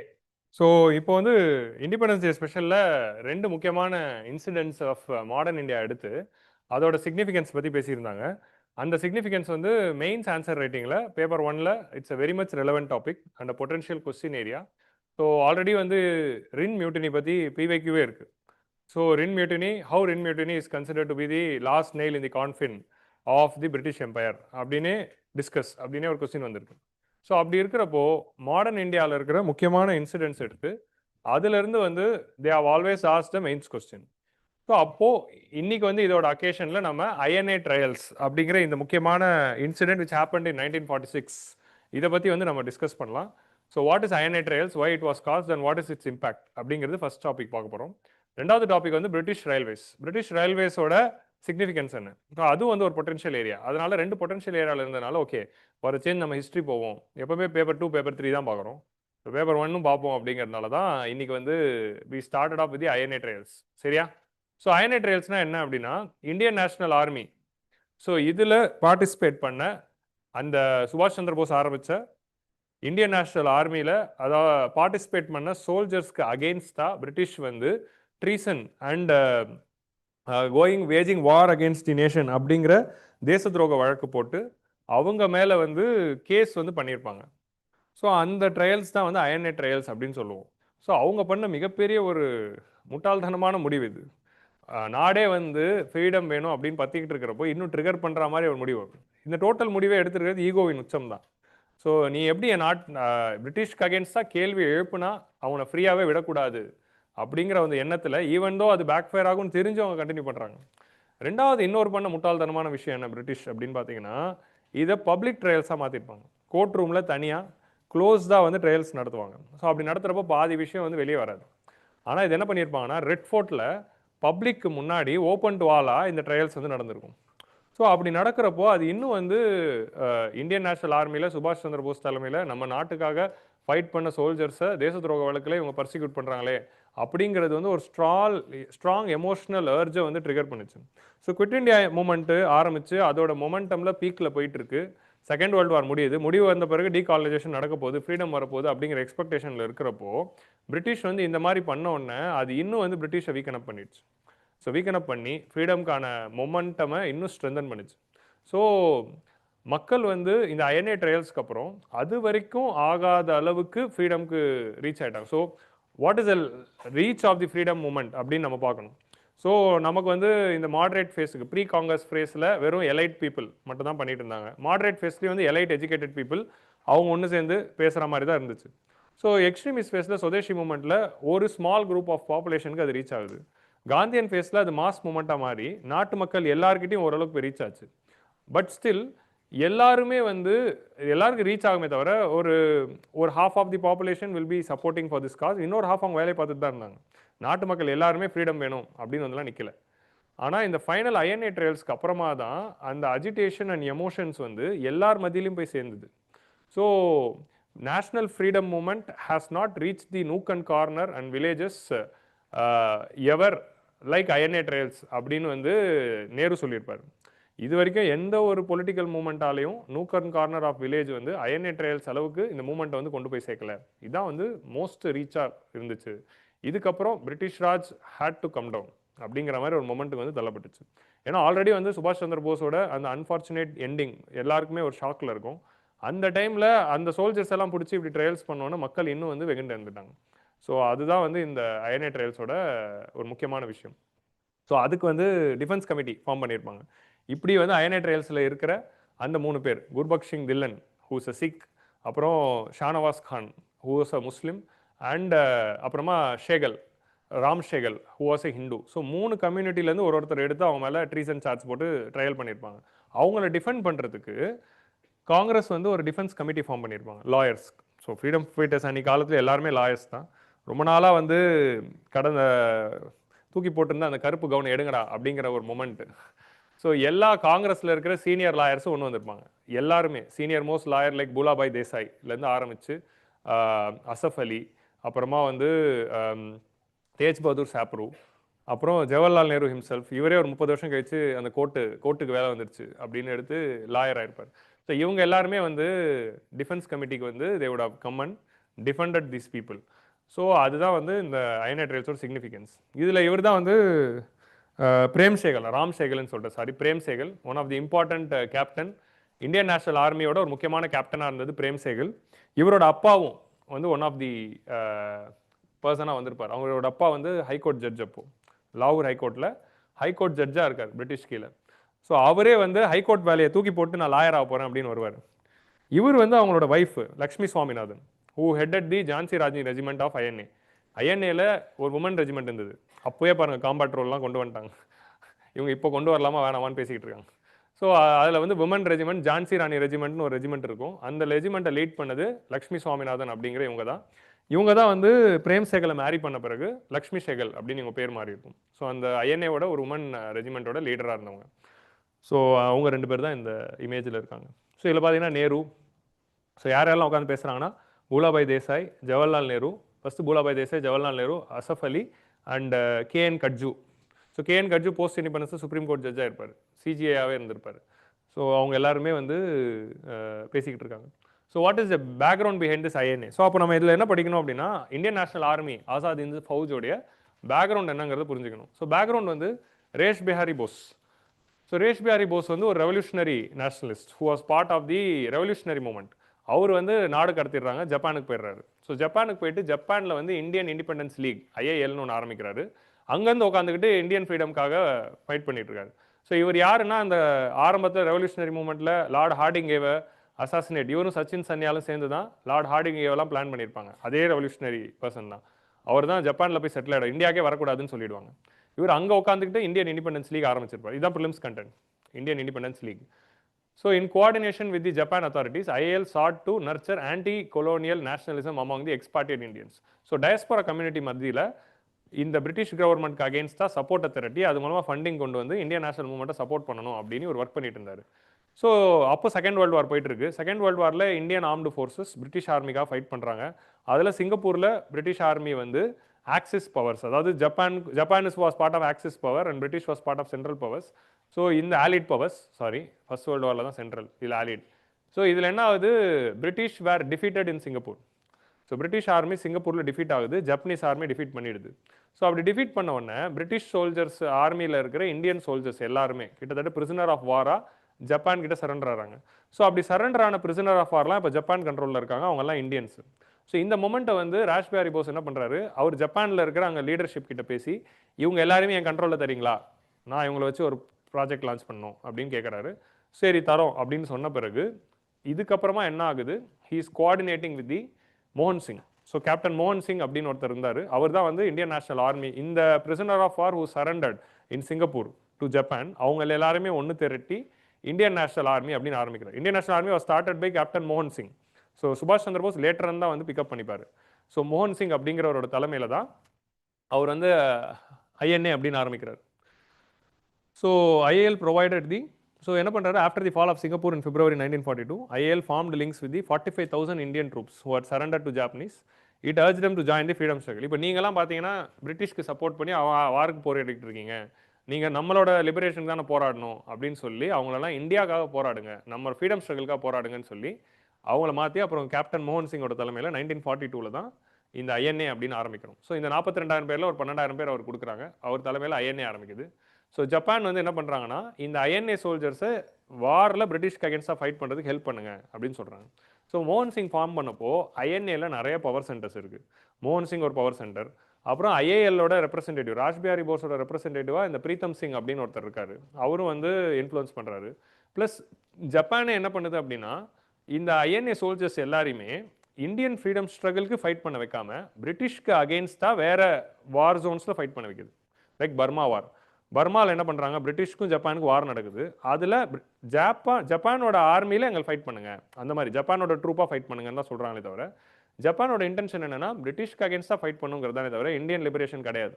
ஸோ அப்படி தான் வந்து இதை யூஸ் பண்ணுறாங்க. ஸோ அப்படி இருக்கிறப்ப தான் வந்து இந்த மோகன் சிங் தலைமையில் இது நடக்குது. ஆனால் என்ன ஆகுதுன்னா நிறைய டிஸ்அக்ரிமெண்ட்ஸ் வருது, டிஸ்ட்ரஸ்ட் வருது. மோகன் சிங்குக்கும் ஐஏஎல்க்கும் டிஃப்ரென்ஸ் ஆஃப் ஒப்பீனியன் நிறைய ஃபார்ம் ஆகுது. ஸோ அதனாலே வந்து என்ன ஆகுது, எப்படி வந்து இந்த இவங்க கொண்டு போகலாம் அப்படிங்கிற டிஃப்ரென்ஸ் ஆஃப் ஒப்பீனியன் வந்த பிறகு அதே மாதிரி வந்து policies of Japanese military Japan military அட்மினிஸ்ட்ரேஷனில் சரி பர்மா வாருக்கு ஃபைட் பண்ணுறோம் அப்படின்னு போனாலும் இந்த ஜப்பானோட மிலிட்ரி எல்லாம் கதை எங்கே கேளுங்க, ஸ்க்ரீனை படிச்சுக்கிட்டு இருக்காதிங்க சரியா. ஸ்க்ரீனை படிக்கிறீங்கன்னா you will miss out a lot of stories. So ஜப்பானில் வந்து இங்கே என்ன நடக்குது அப்படின்னா ஜாப்பனீஸ் ஆர்மி வந்து they are doing racial discrimination. So அவங்களுக்கு ரேஷியல் டிஸ்கிரிமினேஷனில் இந்தியன் சோல்ஜர்ஸ் இன் ஐஎன்ஏவை செகண்டரி கிளாஸ் ட்ரீட்மெண்ட் பண்ணுறாங்க, மீனியல் ஜாப்ஸ்க்கு யூஸ் பண்ணுறாங்க. அதாவது ஜப்பான் சொல்கிறதுக்கு சப்போர்ட் பண்ணு, அவனுக்கு வந்து சைடில் வா அப்படிங்கிற மாதிரி வந்து மீனியல் ஜாப்ஸ்க்கு யூஸ் பண்ணோன்னே Japanese administration they didn't treat INA soldiers well. And இந்த ஐஏஎல்க்கும் மோகன் சிங்குக்கும் டிஸ்ரப்ஷன்ஸ் கருத்து வேறுபாடு வருது. இதெல்லாம் வந்ததுனால இந்த ஐஎன்ஏ வந்து சரியாக செயல்படல. ஸோ அப்படி படாமல் போகுது. மோகன் Singh refuse to provide INA soldiers for Japan's campaign in Burma. மோகன் சிங் என்ன சொல்கிறாரு, நான் எதுக்கு அவனுக்கு பர்மாவில் அனுப்பணும், நான் இந்தியாவில் தானே வார் பண்ணுறதுக்காக ரெடி பண்ணேன், இப்போ நான் ஏன் ஜப்பானுக்காக போய் பர்மாவில் சண்டை பண்ணணும் அப்படின்னு கொஸ்டின் பண்ணுறாரு. ஸோ ஆனால் வந்து இதனால தான் ஐஏஎல்க்கும் மோகன் சிங்கும் டிஃபரன்ஸ் ஆஃப் ஒப்பீனியன் வருது. ப்ளஸ் அவங்க ஒழுங்காகவே நம்ம ட்ரீட் பண்ண மாட்டாங்க அப்படின்னு சொல்கிறாங்க. இந்த கான்ஃப்ளிக்ட் வந்த பிறகு என்ன பண்ணிடுறாரு, ஒரு கட்டத்தில் மோகன் சிங் ரிசைன் பண்ணிட்டு ஐஎன்ஏவை கலைச்சிட்டு போயிடுறாரு. ஸோ பை செப்டம்பரில் ஆரம்பிக்கிறாங்க, டிசம்பர்லேயே கலைச்சிட்டு ஐஎன்ஏவே இல்லாமல் போயிடுது. ஸோ இதுக்கு பேரலாக நீங்கள் அப்படியே நரேஷனுக்கு போகணும். நீங்கள் அதனால தான் இங்கே கவனிங்க, ஸ்க்ரீன் பார்க்காதீங்க. ஸோ இதுக்கு பேரலாக வந்து சுபாஷ் சந்திர போஸ்க்கு வரும்.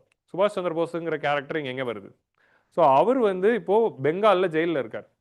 எதனால், குவிட் இண்டியா மூமெண்ட் அப்போ. ஸோ குவிட் இண்டியா மூமெண்ட் அப்போ என்டையர் காங்கிரஸ் லீடரையும் அரெஸ்ட் பண்ணி ஜெயிலில் போட்டாங்க. இவரை வந்து ஹவுஸ் அரெஸ்ட்டில் வைக்கிறாங்க. எல்லாருமே ஹவுஸ் அரெஸ்ட்டில் தான் வச்சாங்க, ஜெயிலில் போடல. ஹவுஸ் அரெஸ்ட்டில் இருக்கிறப்போ இவர் என்ன பண்ணுறாரு அப்படின்னா, இவங்களுக்கும் காங்கிரஸுக்கும் அப்போ டிஃபரன்ஸ் ஆஃப் ஒப்பீனியனே வந்திருக்கும், சுபாஷ் சந்திர போஸ்க்கும். எதனால் வருது அப்படின்னா, நம்ம வந்து வயலன்ஸில் நான் வயலண்ட் மூமெண்ட்டை கிரியேட் பண்ணலாமா, இல்லை ஆர்மியை லான்ச் பண்ணி ஃபுல் மூமெண்ட் இறக்கலாமா அப்படிங்கிற டிஃபரன்ஸ் ஆஃப் ஒப்பீனியனில் இந்த ட்ரிபுரி செஷன், அதில் வந்து he would have won the leadership but he would have resigned. இந்த மாதிரி வந்து டிஃப்ரென்ஸ் ஆஃப் ஒப்பீனியனில் இவர் வந்து காங்கிரஸ்லேருந்து ஃபுல்லாக ரிசைன் பண்ண மாட்டார், பட் தனியாக வந்திருப்பார். ஸோ தனியாக வந்து இருக்கிறப்போ அந்த டைமில் குவிட் இண்டியா மூமெண்ட் லான்ச் பண்ணோடனே இவர் ஹவுஸ் அரெஸ்ட் பண்ணுவார். ஸோ அந்த ஹவுஸ் அரெஸ்ட்லேருந்து இவர் என்ன பண்ணுறாரு, ஸோ இதுதான் மூமெண்ட் டு லான்ச் அப்படின்னு சொல்லி அந்த ஹவுஸ் அரெஸ்ட்லேருந்து எஸ்கேப் ஆகிறாரு.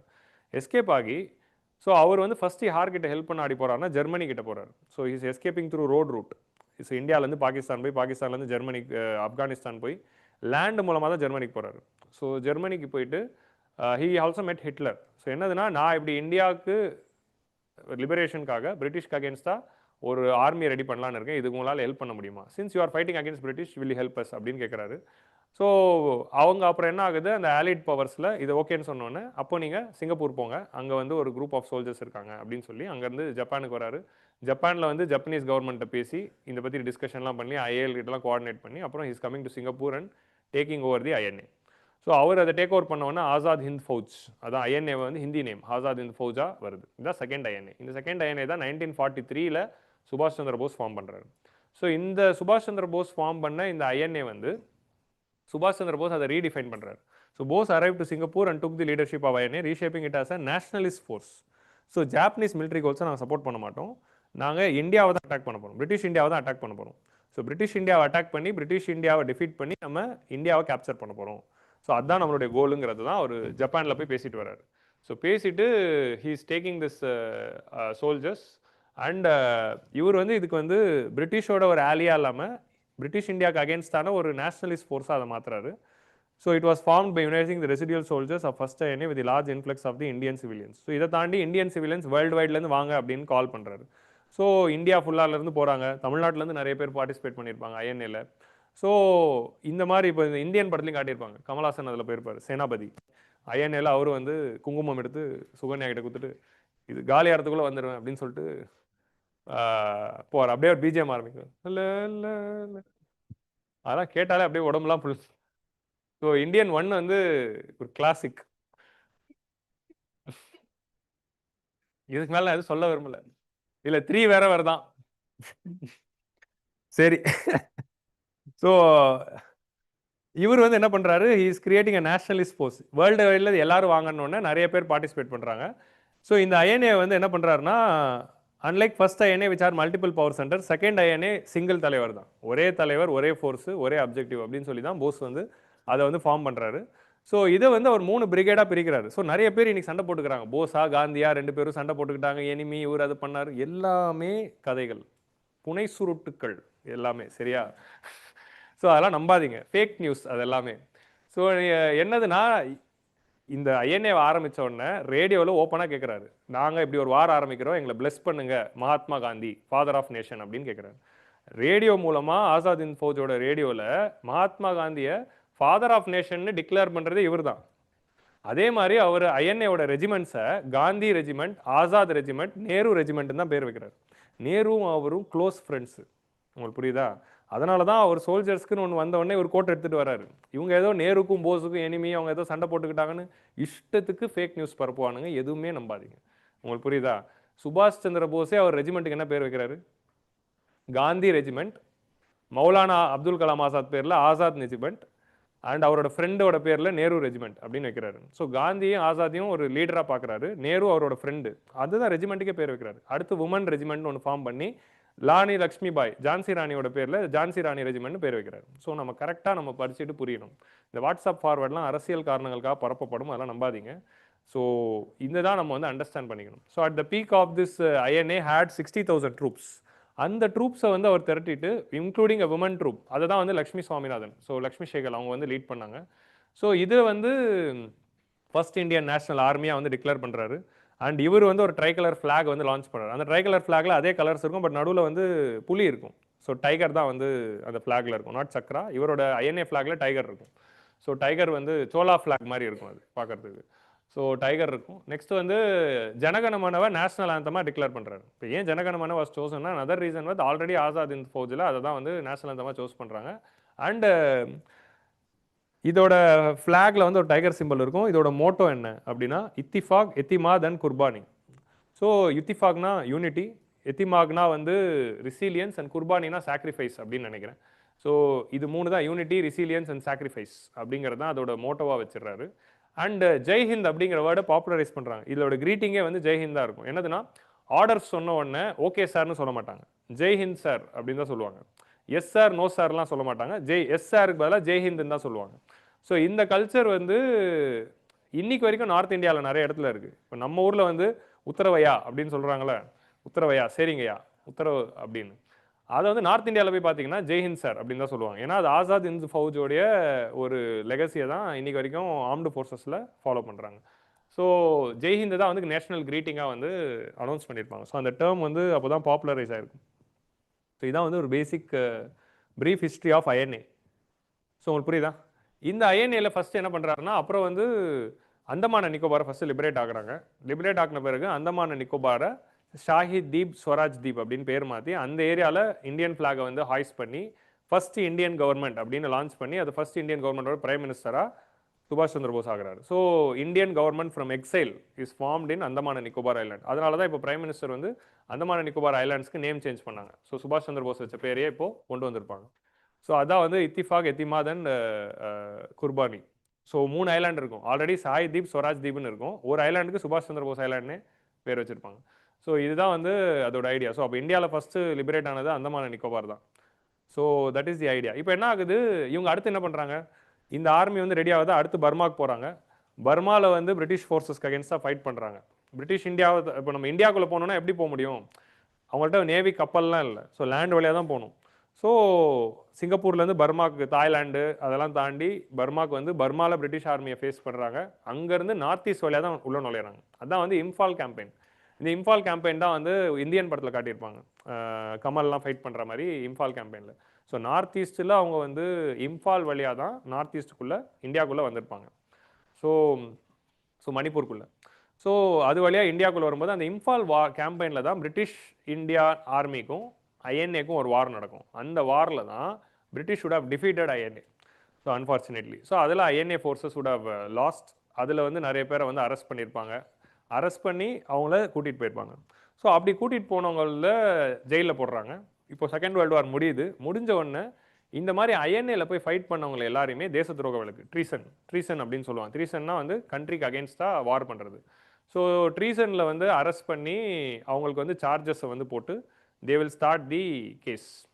ஸோ அப்படி அந்த கேஸை வந்து லான்ச் பண்ண அந்த ஐடியா வந்து அதுதான். ஸோ சார்ஜஸ் என்ன அப்படின்னா committing civil offence contrary to section 41 of Indian army act. அப்போ வந்து இந்தியன் ஆர்மி ஆக்ட் 1911 படி, section 41 of Indian army act படியும், section 41 of Burma army act படியும் waging the war against the king அப்படிங்கிற இந்த ட்ரீசனை யூஸ் பண்ணுறாங்க. ஸோ அவங்க வந்து ஐபிசி யூஸ் பண்ணல, இந்தியன் ஆர்மி ஆக்டில் தான் பனிஷ் பண்ணுறாங்க. ஸோ இதெல்லாம் ப்ரிலிம்ஸ் பாயிண்ட் ஆஃப் வியூவில் யூஸ் ஆகுமோ என்னவோ. ஸோ அதனால் இன்றைக்கெலாம் எது வேணால் ப்ரிலிம்ஸில் வரலாம்.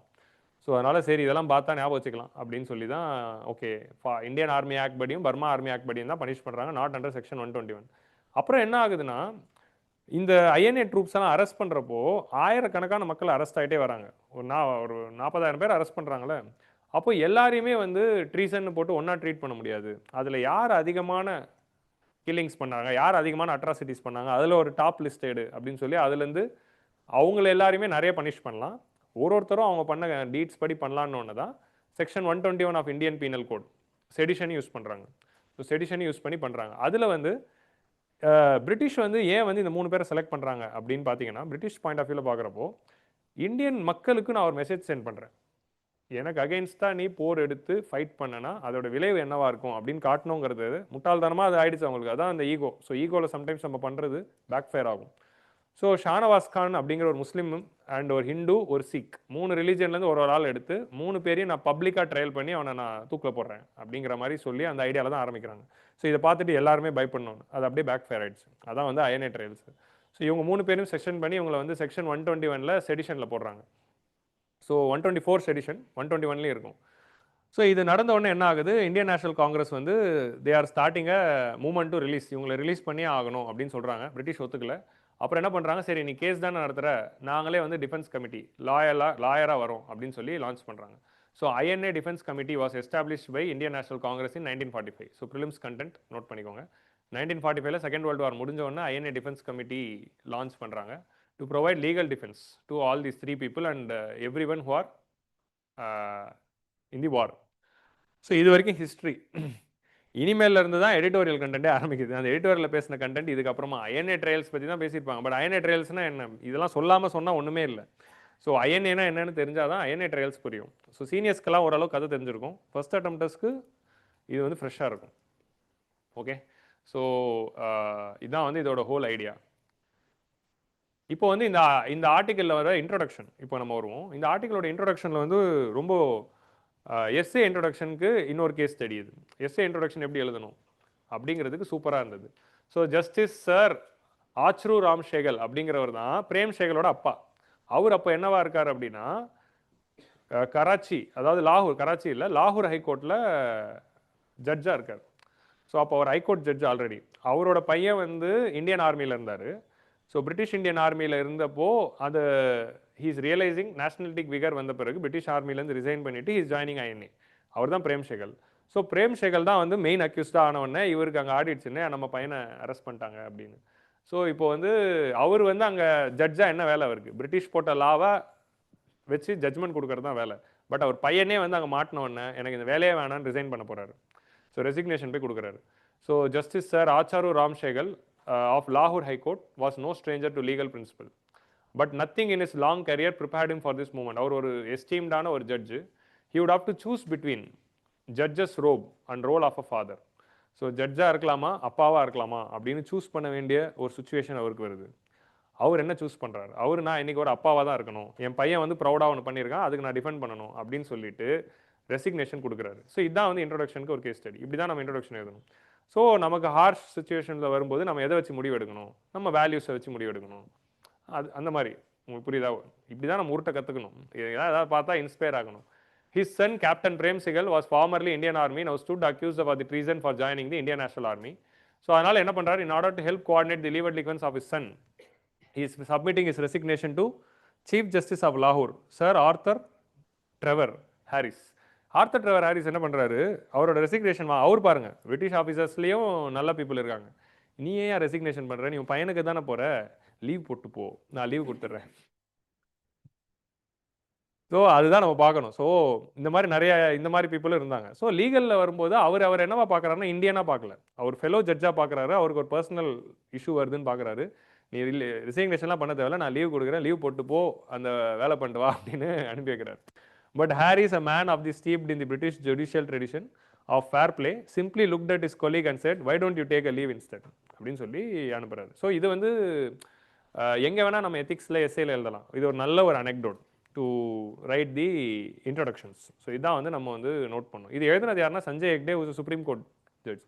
அவர் இதெல்லாம் பின்னாடி கதைகள் படிச்சிருப்பார். ஜுடிஷியரி பற்றி படிக்கிறப்போ, ஜட்ஜ் பற்றிலாம் படிக்கிறப்போ அவருக்கு இந்த கதைகள்லாம் படிச்சிருக்காரு. ஸோ இந்த ஆர்த்தர் ட்ரெவர் ஹாரிஸ் அப்படிங்கிற பேரும், நீங்கள் ஆச்ரு ராம் ஷேகல், பிரேம் ஷேகல், இந்த நேம்ஸ் எல்லாம் ஞாபகம் வச்சுக்கிட்டிங்கன்னா இந்த கதைகளை நீங்கள் எங்கே வேணால் யூஸ் பண்ணலாம்.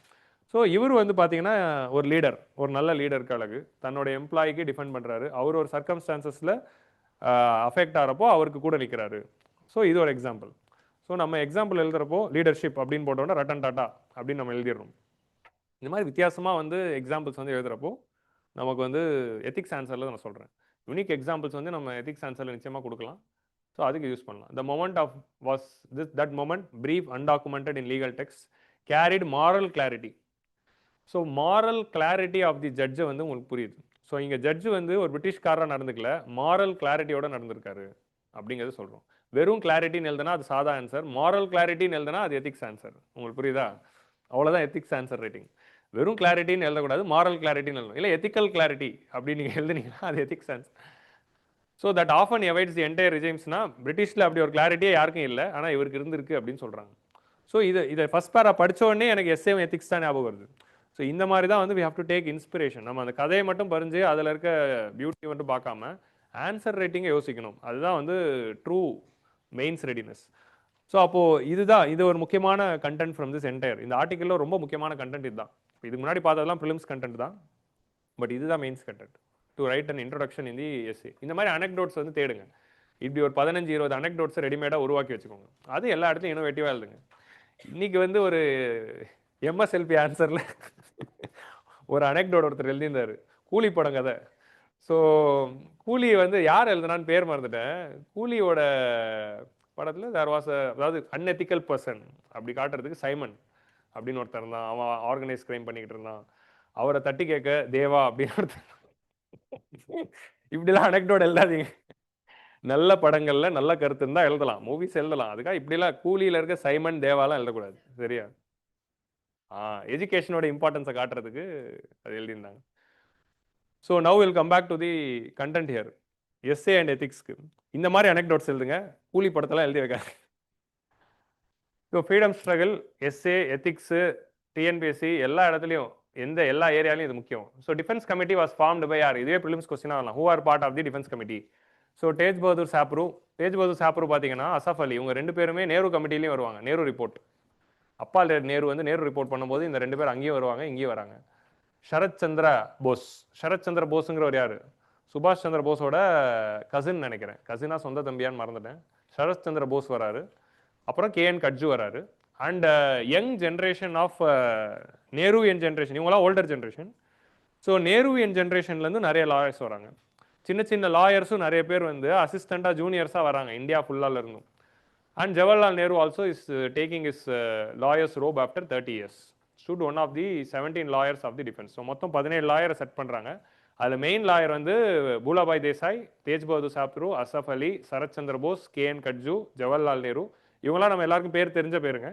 தெரியாத பேருங்க இன்னும் நிறைய இருக்காங்க. அவங்களாம் வந்து நேருவோட ஜென்ரேஷன், நேருவோட ஃப்ரெண்ட்ஸு. அவங்க எல்லாருமே வந்து ப்ரோபோனோவாக வராங்க. ப்ரோபோனோனா என்ன அப்படின்னா ப்ரீ லீகல் எய்ட்.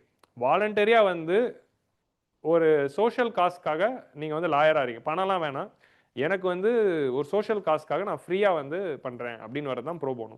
இந்த ப்ரோபோனோ லாயர் சர்வீசஸ் வந்து லாயர்ஸ் எல்லாருமே பண்ணணும், அப்போ தான் வந்து ஃப்ரீ லீகல் எய்ட் மக்களுக்கு போய் சேரும் அப்படின்னு நம்ம நால்சா பற்றி எழுதுறப்போ வே ஃபார்வர்டில் எழுதுவோம். ஸோ அதுதான் ப்ரோபோனோக்கு example. So what is the role of Ram Sehgal? First வந்து ராம் சேகல். இப்போ என்ன பண்ணுறோன்னா, இப்போ நம்ம மெயின்ஸ்க்கு வருவோம். இல்லை ப்ரிலிம்ஸ் கண்டென்ட்டும் உள்ளே வரும், நம்ம இப்போ மெயின்ஸ் கண்டென்ட்டை பார்ப்போம். இப்போது பிவைக்யூவில் இருக்க ரெஃபரன்ஸ் என்ன? What is the how RIN mutiny was last nail in the coffin of British empire அப்படின்னு வரும்போது அது எப்படிலாம் வந்து பிரிட்டிஷ் எம்பையரை க்ளோஸ் பண்ணுச்சு அப்படிங்கிறது தான் நம்ம இதை எழுத போகிறோம். அப்படிலாம் எழுதுறப்போ நீங்கள் ஒருத்தரோட ரோல் சைட் ஹெட்டிங் போட்டு எழுதலாம். ரோல் ஆஃப் ராம் சேகல் என்ன, ரோல் ஆஃப் நேரு என்ன, ரோல் ஆஃப் பூலாபாய் தேசாய் என்ன அப்படின்னு போட்டு எழுதுறப்போ அந்த இண்டிவிஜுவல் கான்ட்ரிபியூஷன்ஸ்லாம் நீங்கள் வந்து நோட் பண்ணலாம். ஸோ ராம் சேகலுங்கிறவர் வந்து ஹூ அரேஞ்ச்டு பங்களோ, இவர் டெல்லியில் ஒரு பங்களாவே வாடகைக்கு எடுத்து என்ன பண்ணுறாரு, இந்த டிஃபென்ஸ் கமிட்டியோட வார் ரூமாக மாற்றுறாரு. ஸோ லீகல் வார் ரூமாக மாற்றி briefs are prepared, arguments are debated and strategy was plan. இந்த 17 பேரும் and various other senior lawyers of இந்தியாவை வர வச்சு ஒரு பங்களாவே வாடகைக்கு எடுத்து அங்கே தான் வந்து டிஃபென்ஸ் ரூமாக மாற்றி அவர் வந்து பண்ணுறாரு. அவர் ஒரு பையனுக்காக பண்ணுறாரு. இந்த bungalow become the crucible of the national lawyering. இந்த கேஸில் இன்வால்வ் ஆன நிறைய லாயர்ஸ் அடுத்து ஃபியூச்சரில் ஜட்ஜ் ஆகுறாங்க, ஃபியூச்சரில் இன்னும் லாயர்ஸ் ஆகிறாங்க. இண்டிபெண்டன்ட் இந்தியாவில் பர்சனல் ஈகோலாம் விட்டுட்டு வந்துட்டாங்க. அடுத்து வந்து பூலாபாய் தேசாய். பூலாபாய் தேசாய்ங்கிறது அந்த காலத்தில் இருந்த one of the senior most lawyer. அப்போ இருந்த ஒரு சீனியர் மோஸ்ட் லாயர். கான்ஸ்டியூண்ட் இவர் வந்து அஃப்கோர்ஸ் அதுக்கப்புறம் he would have passed away. So இவர் வந்து he is participating in this. So இந்த பூலாபாய் தேசாய் தான் வந்து இந்த கேஸ் எடுத்து நடத்தணும்னு எல்லாரும் விரும்புகிறாங்க. ஆனால் அவருக்கு வந்து என்ன சொல்லிடுறாரு டாக்டர், இஸ் ஸோ ஓல்டு, அவரோட medical condition was so worse that அவரால் வந்து எந்திரிச்சு நடக்க முடியாது, ரொம்ப நேரம் உட்கார முடியாது அப்படின்னு சொல்லிடுறாங்க. He is very old and sick, அதனால் அவர் வரக்கூடாது அப்படின்னு டாக்டர் அட்வைஸ் பண்ணிடுறாங்க. இவர் ஃபஸ்ட்டு டினை பண்ணிடுறாரு. இவர் டினை பண்ணோடனே என்ன பண்ணுறாங்க, லக்ஷ்மி சேகல் என்ன பண்ணுறாங்க, அவங்க லெட்டர் எழுதுறாங்க, எங்களுக்கு வந்து பூலாபாய் தேசாய் தான் வந்து டிஃபெண்ட் பண்ணணும், அவர் தான் வந்து எங்களோட ஐகானாக இருக்கணும் அப்படின்னு அவங்க விரும்புகிறாங்க. விரும்பினோன்னு என்ன பண்ணுறாரு, அதே மாதிரி வந்து அவர் யோசிச்சுட்டே இருக்கிறப்போ டக்குன்னு என்ன பண்ணிடுறாரு, ராம் சேகலே போயிடுறாராம். போயிட்டு நீங்கள் யாருக்கா வரலையோ இல்லையோ என் புள்ளையே மாட்டிக்கிட்டான், அதுக்காவது வாங்க அப்படின்னு போயிட்டு இவரு வந்து போய் கேட்குறாரு. ஸோ இத்தனை பேர் வந்து கேட்டவுடனே இவரே வராரு. அவ்வளோ முடியலனாலும் இவர் வந்தார் அப்படின்னு இதில் எழுதியிருப்பாங்க. ஸோ அதான் வந்து ரிசீலியன்ஸ், அதான் வந்து பர்சிவரன்ஸ், அதான் வந்து வில் பவர். இதெல்லாம் எத்திக்ஸில் examples. INA defence committee knew that there was only one man who could carry the moral and legal weight. இப்படி ஒரு senior most lawyer of India அவர் வந்து ஆஜரானார்னா அந்த கேஸோட வெயிட்டே வேறு. ஸோ அதனால தான் இவரை வர சொல்கிறாங்க. But Desai was gravely ill and advised completely rest and initially decline. அப்புறமா என்ன ஆகுது, லக்ஷ்மி சேகல் வந்து கேட்குறாங்க, ஒன்லி பூலாபாய் Desai must speak for us அப்படின்னு. அதே மாதிரி வந்து இவர் அப்பாவே போய் கேட்குறாரு அப்படின்னு ஒன்று வந்துட்டார். ஸோ இவர் வந்து he stood in courts for higher hours without notes. எந்த ஒரு நோட்ஸும் இல்லாமல் எந்த ஒரு ரெஃபரன்ஸும் இல்லாமல் அப்படி ஃப்ளோலே வந்து ஆர்கியூ பண்ணுவாராம்.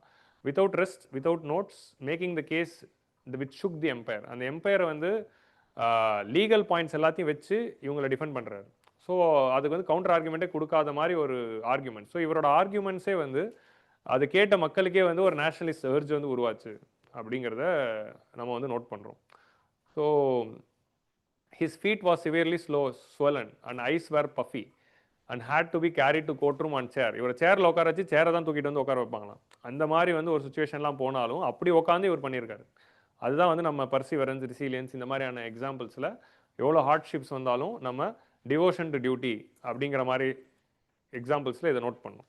ஸோ இதெல்லாம் தாண்டி நம்ம லைஃப்பில் முன்னேறணும் அப்படின்னு நம்ம எஸ்ஏலையோ எத்திக்ஸ்லையோ எங்கே தேவைப்பட்டாலும் இந்த மாதிரி புது பெயர்களை யூஸ் பண்ணுங்கள். ஸோ நம்ம கன்வென்ஷனல் நேம்ஸாக இல்லாமல் இந்த மாதிரி இன்சிடென்ட்ஸை கோட் பண்ணுங்கள். இதுதான் நம்ம எக்ஸாம்பிள்ஸில் கற்றுக்கணும் எஸ்ஏஸில். ஆன் த ஸ்டேஜ் இவர் வந்து ஒரு கட்டத்தில் என்ன சொல்கிறாருன்னா, if death comes to me let it come. டாக்டர்லாம் அட்வைஸ் பண்ணும்போது இது ஒரு நல்ல quote, if death comes to me let it come but I cannot allow the jeopardising of the lifes of the precious patriots. So இதனால் எனக்கு மரணம் வந்தாலும் பரவாயில்ல, ஆனால் அதுக்காக நான் வந்து வீட்டில் ரெஸ்ட் எடுத்துக்கிட்டு இந்த மாதிரியான பேட்ரியாட்ஸ் எல்லாம் வந்து அஃபெக்ட் ஆகிறத நான் பார்த்துக்கிட்டு இருக்க மாட்டேன் அப்படின்னு சொல்லி, இதில் நான் அப்படியே இறந்து போனாலும் பரவாயில்ல அப்படின்னு சொல்லி தான் he is coming and participating. So இதான் வந்து ரோல் ஆஃப் பூலாபாய் தேசாய். இவர் கொண்டு வந்த ஆர்குமெண்ட்ஸ்லாம் என்ன, எதை வச்சு டிஃபெண்ட் பண்ணுறாரு, இது ஒரு இன்ட்ரெஸ்டிங்கான பாயிண்ட்ஸ் இருந்தது. இது எங்கே யூஸ் பண்ண முடியும்னு தெரியாது, பட் இன்னோவேட்டிவாக நம்ம யோசிக்கலாம். ஐஎன்ஏ வந்து இது ஒரு லீகல், இவர் என்ன ஆர்குமெண்ட்ஸ் கொண்டு வராரு, எதை வச்சு இவங்க 3 பேரை டிஃபெண்ட் பண்ணுறாரு அப்படின்னா, இது வந்து ஒரு ரிபல் அவுட்ஃபிட் ரீசன் கிடையாது, இது வந்து ஒரு லெஜிட்டிமேட் ஆர்மி அப்படின்னு சொல்றாரு. லெஜிட்டிமேட் ஆர்மி ஆஃப் யாரு அப்படின்னு பார்த்தா, legitimate army of independent India. இந்தியான்னு ஒன்று இண்டிபெண்டன்ட் ஆயிடுச்சு, அந்தமான நிக்கோபார்னு ஒரு டெரிட்டரி இருக்குது, அது ஒரு தனி கண்ட்ரியாக டிக்ளேர் பண்ணிட்டாங்க. அண்ட் நிறைய ஆலிட் ஃபோர்ஸஸ் அதை ரெகக்னைஸே பண்ணிட்டாங்க. அப்போ அது ஒரு இண்டிபெண்டன்ட் கண்ட்ரி. ஒரு இண்டிபெண்டன்ட் கண்ட்ரியோட ஒரு ஆர்மி வந்து உங்கள்கிட்ட வாருக்கு வருது அப்படின்னா, இவங்க வந்து பிரிசனர் ஆஃப் வார். இவங்க வந்து நேஷனல் ட்ரீசன் பண்ணவங்க இல்லை, வாரில் சரண்டரான பிரிசனர் ஆஃப் வார். ஸோ அப்போ பிரிசனர் ஆஃப் வார்னு வரும்போது உங்கள் நாட்டு ரூல்ஸ் ஃபாலோ ஆகாது, இன்டர்நேஷனல் கன்வென்ஷன் தான் ஃபாலோ ஆகும். அப்போ இன்டர்நேஷனல் கன்வென்ஷன் படி தான் பிரிசனர் ஆஃப் வாரை ட்ரீட் பண்ணணும் அப்படிங்கிற ஆர்குமெண்ட்டை தான் கொண்டு வராரு. So the provincial government had de facto control over the territory. North east இந்தியாவில் கொஞ்சம் டெரிட்டரி இருந்தது, அந்தமானில் கொஞ்சம் டெரிட்டரி இருந்தது. அப்போ இவங்க லேண்ட் இருக்கிற ஒரு கண்ட்ரியோட ஒரு ஆர்மி, அது ஃப்ரீ இந்தியாவோட ஆர்மி. ஸோ அதே மாதிரி வந்து 9 நாடுகள் வந்து இதை ரெக்கக்னைஸ் பண்ணிட்டாங்க, இந்த ஃப்ரீ இந்தியாவை. அதாவது அப்போ இருந்த allied power, axis powers. So next வந்து soldiers therefore were prisoner of war and they are not traitors.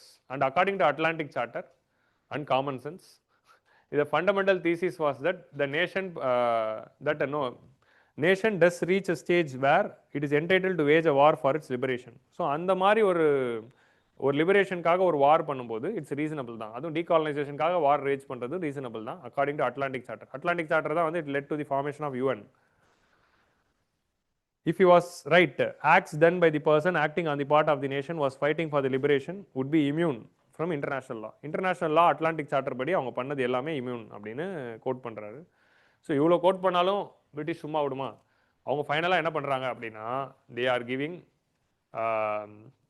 So இந்த மாதிரி நடக்கிறப்போ வெளியே என்ன நடக்குது, இந்த என்டையர் ஐஎன்ஏ ட்ரையல்ஸ் நடக்குது, ஜட்மெண்ட் வருவோம், வெளியே என்ன நடக்குது அப்படின்னு பார்த்தா, outside red fort Lal Qila சே உத்தி ஆவாஸ் ஷேகல் தில்லன் ஷானவாஸ் அப்படிங்கிற கோஷங்கள் வருது. ஸோ லால் கிலானா ரெட் ஃபோர்ட், ரெட் ஃபோர்ட்லேருந்து வர அந்த ஹியூஜ் சவுண்ட் என்ன அப்படின்னு பார்த்தா சேகல் தில்லன் ஷானவாஸ் அப்படிங்கிற அந்த ரைமிங்காக வந்து they are shouting. The names become the household names. இந்த 3 பேரோட பேரும் ஹவுஸ் ஹோல்ட் நேம்ஸ் ஆயிடுச்சு, சிம்பிள் ஆஃப் நேஷனல் யூனிட்டி ஆயிடுச்சு. And not only the Congress express. So Muslim League வந்து லீகல் டிஃபென்ஸ்க்கு வராங்க இந்த மாதிரி ஒரு இஷ்யூவில். ஸோ 1946 மாதிரியான ஒரு வருடங்களில் காங்கிரஸும் முஸ்லீம் லீகும் ஒரே அப்ஜெக்டிவ் வச்சுட்டு இருந்தது ஒரு அபூர்வமான விஷயம். அது எதுக்கு நடந்ததுன்னா ஐஎன்ஏ ட்ரையல்ஸ்க்கு நடந்திருக்கு. ஆனால் it's very short lived unfortunately. Government employees and sections of armed forces, traditional supporters and British joined the association. So பிரிட்டிஷை ரொம்ப நாளாக சப்போர்ட் பண்ணிட்டு இருந்த மக்களும் இந்த அஜிடேஷனுக்கு வந்துட்டாங்க. ஆர்ம்டு ஃபோர்ஸஸுமே இது பண்ண உடனே அவங்களுக்கு என்ன ஆயிடுச்சுன்னா, இப்போ மிச்சவங்களாம் இன்னும் பிரிட்டிஷ் ஆர்மியில் இருக்காங்க, அவங்களுக்குலாம் வந்து கில்ட் ஸ்ட்ரக் ஆகுது. அங்கே வந்து நம்மள மாதிரி பிரிட்டிஷ் ஆர்மியில் இருந்தவங்க பிரிட்டிஷுக்கு சப்போர்ட் பண்ணக்கூடாது, இந்தியாவோட லிபரேஷனுக்கு சப்போர்ட் பண்ணுன்னு சொல்லி ஐஎன்ஏல போய் போராடுறாங்க. நம்ம இன்னும் பிரிட்டிஷில் இருக்குமே, பிரிட்டிஷ் ஆர்மியோட யூனிஃபார்ம் போட்டிருக்குமே அப்படின்னு அந்த ஒரு கில்ட்டை ஃபீல் பண்ணுறாங்க. அதனால தான் பார்த்தீங்கன்னா ரின் மியூட்டினியே நடந்திருக்கும். So RIN mutiny is outcome of INA trials. So HMS Talwar அப்படிங்கிற அந்த ஷிப்பில் இருக்கிற நேவல் சோல்ஜர்ஸ் எல்லாருமே ரிவோல்ட் பண்ணுவாங்க. ஸோ அதான் வந்து ரின் மியூட்டினி அதுக்கப்புறம் நடந்திருக்கும். So government employees and sections, British கவர்மெண்ட்டில் வேலை செய்கிறவங்க, பிரிட்டிஷ் ஆர்மியில் வேலை செய்கிறவங்க, பிரிட்டிஷ் போலீஸில் வேலை செய்கிறவங்களுக்குலாம் கில்ட் ஸ்ட்ரைக் ஆகுது. ஸோ அவங்களே வந்து போராட்டங்களில் வராங்க. ஸோ அதான் வருது. ஸோ அதே மாதிரி ஐஎன்ஏ வீக் அப்படின்னு செலிப்ரேட் பண்ணுறாங்க. November 5 to November 11 date note பண்ணிக்கோங்க. 1945 ஐஎன்ஏ டே அப்படின்னு November 12 வந்து செலிப்ரேட் பண்ணுறாங்க. So November 12 was celebrated as INA day. So இவங்களோட ஜட்மெண்ட் வரும்போது அதை வந்து அந்த டே வந்து ஐஎன்ஏ டே அப்படின்னு செலிப்ரேட் பண்ணி நேஷனல் சாலிடாரிட்டி கொண்டு வராங்க. ப்ரொட்டஸ்ட் வந்து கூர்கு, பலோச்சிஸ்தான், அசாம் வரைக்கும் போகுது. சவுத்தில் அப் டு கூர்கு, கர்நாடகாவில் இருக்கிற அந்த ஒரு ஹில் ஏரியா வரைக்கும் போகுது. நீங்கள் வெஸ்ட்டில் பார்த்தீங்கன்னா பலோச்சிஸ்தான், அந்த எண்ட் ஆஃப் இந்தியா, அப்போ இது இந்தியா தான், பாகிஸ்தானும் இந்தியாவுக்குள்ளே தான் இருந்தது. பலோச்சிஸ்தான் வரைக்கும் போகுது, இந்த சைடு அசாம் வரைக்கும் போகுது. இந்த மூலை முடுக்குங்களும் இந்த ஐஎன்ஏ ட்ரையல்ஸ்க்கான ப்ரொட்டஸ்ட் வந்து நடக்குது.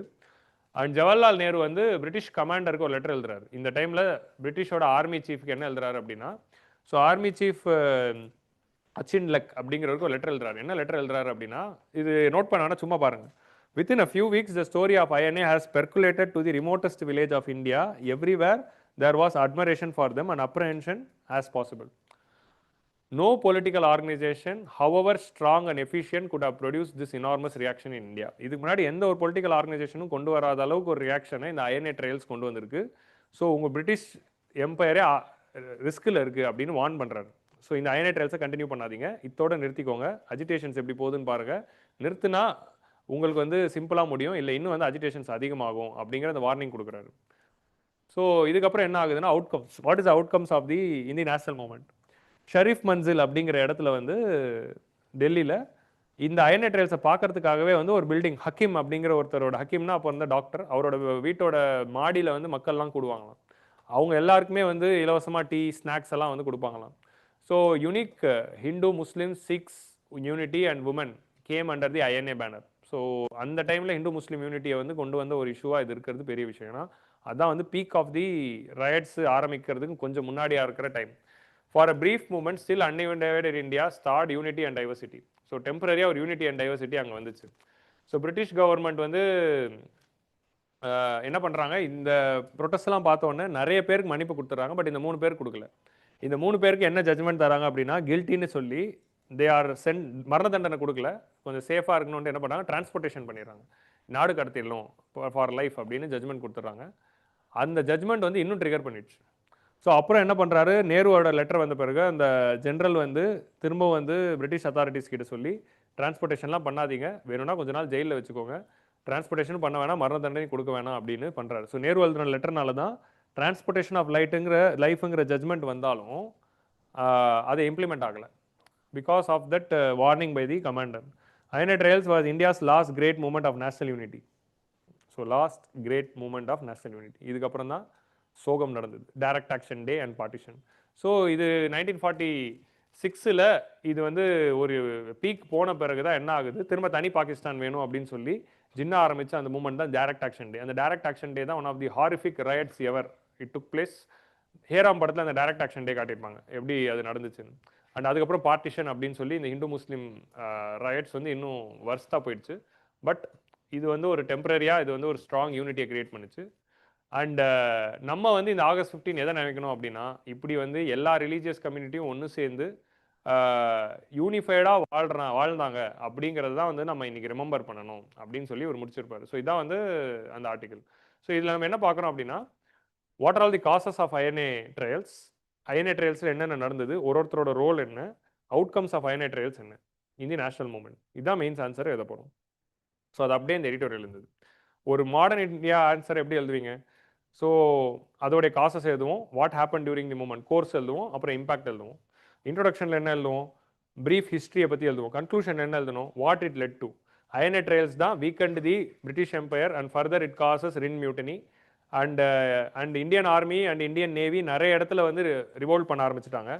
பிரிட்டிஷ் வந்து எப்போ அவங்களுக்கு ஃபைனலாக ஹிட் ஆகுது அப்படின்னா, பிரிட்டிஷ் வந்து இத்தனை நாளாக ஸ்ட்ராங்காக அட்மினிஸ்ட்ரேட் பண்ணிட்டு இருக்கிறதுக்கு ஒரே ஒரு முக்கியமான காரணம் என்ன, பிரிட்டிஷோட ஆர்மி, பிரிட்டிஷோட ஆஃபீஸர்ஸ். இந்த மாதிரி அட்மினிஸ்ட்ரேட்டிவ் மெஷினரியில் பிரிட்டிஷர்ஸ் மட்டும் இல்லை, இந்தியன்ஸும் இருக்காங்க. அவங்க எல்லாம் வேலை செஞ்சதுனால தான் பிரிட்டிஷ் சர்க்கார் போயிட்டு இருந்தது. அதனால தான் சிவில் டிசோபீடியன்ஸ், குவிட் இந்தியா அதெல்லாம் நம்ம கொண்டு வரோம். யாரும் வேலை செய்யாதீங்க, யாரும் ஆர்மிக்கு போகாதீங்க, யாரும் போலீஸில் வேலை செய்யாதீங்க, வேலை நிறுத்துங்க அப்படின்னு சொல்லி டிசோபீடியன்ஸ்லாம் கொண்டு வரும்.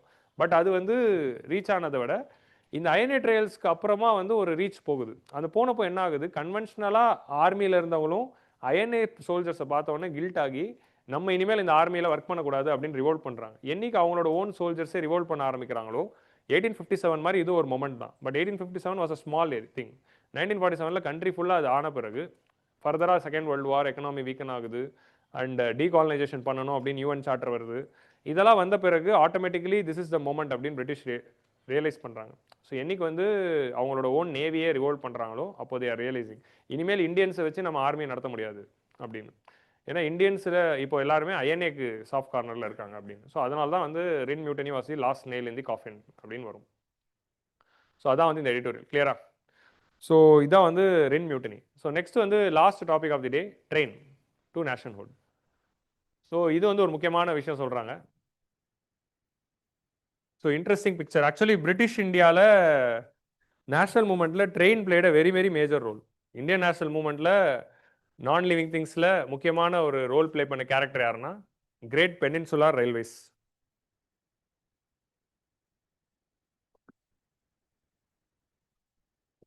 பிரிட்டிஷ் வந்து அவங்களோட எக்கனாமிக் இன்ட்ரெஸ்ட்காகவும் அவங்களுடைய செக்யூரிட்டி இன்ட்ரெஸ்ட்காகவும் தான் இந்தியன் ரயில்வேஸை கொண்டு வராங்க. அதாவது கூட்ஸ் வந்து raw material should come from villages to port and it should be exported to Britain and பிரிட்டனில் ப்ரொடியூஸ் ஆன finish goods must come to port and go to the rural இன்டர்லேண்ட்.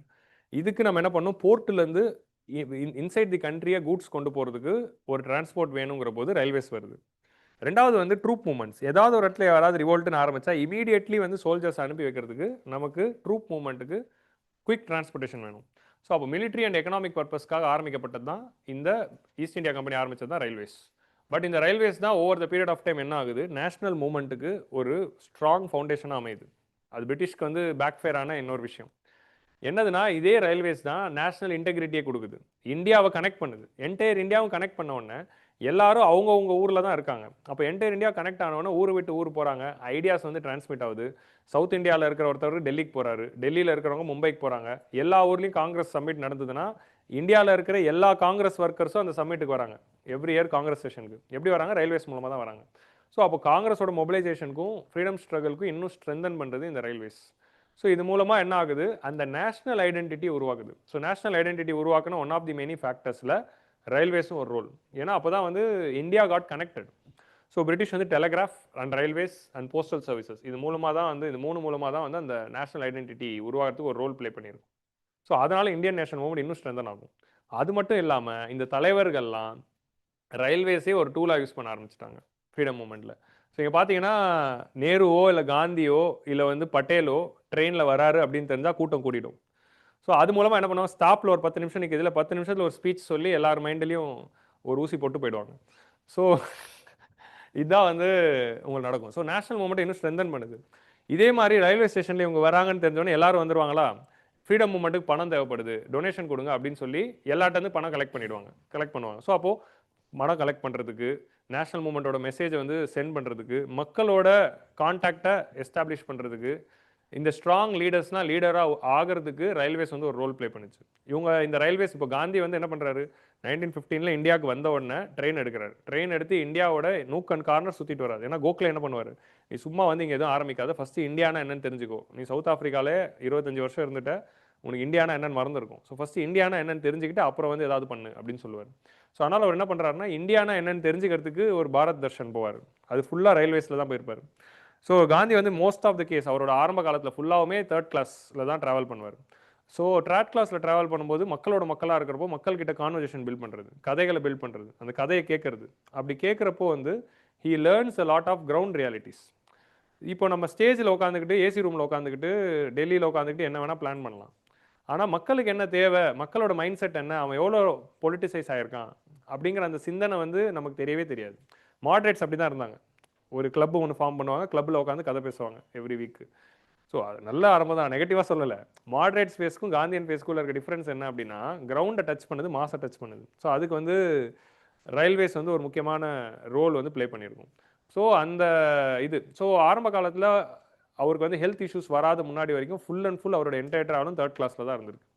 So அதனால் வந்து அந்த மக்கள் போகிற அந்த தேர்ட் கிளாஸில் அவர் ட்ராவல் பண்ணும்போது he learnt a lot of ground realities that made him the leader. Ground ரியாலிட்டிஸை தெரிஞ்சவனால தான் லீடராக வர முடியும். ஸோ அந்த லீடர்ஷிப்புக்கு ஒரு ஸ்ட்ராங் ரீசனாக அமைஞ்சது.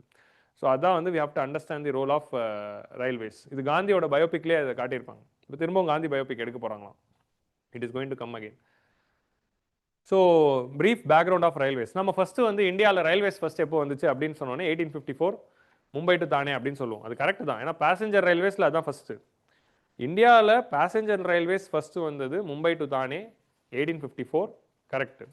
ஆனால் ரயில்வேஸ் ஃபஸ்ட்டு வந்தது அது கிடையாது. ரயில்வேஸ் இந்தியாவில் ஃபஸ்ட்டு எங்கே வந்துச்சு? ரெட் ஹில்ஸ் டு சிந்தாதிரிப்பேட் அப்படின்னு சென்னையில் தான் வந்துச்சு.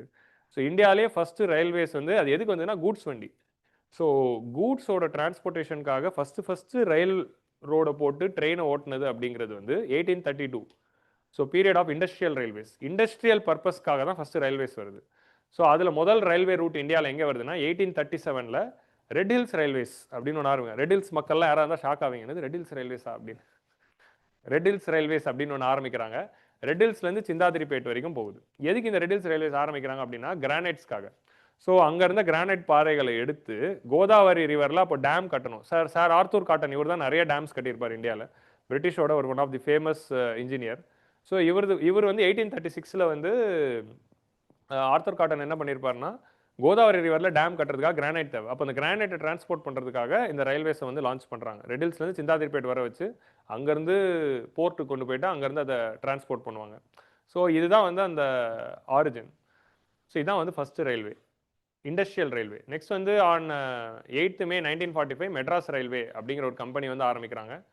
ஸோ அதுக்கப்புறமா தான் ஈஸ்ட் இந்தியா ரயில்வே அப்படிங்கிற கம்பெனி வருது. இதெல்லாம் இண்டஸ்ட்ரியல் ரயில்வேஸ்க்காக தான் வருது. ஸோ 1845 மெட்ராஸ் ரயில்வே வருது. ஃபஸ்ட்டு வந்து 1837 red hill railway, 1845 Madras railway, அப்புறமா ஈஸ்ட் இந்தியா ரயில்வே. அதுக்கப்புறமா தான் lord Dalhousie, who was considered to be father of Indian railway. So ஒரு கொஸ்டினே இருக்குது யூபிஎஸ்சியில், why lord Dalhousie is considered to be the father of modern India அப்படின்னு வரும். Father of modern இந்தியான்னு நம்ம சொல்கிறது வந்து நேருவை தான் மெயினாக வந்து சொல்லுவோம், ஃபாதர் ஆஃப் மாடர்ன் இந்தியா அப்படிங்கிற அந்த வேர்டோட. பட் இவர் எதுக்கு நம்ம சொல்கிறோம் அப்படின்னு பார்த்தோம்னா, இந்த ரயில்வேஸு டெலிகிராஃபு போஸ்டலில் கொண்டு வந்திருப்பார் பிரிட்டிஷ் இந்தியன் டைமில். ஸோ அவரோட ரயில்வே மினிட்ஸ் 1853 தான் இந்தியாவில் பேசஞ்சருக்கான ரயில்வே கொண்டு வரணும், மக்களுக்கான டிரான்ஸ்போர்ட்டேஷனுக்கும் ரயில்வேவை வந்து நம்ம ஆட் பண்ணிக்கணும் அப்படிங்கிற அந்த முடிவை எடுக்கிறாங்க. ஸோ அப்போ கூட்ஸ் வண்டி பின்னாடி ரெண்டு பொட்டியை சேர்த்து அதில் மக்களையும் அனுப்பிவிடு அப்படின்னு சொல்லி அந்த கான்செப்டை லான்ச் பண்ணுறாங்க. அதுதான் 1853 கிரேட் இந்தியன் பெனின்சுலார் ரயில்வே அப்படிங்கிற கம்பெனி ஆரம்பிக்கிறாங்க. இந்த கிரேட் இந்தியன் பெனின்சுலார் ரயில்வே தான் ஏப்ரல் 16, 1853 ஃபஸ்ட்டு ரயில்வே ரூட்டை லான்ச் பண்ணுறாங்க. அதுதான் வந்து போரிபந்தர் டு தானே, அதாவது பாம்பே டு தானே, விச் இஸ் பேசஞ்சர்ஸ். ஸோ மக்கள் போகிற மாதிரியான ரூட்டு வந்து கிரியேட் ஆகுது. த ஃபஸ்ட்டு ட்ரெயின் இந்த ஈஸ்ட் இந்தியன் ரயில்வே. ஸோ இது வந்து முதல் ரயில்வே ரூட். அதே மாதிரி வந்து ஈஸ்ட் இந்தியாவில் August 15, 1854 ஹவுரா டு ஹூக்லி அப்படிங்கிற ரயில்வேஸ் வந்து கொண்டு வராங்க. 1856 வந்து ராயபுரம் டு வியாசர்பாடி, ராயபுரம் டு அரக்கோணம் அப்படிங்கிற அந்த ரூட் வந்திருக்கும் சவுத்தில்.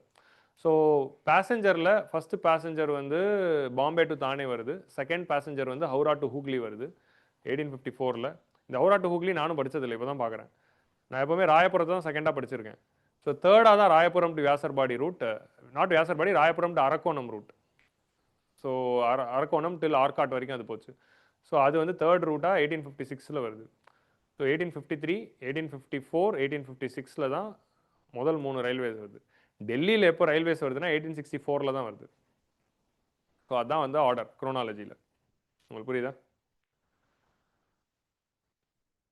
ஸோ அந்த ரயில்வே ஸ்டேஷன் இன்னைக்கு வரைக்கும் இருக்குது. ஸோ அதான் வந்து இன்னைக்கு oldest surviving railway station. British கட்டினது அப்படியே ஓல்டஸ்ட்டில் இருக்கிறது வந்து ராயபுரம் ரயில்வே ஸ்டேஷன் தான். அந்த 1856 கட்டின அந்த ரயில்வே ஸ்டேஷன் இப்போ வரைக்கும் இருக்குது ராயபுரத்தில். அப்போ லோக்கல் ட்ரெயினோட ஸ்டாப்பிங்கில் இருக்குது. ஓல்டஸ்ட் ரயில்வே ஜங்ஷன் அப்படின்னு பார்த்தா Delhi railway junction. Delhi railway junction வந்து பிரிட்டிஷ் கட்டின ஃபார்மில் இன்னும் இருக்குது. நெக்ஸ்ட் வந்து 1924 அடுத்த ட்விஸ்ட் என்ன நடக்குதுன்னா, ஃபஸ்ட்டு ரயில்வே பட்ஜெட் வருது. ஃபஸ்ட்டு ரயில்வே பட்ஜெட் வந்து 1924. அண்ட் ஃபஸ்ட்டு எலக்ட்ரிஃபிகேஷன் அப்படின்னு நடந்தது வந்து 1925. அது எங்கே நடக்குது அப்படின்னா, Victoria Terminus to Kurla harbour, மும்பையில் தான் ஃபஸ்ட்டு எலக்ட்ரிஃபிகேஷன் நடக்குது. ஸோ ரயில்வேஸ் சார்ந்த ஃபஸ்ட்டு வந்து நான் சொல்லிக்கிட்டு இருக்கேன், இது ப்ரிலிம்ஸ் பாயிண்ட் ஆஃப் வியூவில் யூஸ் ஆகிற கண்டென்ட். அதுக்கு தான் இதெல்லாம் காட்டிக்கிட்டு இருக்கேன். Everything is related to prelims. ஏன்னா ப்ரிலிம்ஸில் குரோனாலஜி வருது, இயர்ஸ் வருது, எது ஃபஸ்ட்டுன்னு வருது. This is prelims content.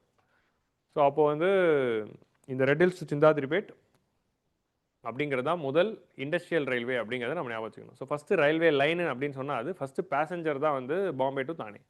So இது வந்து ஒரு முக்கியமான ஃபேக்ட் இந்த எடிட்டோரியலில் பேசியிருந்தாங்க. That is an interesting point. சிந்தாதிரிப்பேட்டில் இப்போ ரயில்வே ஸ்டேஷன் வந்து எம்ஆர்டிஎஸ்ஸாக இருக்குது, பறக்கும் ரயிலாக இருக்குது. பட் அந்த காலத்தில் இண்டஸ்ட்ரியல் ரயிலே போயிருக்கு. கிளியரா? ஸ்க்ரீன்ஷாட் எடுத்துக்கிட்டிங்களா?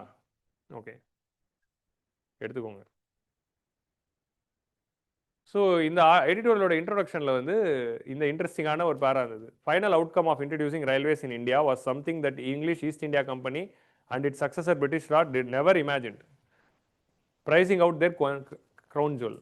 அந்த க்ரௌன் ஜுவலை விடவே கூடாது. இந்தியாவை தான் க்ரௌன் ஜுவல் அப்படின்னு சொல்லுவாங்க, அது விடவே கூடாது. ஆனால் ரயில்வேஸ் ஆரம்பிக்கிறப்போ இந்த ரயில்வேஸ்னால தான் இந்த க்ரௌன் ஜுவல் அவங்கள விட்டு போகும் அப்படிங்கிறத அவங்க இமேஜினே பண்ணியிருக்க மாட்டாங்க அப்படின்னு இன்ட்ரொடக்ஷனில் ஆரம்பிச்சிருந்தார். அது நல்லா இருந்தது. ஸோ ஸ்டீம் ஹார்ஸ் அப்படின்னு சொல்கிறாங்க. ஆஃப்டர் மச் இந்தியாவில் ரயில்வேஸ் கொண்டு வரலாமா வேணாமா அப்படின்னு மஸ்ட் டெலிவரேஷனுக்கு அப்புறமா ஃபினான்ஷியல் கேரண்டி உங்களுக்கு 6% ரிட்டர்ன் கொடுப்போம், இன்வெஸ்ட் பண்ணுங்கள் அப்படின்னு சொன்ன பிறகு மிலிட்ரிக்கும் ஃப்ரைட்காகவும் ரயில்வே வந்து ஃபஸ்ட்டு கொண்டு வராங்க. ஆனால் மிலிட்ரிக்கும் ஃப்ரைட்காக தான் கொண்டு வந்தோம். பட் மோஸ்ட் அன்எக்ஸ்பெக்டட்லி மக்கள் வந்து தேர்ட் கிளாஸ் லான்ச் பண்ணோன்னு பயங்கரமாக யூஸ் பண்ண ஆரம்பிச்சிட்டாங்க. ஆனால் வந்து இந்தியன்ஸ் வந்து can travel only in third class அப்படின்ற ரூல் தான் இருந்தது. 1885 தான் இந்தியன்ஸ் வந்து எல்லா கிளாஸ்லையும் ட்ராவல் பண்ணலாம் அப்படின்னு அலோவ் பண்ணுறாங்க. ஆனால் சவுத் ஆஃப்ரிக்காவில் அப்பயும் இல்லை. அப்போ தான் காந்தியை வந்து வெளியே தள்ளிடுறாங்க 1893. காந்தி வந்து சவுத் ஆஃப்ரிக்கா போகிறப்போ அவர் ஃபஸ்ட் கிளாஸில் போவார். உன்னை யார் ஃபஸ்ட் கிளாஸ்க்குள்ளே விட்டால் வெளியே தள்ளி விடுவாங்க. ஏன் நான் டிக்கெட் எடுத்திருக்கேன் அப்படின்னு. இங்கெல்லாம் இன்னும் ஃபஸ்ட் கிளாஸில் வந்து பிரிட்டிஷ் மட்டும் தான் போகணும் அப்படின்னு சொல்லி தான் சவுத் ஆஃப்ரிக்காவில் அவரை தள்ளி விட்டுருப்பாங்க. பட் இந்தியாவில் வந்து 1885 எல்லா கிளாஸ்லேயும் அலோவ் பண்ண ஆரம்பிச்சிட்டாங்க. ஸோ ரயில்வேஸ் இந்தியாவில் வந்ததுனால அவுட்கம்ஸ் என்ன, இதுதான் வந்து mains content. New phone mobility game India several freedoms. இது வரைக்கும் அந்த மக்கள்லாம் அவங்க கிராமத்துலேயே அவங்க ஊர்லேயே மட்டும் இருந்த மக்கள்லாம் இப்போ எக்ஸ்ப்ளோர் பண்ண ஆரம்பிச்சிட்டாங்க, வெளி உலகத்தை பார்க்க ஆரம்பிச்சிட்டாங்க. ரொம்ப நாளாக காதில் கேட்ட ஊருங்களுக்குலாம் போகிறாங்க, பாம்பேக்கு போகிறாங்க, டெல்லிக்கு போகிறாங்க, பக்கத்து ஸ்டேட்டுக்கு போகிறாங்க. ஸோ அப்போ கல்ச்சுரல் எக்ஸ்சேஞ்ச் ஆஃப் ஐடியாஸ் வந்து இன்னும் நிறைய நடக்குது. டிரான்ஸ்போர்ட்டேஷன் ஸ்ட்ராங்காக தான் கல்ச்சுரல் எக்ஸ்சேஞ்ச் அதிகமாகும். அண்ட் அதோட உச்சி தான் globalisation. It opened up. So people started to recognise, accept and respect the other languages, other culture, other food. இப்போ சென்னையில் 40 வருஷம் 50 வருஷம் தமிழ்நாட்டிலே இருந்தவன் ஒருத்தர் திடீர் பாம்பே போனால் அங்கே டோட்டலாக வேறு கல்ச்சராக இருக்கும். ஃபஸ்ட் டைம் போயிருப்பார். ஸோ அப்போது வேற ஒரு மொழி இருக்குது, வேற ஒரு கல்ச்சர் இருக்குது, வேற ஒரு ஃபுட்டு இருக்குது. இங்கே வடா பாவ் தராங்க, பவ் பாஜி தராங்க அப்படின்னு பார்த்தோன்னே ஓ இப்படி ஒரு ஃபுட்டு இருக்குது அப்படின்னு சாப்பிட்டு பார்க்குறாரு. ஸோ இது சாப்பிடும்போது தான் அந்த கல்ச்சுரல் அடாப்டேஷன் இருக்குது. இப்போ நீங்கள் நோட் பண்ணிங்கன்னா இப்போ எதுக்கு தமிழ்நாட்டில் வந்து பர்மா ஃபுட்டு ஃபேமஸாக இருக்குது அப்படின்னு பார்த்தீங்கன்னா, இந்த ஐஎன்ஏ குரூப் வந்து பர்மாவில் போகிறாங்களே, அப்போ நிறைய பேர் அங்கே தங்கிட்டாங்க. எல்லாரும் இந்தியாவுக்கு வரல. இந்த பிரிட்டிஷ் கேப்சர் பண்ணிச்சுன்னு தெரிஞ்சோன்னா அப்படியே பர்மாலே தங்கிட்டாங்க. அங்கேருந்து நல்லா சாப்பிட்டுட்டாங்க. ஒரு கட்டத்தில் பர்மாவில் எல்லாருமே வெளியே துரத்துங்க அப்படின்னு துரத்தி விடும்போது திரும்ப தமிழ்நாட்டுக்கு வரும்போது அந்த ஃபுட்டையும் எடுத்துகிட்டு வந்துட்டாங்க. ஸோ இப்படி தான் வந்து அடுத்த கல்ச்சரில் எக்ஸ்போஸ் ஆகி அந்த ஃபுட்டை எடுத்துகிட்டு வந்து இப்போ அத்தோ அப்படிங்கிறது வந்து இங்கே ஒரு ஸ்ட்ரீட் ஃபுட், காமன் ஸ்ட்ரீட் ஃபுட்டாக மாறிடுச்சு. So intermingling of the commonality. So இந்த intermingling of culture and commensality between caste religions. So இந்த ரயில்வேஸ் வந்த பிறகு என்ன ஆயிடுச்சு, தேர்ட் கிளாஸில் எந்த கிளாஸ் வேணாலும் போகலாம், எந்த கேஸ்ட் வேணாலும் போகலாம். ஸோ அந்த கேஸ்ட் டிஃப்ரென்ஸ், ரிலீஜியஸ் டிஃப்ரென்ஸ்லாம் இல்லை. தனித்தனியாக இருந்தவங்களாம் இப்போ ஒரே கம்பார்ட்மெண்ட்டில் தான் போய் ஆகணும். அவனை பொறுத்த வரைக்கும் எல்லாரும் வந்து இந்தியன்ஸ் தான், ஓகே, ப்ரௌன் பீப்புள் தான், ஓகே. நமக்குள்ளே என்ன வச்சுருப்போம், 4 ஜாதி வச்சுக்கிட்டு இருப்போம், நீ பெருசு சின்னது அப்படின்னு. அவன் எல்லாருமே நீ அடிமையாக தான் பார்த்தான். ஸோ அப்போ எல்லாருமே அந்த தேர்ட் கிளாஸ் தான் போய் ஆகணுங்கிற போது அந்த பேரியர்லாம் பிரேக் ஆகுது. ஸோ அதே மாதிரி வந்து people from various social economic program experience the commonness. நீ எவ்வளோ பணக்காரனாக இருந்தாலும் தேர்ட் கிளாஸ் தான் போகணும், எவ்வளோ ஏழையாக இருந்தாலும் தேர்ட் கிளாஸ் தான் போகணும். ஸோ இந்த ஒன்னஸ் டுவர்ட் தி நேஷன்ஹுட் அதான் வந்து கிரியேட் பண்ணுது, அதான் வந்து நேஷனல் மூவ்மெண்ட்டை இன்னும் ஸ்ட்ரென்தன் பண்ணுது. ஸோ இதுதான் வந்து கல்ச்சுரல் எக்ஸ்சேஞ்ச். ஸோ அந்த அர்பனைசேஷன், டிரான்ஸ்போர்ட்டேஷன் இதெல்லாமே வந்து அந்த ரிஜிட் பேரியர்ஸ் எல்லாம் பிரேக் பண்ணும் அப்படிங்கிறத பார்க்குறோம். So 1857 revolt to 1920. இப்போ 1920க்கு வரும். 1857 ரிவோல்ட் நடந்தப்போ இந்தியாவில் 500 கிலோமீட்டருக்கு ட்ரெயின் போட்டாச்சு. 1854 தான் ஆரம்பிக்கிறாங்க, 3 வருஷத்தில் 500 கிலோமீட்டர் போட்டாங்க. ஆனால் அதுவே வந்து 1920 பார்த்தீங்கன்னா 51,000 கிலோமீட்டர் ஆஃப் ரயில்வேஸ் இருக்குது. ஸோ ஹன்சட் கமிட்டி அப்படிங்கிற கமிட்டி ரிப்போர்ட் படி நமக்கு 571 கிலோமீட்டர் இருக்குன்னு நம்ம பார்க்குறோம். அக்வர்த் கமிட்டி அப்படிங்கிற கமிட்டி ரிப்போர்ட் படி தான் 59,000 அப்போ இருந்துச்சுன்னு நமக்கு டேட்டா கிடைக்குது. ஸோ ஹன்சட் committee and Acworth committee as related to what? Indian railways. இதுதான் ப்ரிலிம்ஸ் கண்டென்ட். உங்களுக்கு புரியுதா? இந்த மாதிரி ரேண்டமாக ஏதாவது ஒன்று பார்க்கறத ஞாபகம் வச்சுக்கணும். அக்வர்த் ஆல்ரெடி தெரியும், அவர் தான் வந்து அந்த கமிட்டி ரிப்போர்ட்டில் தான் ரயில்வேக்குன்னு தனியாக பட்ஜெட் கொண்டு வாங்க, general budget railway budget separate பண்ணுங்க 1921 சொல்லியிருப்பாரு. அதுக்கப்புறமா தான் தனி ரயில்வே பட்ஜெட் வந்திருக்கும். ஸோ அதான் வந்து we are noting here. So crown வந்து என்ன பண்ணாங்க, அவங்களோட டிரான்ஸ்போர்ட்டேஷனுக்காகவும் அவங்களுடைய மிலிட்ரி பர்பஸ்க்காகவும் ரயில்வேஸை எக்ஸ்பேண்ட் பண்ணிகிட்டே போனாங்க. அதனால் என்ன ஆச்சு, ரயில்வேஸு, எஜுகேஷன், டெலிகிராஃப்ஸ் இதெல்லாம் எக்ஸ்பேண்ட் பண்ணது தான் இந்தியாவை அவேக்கன் பண்ணி விட்டுருச்சு. ஸோ அதுவே அவங்களுக்கு பேக் ஃபேர் ஆச்சு. Making political mobilisation across distance possible. So மாடரேட்ஸ்லாம் ஆரம்பத்தில் ரயில்வேஸை ஒரு நேஷனல் அசட்டாக பார்த்து ரயில்வேஸ் வேணும்னு சப்போர்ட் பண்ணிட்டு இருந்தாங்க. பிரிட்டிஷ் ரயில்வேஸ் மூலமாக நாட்டுக்கு நல்லது பண்ணுதுன்னு பார்த்தாங்க. ஆனால் நேஷனலிஸ்ட் ஃபேஸ் வந்த பிறகு என்ன ஆச்சு, நம்ம ரயில்வேஸை வந்து டோட்டலாக சப்போர்ட் பண்ணாமல் நம்மளோட நேஷனல் மூமெண்ட்டில் ரயில்வேஸ் எப்படி வருது அப்படின்னா, ரயில்வே லேபரர்ஸோட ரைட்ஸை பற்றி பேச ஆரம்பிக்கிறாங்க நேஷனல் மூமெண்ட்டில். ஸோ ரயில்வேஸ் ஒரு நேஷனல் அசட் சொல்லிட்டு இருந்த மாடரேட் ஃபேஸில் போயிட்டு உங்களுக்கு எக்ஸ்ட்ரீமிஸ்ட் ஃபேஸ் அண்ட் ஃபியூச்சர் ஃபேஸ்லலாம் லேபர் கண்டிஷன்ஸ் பற்றி பேச ஆரம்பிக்கிறாங்க. ஏன்னா ரயில்வே வந்து பிரிட்டிஷ் வந்து ரயில்வேவை என்லார்ஜ் பண்ணும்போது ஹியூஜ் எம்ப்ளாய்மெண்ட் ஆப்பர்ச்சுனிட்டி இந்தியன்ஸ்க்கு ஓப்பன் ஆகுது. ஸோ இந்தியன்ஸ் எல்லாம் நிறைய பேருக்கு வேலை வாய்ப்பு கிடைக்குது. அந்த வேலையில் சேர்ந்ததுனால அவங்க ஒரு முதல் ஆர்கனைஸ்டு லேபர் ஃபோர்ஸாக வருது. ஸோ பிரிட்டிஷ் டைமில் ஒரு ஆர்கனைஸ்டு லேபர் ஃபோர்ஸாக ஒரு குரூப் ஆஃப் பீப்புள் காமனாக ஒரு இடத்துல வேலை செய்கிறாங்கன்னா அது ரயில்வேஸ் தான். ஒன் ஆஃப் தி லார்ஜஸ்ட் எம்ப்ளாயராக இருந்துச்சு. அப்போ அங்கே எம்ப்ளாய்மெண்ட்டில் இருக்கிறவங்களாம் அவங்களுக்கு வந்து ஒரு ஹார்ஷ் ட்ரைனிங் ட்ரீட்மெண்ட் இருக்குது, ரேஷியல் ட்ரீட்மெண்ட் இருக்குது, ஒர்க்கிங் ஹவர்ஸ்லாம் கடுப்பாக இருக்குது. அந்த ஃப்ரஸ்ட்ரேஷன்லாம் வரும்போது அதுக்கெல்லாம் பார்கெயின் பண்ணுறதுக்கு தான் லேபர் யூனியன் ஆரம்பிக்கிறாங்க. ஸோ லேபர் யூனியன் ஆரம்பித்து ட்ரேட் யூனியன்ஸ், லேபர் யூனியன்ஸ்லாம் வருது. ஸோ அந்த லேபர் யூனியன்ஸில் நிறைய இந்தியன் ஒர்க்கர்ஸ்லாம் பார்ட்டிசிபேட் பண்ணி லேபர் ரைட்ஸ்க்காக கொஸ்டின் கேட்குறாங்க. ஸோ அது மூலமாக நிறைய லீடர்ஸ் உருவாக்குறாங்க. இப்படி யூனியன் லீடராக அந்த நிறைய பேர் வந்து என்ன பண்ணுறாங்க, ஃப்யூச்சரில் தேவாவாக மாறுறாங்க. ஸோ இப்படி யூனியன் லீடராக இருந்த நிறைய பேர் வந்து ஃப்யூச்சரில் என்னவா மாறுறாங்க, நேஷனல் லீடர்ஸாக மாறுறாங்க. உங்களுக்கு புரியுதா? ட்ரேட் யூனியனிசம்னால என்ன ஆகுது, ரயில்வே வந்து எம்ப்ளாய்மெண்ட் கொடுக்குது, வேலை வாய்ப்பு கொடுக்குது. அதை தாண்டி ட்ரேட் யூனியனுங்கிற ஒரு கான்செப்டே உருவாக்குது. பல இந்தியர்கள் பிரிட்டிஷ் அத்தாரிட்டிக்கு அகெயின்ஸ்டா லேபர் ரைட்ஸ்க்காக ஒன்று சேர்றாங்க. அப்படி ஒன்று சேர்ந்தவங்க அப்படியே வந்து என்ன பண்ணிடுறாங்க, நேஷனல் மூமெண்ட்டாகவும் நம்ம ட்ரான்ஸ்ஃபர் பண்ணிக்கிறோம். இப்போ என்ன பண்ணிவிடும், இந்தியன் நேஷனல் காங்கிரஸ் ஒரு ட்ரேட் யூனியன் காங்கிரஸ்னு ஒன்று ஆரம்பிச்சு லேபர் யூனியனுக்கு ஒரு குரூப் ஆரம்பிச்சிருது. அதுலேருந்து வந்த நிறைய லீடர்ஸ் ஃபியூச்சரில் நேஷனல் லீடர்ஸ் ஆகிறாங்க. ஸோ இந்த மாதிரி ட்ரேட் யூனியனிசம் தான் வந்து entry point into political life. So இதுலேருந்து நிறைய வந்து மாஸ் மொபிலைசேஷன் நடக்குது. ஸோ இப்போ என்ன பண்ணோம், ஒரு போராட்டத்துக்கு ஆள் திறக்கணும்னா லேபர் யூனியன் ஃபோன் அடிச்சுப்பா அவங்க லேபர் யூனியன் மெம்பர்ஸ் எல்லாம் அனுப்பு, இன்னைக்கு வந்து போராடுறாரு இவர் காந்தி, உப்பு எடுக்க போறாரு, எல்லாரும் வாங்க அப்படின்னா வந்துடுவாங்க. ஸோ ஸோ அந்த மாதிரி வந்து லேபர் யூனியன் மூமெண்ட்டை வந்து அப்படியே வந்து நேஷனல் மூமெண்ட்டுக்கு மாற்றுறதுக்கான ஒரு சிங்கிள் ஃபோர்ஸாக வந்து அது கன்வெர்ட் ஆகுது. ஸோ அடுத்து வந்து role of Gandhi. So what Gandhi did with respect to railways. For Gandhiji railway வந்து ஒரு mode of transport to reach to the masses. So touching the heart of the people and minds of the பீப்புளை புரிஞ்சுக்கிறதுக்கு அது யூஸ்ஃபுல்லாக இருக்குது. அவர் கோக்லேயோட பேச கேட்டுட்டு பாரத் தர்ஷன் ரயில்வேஸில் ஆரம்பிக்கிறாரு. கடைசி வரைக்கும் அவரோட மோட் ஆஃப் டிரான்ஸ்போர்ட்டாக ரயில்வேஸை தான் வந்து மெயின்டைன் பண்ணுறாரு. So he was deep political empathetic feeling வந்து வருது. ஸோ காந்திக்கு வந்து ஆக்சுவலி வந்து இது வந்து எம்பத்திக்கு ஒரு எக்ஸாம்பிள். என்னதுன்னா, ஒருத்தருக்கு நீங்கள் ஆக்ஷன் எடுக்கணும்னா ஃபஸ்ட்டு அவங்களோட கோரிக்கைகளை புரிஞ்சுக்கணும், அப்போ அவங்க லெவலுக்கு இறங்கணும். அதுதான் எம்பத்தி. ஸோ அதுதான் வந்து எம்பத்திக்கு ஒரு எக்ஸாம்பிள். ஸோ இதோட எக்ஸ்போஷரும் ஃபஸ்ட் ஹேண்ட் எக்ஸ்பீரியன்ஸும் வந்து அவருக்கு என்ன பண்ணுது, மக்களை நல்லா புரிஞ்சுக்க விரும்புது. சம்பரானுக்கு வந்து சம்பரானில் இருக்கிற இண்டிகோ ஃபார்மர்ஸோட சுச்சுவேஷனே வந்து ட்ரெயினில் உட்காந்து ஒருத்தர் சொல்கிறாரு. ஸோ அப்படிங்கிற ஒரு பதிவு இருக்குது. ஸோ அது சம்பரான் மூமெண்ட்டை இன்னும் ஸ்ட்ரென்தன் பண்ணுது. அப்போ சம்பரானில் இறங்குறப்போ தான் என்ன பண்ணுவாங்க, ரயில்வே ஸ்டேஷன்லேயே அவர் பிளாக் பண்ணி அரெஸ்ட் பண்ண வருவாங்க. நீ அரெஸ்ட் பண்ணிக்கோன்னு சொல்லி நிற்பார். அப்புறம் கூட்டம் நிறைய கூடணுன்னா அவர் உள்ள விட்டுருவாங்க. ஸோ அதான் வந்து சம்பரான் சத்தியாகிரவோட ஸ்டார்டிங் பாயிண்ட்டாக இருக்கும். ஸோ அதே மாதிரி வந்து ரயில்வேஸை வந்து இந்த மாதிரி லீடர்ஸ்லாம் வந்து மக்களை கனெக்ட் பண்ணுற ஒரு ஏரியாவை வச்சுருந்தாங்க. ரயில்வேஸ் வந்து ஒரு மீடியம் ஆஃப் ப்ரொட்டஸ்ட்டாக அப்புறம் மாறுது. எப்படி மாறுதுன்னா, வயலண்ட் அண்ட் நான் வயலண்ட் ரெண்டு ஃபார்ம்லேயும் வந்து மீடியம் ஆஃப் ப்ரொட்டஸ்ட்டாக மாறுது.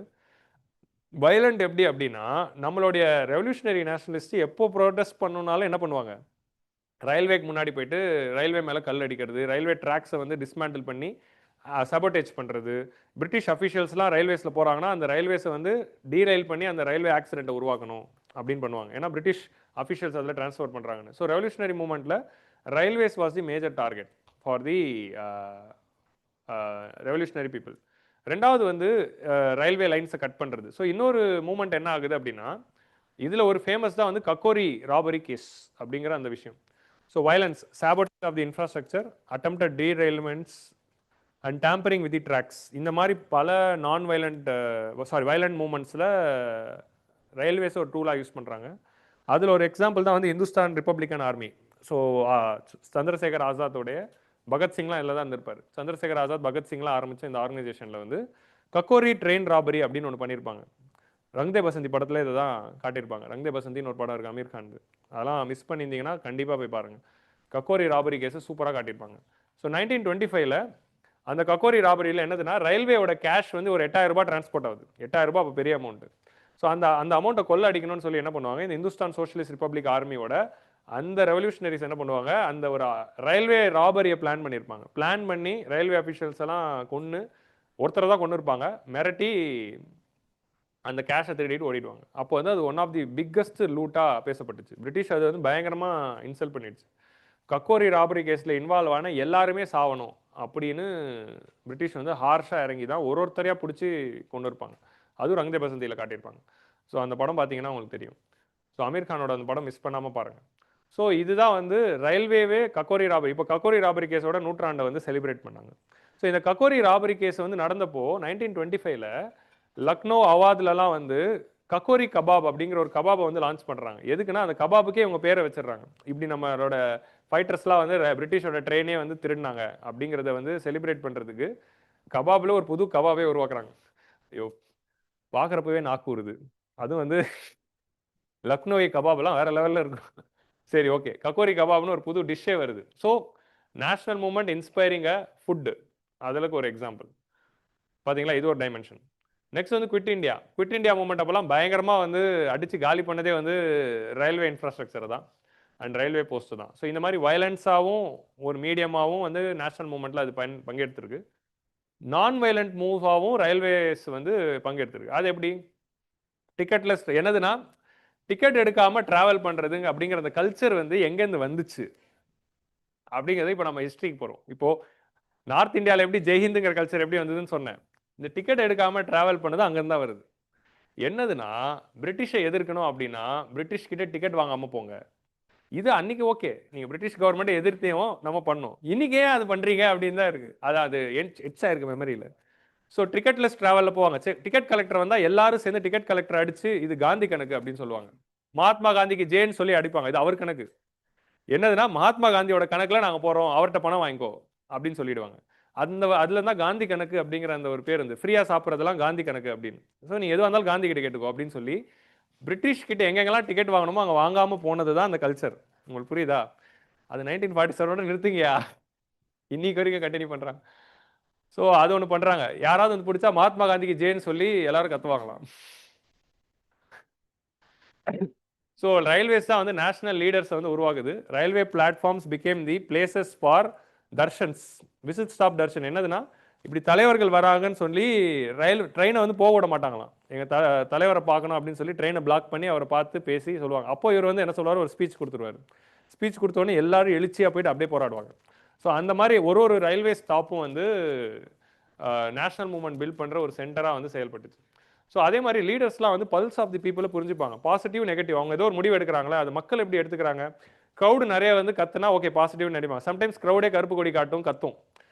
இப்போ ஃபார் எக்ஸாம்பிள் வந்து எப்போ வந்து காந்திக்கு வந்து கருப்பு கொடி காட்டுவாங்க அப்படின்னு பார்த்தீங்கன்னா, பகத்சிங்கோட டெத்துக்கு அப்புறம். பகத்சிங் அண்ட் 3 பேர், சுக்தேவ், ராஜ்குரு வந்து தூக்கில் போட்டாங்க. அவங்களுக்கு வந்து டிஃபெண்ட் பண்ணி யாருமே ஏன் போராடல, ஏன் அவங்களோட தூக்கு தண்டையை நிறுத்தலை. ஆக்சுவலி ஃபுல்லாக நிறுத்த ட்ரை பண்ணியிருப்பாங்க. பிரிட்டிஷ் கடைசி வரைக்கும் ஒத்துக்கிட்டு இருந்திருக்க மாட்டாங்க. அதை மட்டும் முடியாது, எதை வேணா பண்ணுறோம், அதை மட்டும் முடியாது. 3 பேரை நாங்கள் கொன்னே தீர்வோம். அந்த ஈகோ இருக்குது. அந்த ஈகோ வந்து அவங்க கடைசி வரைக்கும் ஐஎன்ஏ ட்ரையல்ஸ் வரைக்கும் விட்டு கொடுக்கல. இப்போ நம்ம எப்படி காக்கோரி ராபரியில் அந்த ஈகோவை பார்த்தோம், அதே மாதிரி பகத்சிங்கோட கேஸில் அந்த ஈகோ பார்த்தோம். அவங்க வந்து பாம்பு போட்டு யாரும் இறந்தே போகலை, ஆனாலும் அது பண்ணுவாங்க. சாண்டர்ஸ் மர்டருக்காக எங்களோட ஆளை ஒருத்தரை கொண்டுட்டாங்க, ஸோ விட மாட்டோம் அப்படிங்கிற அந்த ஒரு இது இருக்கும். ஆனால் காந்தி ஆக்சுவலி அந்த பகத்சிங் கேஸ்க்கு அப்புறமா காந்தி ட்ராவல் பண்ண இடத்துலலாம் எல்லாரும் கத்துனாங்க, நெகட்டிவாக கத்திருப்பாங்க. நீ போய் எங்கள் ஆளை காப்பாற்றாமல் விட்டியேன்னு தான் அந்த இது இருந்திருக்கும். ஸோ லாகூர் ரயில்வே ஸ்டேஷன்லலாம் வந்து பயங்கரமான கருப்பு கொடி போராட்டம் காந்திக்கு அகேன்ஸ்டாகவே நடந்திருக்கும் after the this hanging of Bhagat Singh. So இந்த மாதிரி வந்து பீப்புளோட பல்சஸ் புரியுது. அப்போ அவங்க லெசன் லேர்ன் பண்ணிக்கிறாங்க. ஓகே, இப்படி ஏதாவது பண்ணால் இப்படி கற்றுவாங்க. ஸோ நம்ம நெக்ஸ்ட் வந்து எல்லாரோட ஒப்பீனியனும் நம்ம எடுத்துக்கணும் அப்படிங்கிற அந்த ஒரு மைண்ட் செட் வந்து அவங்களுக்கு வருது. So emergence of leaders from geographical extremes. இந்த ரயில்வேஸ்னால தான் மூளை முடுக்குகள்ல இருந்தும் நேஷனல் லீடர்ஸ் வந்தாங்க. ஃபார் எக்ஸாம்பிள் 3 பேரோட எக்ஸாம்பிள் சொல்றாரு. கான் அப்துல் கஃபார் கான் அப்படிங்கிறவர் நார்த் ஈஸ்ட் ஃப்ரான்டியர் ப்ராவின்ஸ்ல இருந்தார். North west frontier province which is in Pakistan now. அவர் வந்து ஃப்ரான்டியர் காந்தி அப்படின்னு சொல்லுவாங்க. அந்த நார்த் வெஸ்ட்ல இருந்து ஒரு மூலையில இருந்து ஒரு நேஷனல் லீடர் வந்தார். அதே மாதிரி அசாம்ல இருந்து கோபிநாத் பர்டோலாய் அப்படிங்கிறவர் அசாம்ல இருக்கிற ஒரு நேஷனல் லீடர் ஆறாரு. சவுத்தில் இருக்க ராஜகோபாலாச்சாரி அவர் வந்து ஒரு நேஷனல் லீடர் ஆறாரு. இவங்கெல்லாம் எப்படி நேஷனல் லீடர் ஆனாங்க? இவங்க எல்லாரும் டெல்லிக்கு போனாங்க, இந்தியன் நேஷனல் காங்கிரஸ் மூவ்மெண்ட்ல கலந்துக்கிட்டாங்க, அங்கே ஒரு லீடராக எமர்ஜ் ஆகிறாங்க. ஸோ ஹிந்தி ஹார்ட்லேண்டில் இருக்கிறவங்க மட்டும் லீடராக இல்லாமல் மூளை முடுக்குங்கள்ல இருந்தும் லீடர்ஸ் உருவாகினாங்க. இப்போ பார்த்தீங்கன்னா 3 பேருமே பாரத ரத்னா வாங்கினவங்க. அது ஒரு சிமிலாரிட்டி இருக்குது. ஸோ அதே மாதிரி வந்து இன்னொன்று பார்த்தீங்கன்னா இப்போது கோபிநாத் பர்டாய் வந்து ஃபியூச்சரில் வந்து சிஎம்மாக இருப்பார். ராஜாஜியும் ஃபியூச்சரில் சிஎம்மாக இருப்பார். அவர் வந்து ஃபர்ஸ்ட் கவர்னர் ஜெனரல் ஆஃப் இந்தியாவாகவும் இருந்திருக்காரு, second governor general and first Indian governor ஜெனரலாக இருந்தார். ஸோ அந்த மாதிரி நேஷனல் லீடர்ஸ்லாம் நேஷனல் லீடர் ஆனது காரணமே ரயில்வேஸ் தான். அவங்க இந்த டிரான்ஸ்போர்ட் தான் அதை எனேபிள் பண்ணுச்சு அப்படின்னு சொல்கிறாங்க. அவங்க நிறைய உழைச்சாங்க, ரயில்வேஸ் தான் நான் சொல்லலை, ரயில்வேஸ் மூலமாக தான் அந்த கனெக்டிவிட்டி வந்ததுன்னு சொல்கிறேன். மொபிலைசேஷன் ஆஃப் ஃபண்டு வந்து நடக்கும். எல்லாரும் பணத்தை கலெக்ட் பண்ணி ரயில்வேஸில் தான் அப்படி ட்ரெயினில் நிற்கிறப்போ ஒரு ஸ்டேஷன்லையும் கலெக்ஷன் கொடுப்பாங்க. இன்றைக்கி காங்கிரஸ் கலெக்ட் ஆனது இது அப்படின்னு.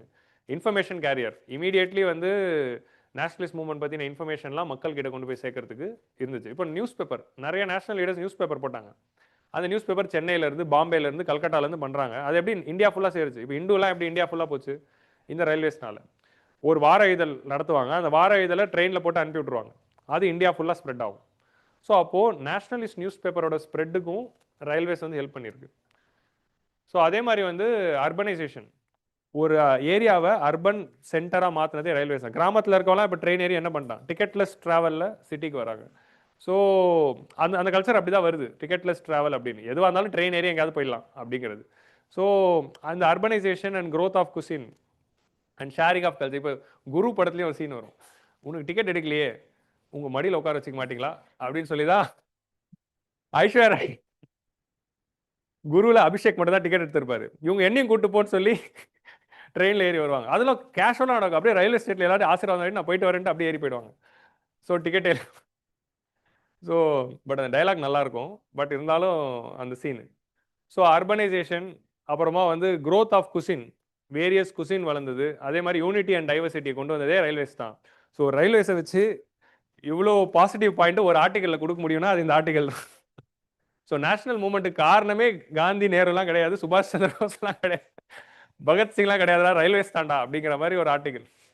ஸோ ஓகே, இது ஒரு நல்ல ஒரு பாயிண்ட். இது ஏன் நான் நடத்துகிறேன் அப்படின்னா, there was this question world history ஒரு வாட்டி கேட்டிருக்கான், how what is the role of railways in the national building அப்படின்னு ஒரு பிவைக்யூவே இருக்குது. ஸோ இந்த மாதிரி ட்ரெண்டில் அது வந்து வேர்ல்டு ஹிஸ்ட்ரியாக கேட்டாங்க, வேரியஸ் நாடுகளில் ரயில்வேஸ் எப்படி டெவலப் ஆச்சுன்னு ஜென்ரலாக கேட்டாங்க. ஆனால் இந்த மாதிரி கேட்கலாம், how railways played important role in the Indian national movement அப்படின்னு ஒரு 10 மார்க்கோ 15 மார்க்கோ வந்தாலும் எழுதுற அளவு கண்டென்ட் இருக்குது. அதனால தான் இந்த ஆர்டிக்கல் எடுத்து நடத்தினேன். ஸோ ரொம்ப நாளைக்கு அப்புறம் GS1ல் நமக்கு வந்து 2 ஆர்டிக்கல் வந்து இன்றைக்கி நம்ம டிஸ்கஸ் பண்ணோம். GS1ல் rarely we get in history. So Rajendra Chola ஒன்று, அப்புறம் இந்த ரயில்வேஸும் அண்ட் இது வந்து it played a very important role. So இன்றைக்கி வந்து டேட்டா பாயிண்ட் கொண்டு வரல, இன்னைக்கு இண்டிபெண்டன்ஸ் டே ஸ்பெஷல்லே முடிஞ்சிடுச்சு. So with this will come to the end of the today's session. உங்களுக்கு ஆன்லைன் பீப்புள் உங்களுக்கு எந்த டவுட்டாக இருந்தாலும் post in the comment section, live சாட்டில் போடாதீங்க. லேட் ஆனதுனால நான் லைவ் சாட்டை க்ளோஸ் பண்ணுறேன். ஸோ நீங்கள் எதுவாக இருந்தாலும் கமெண்ட்ஸில் போடுங்க, நம்ம வந்து I will come and respond to each and every one of yours comment. அடுத்த வாரமும் வந்து டைமிங் என்னன்னு தெரியல, நான் லாஸ்ட் மினிட்ல டைமிங் போடுறேன். ஸோ அது வரைக்கும் டூ தி ரெகுலர் ரிவிஷன். அடுத்த வாரம் வந்து நமக்கு மெயின்ஸ் கொஸ்டின் பேப்பர் வந்திருக்கும், அதை பற்றி நம்ம அடுத்த வாரம் எடிஷனில் வந்து பிரீஃபாக வந்து பார்க்கலாம். So we'll meet next week with another set of 5 topics. So bye bye.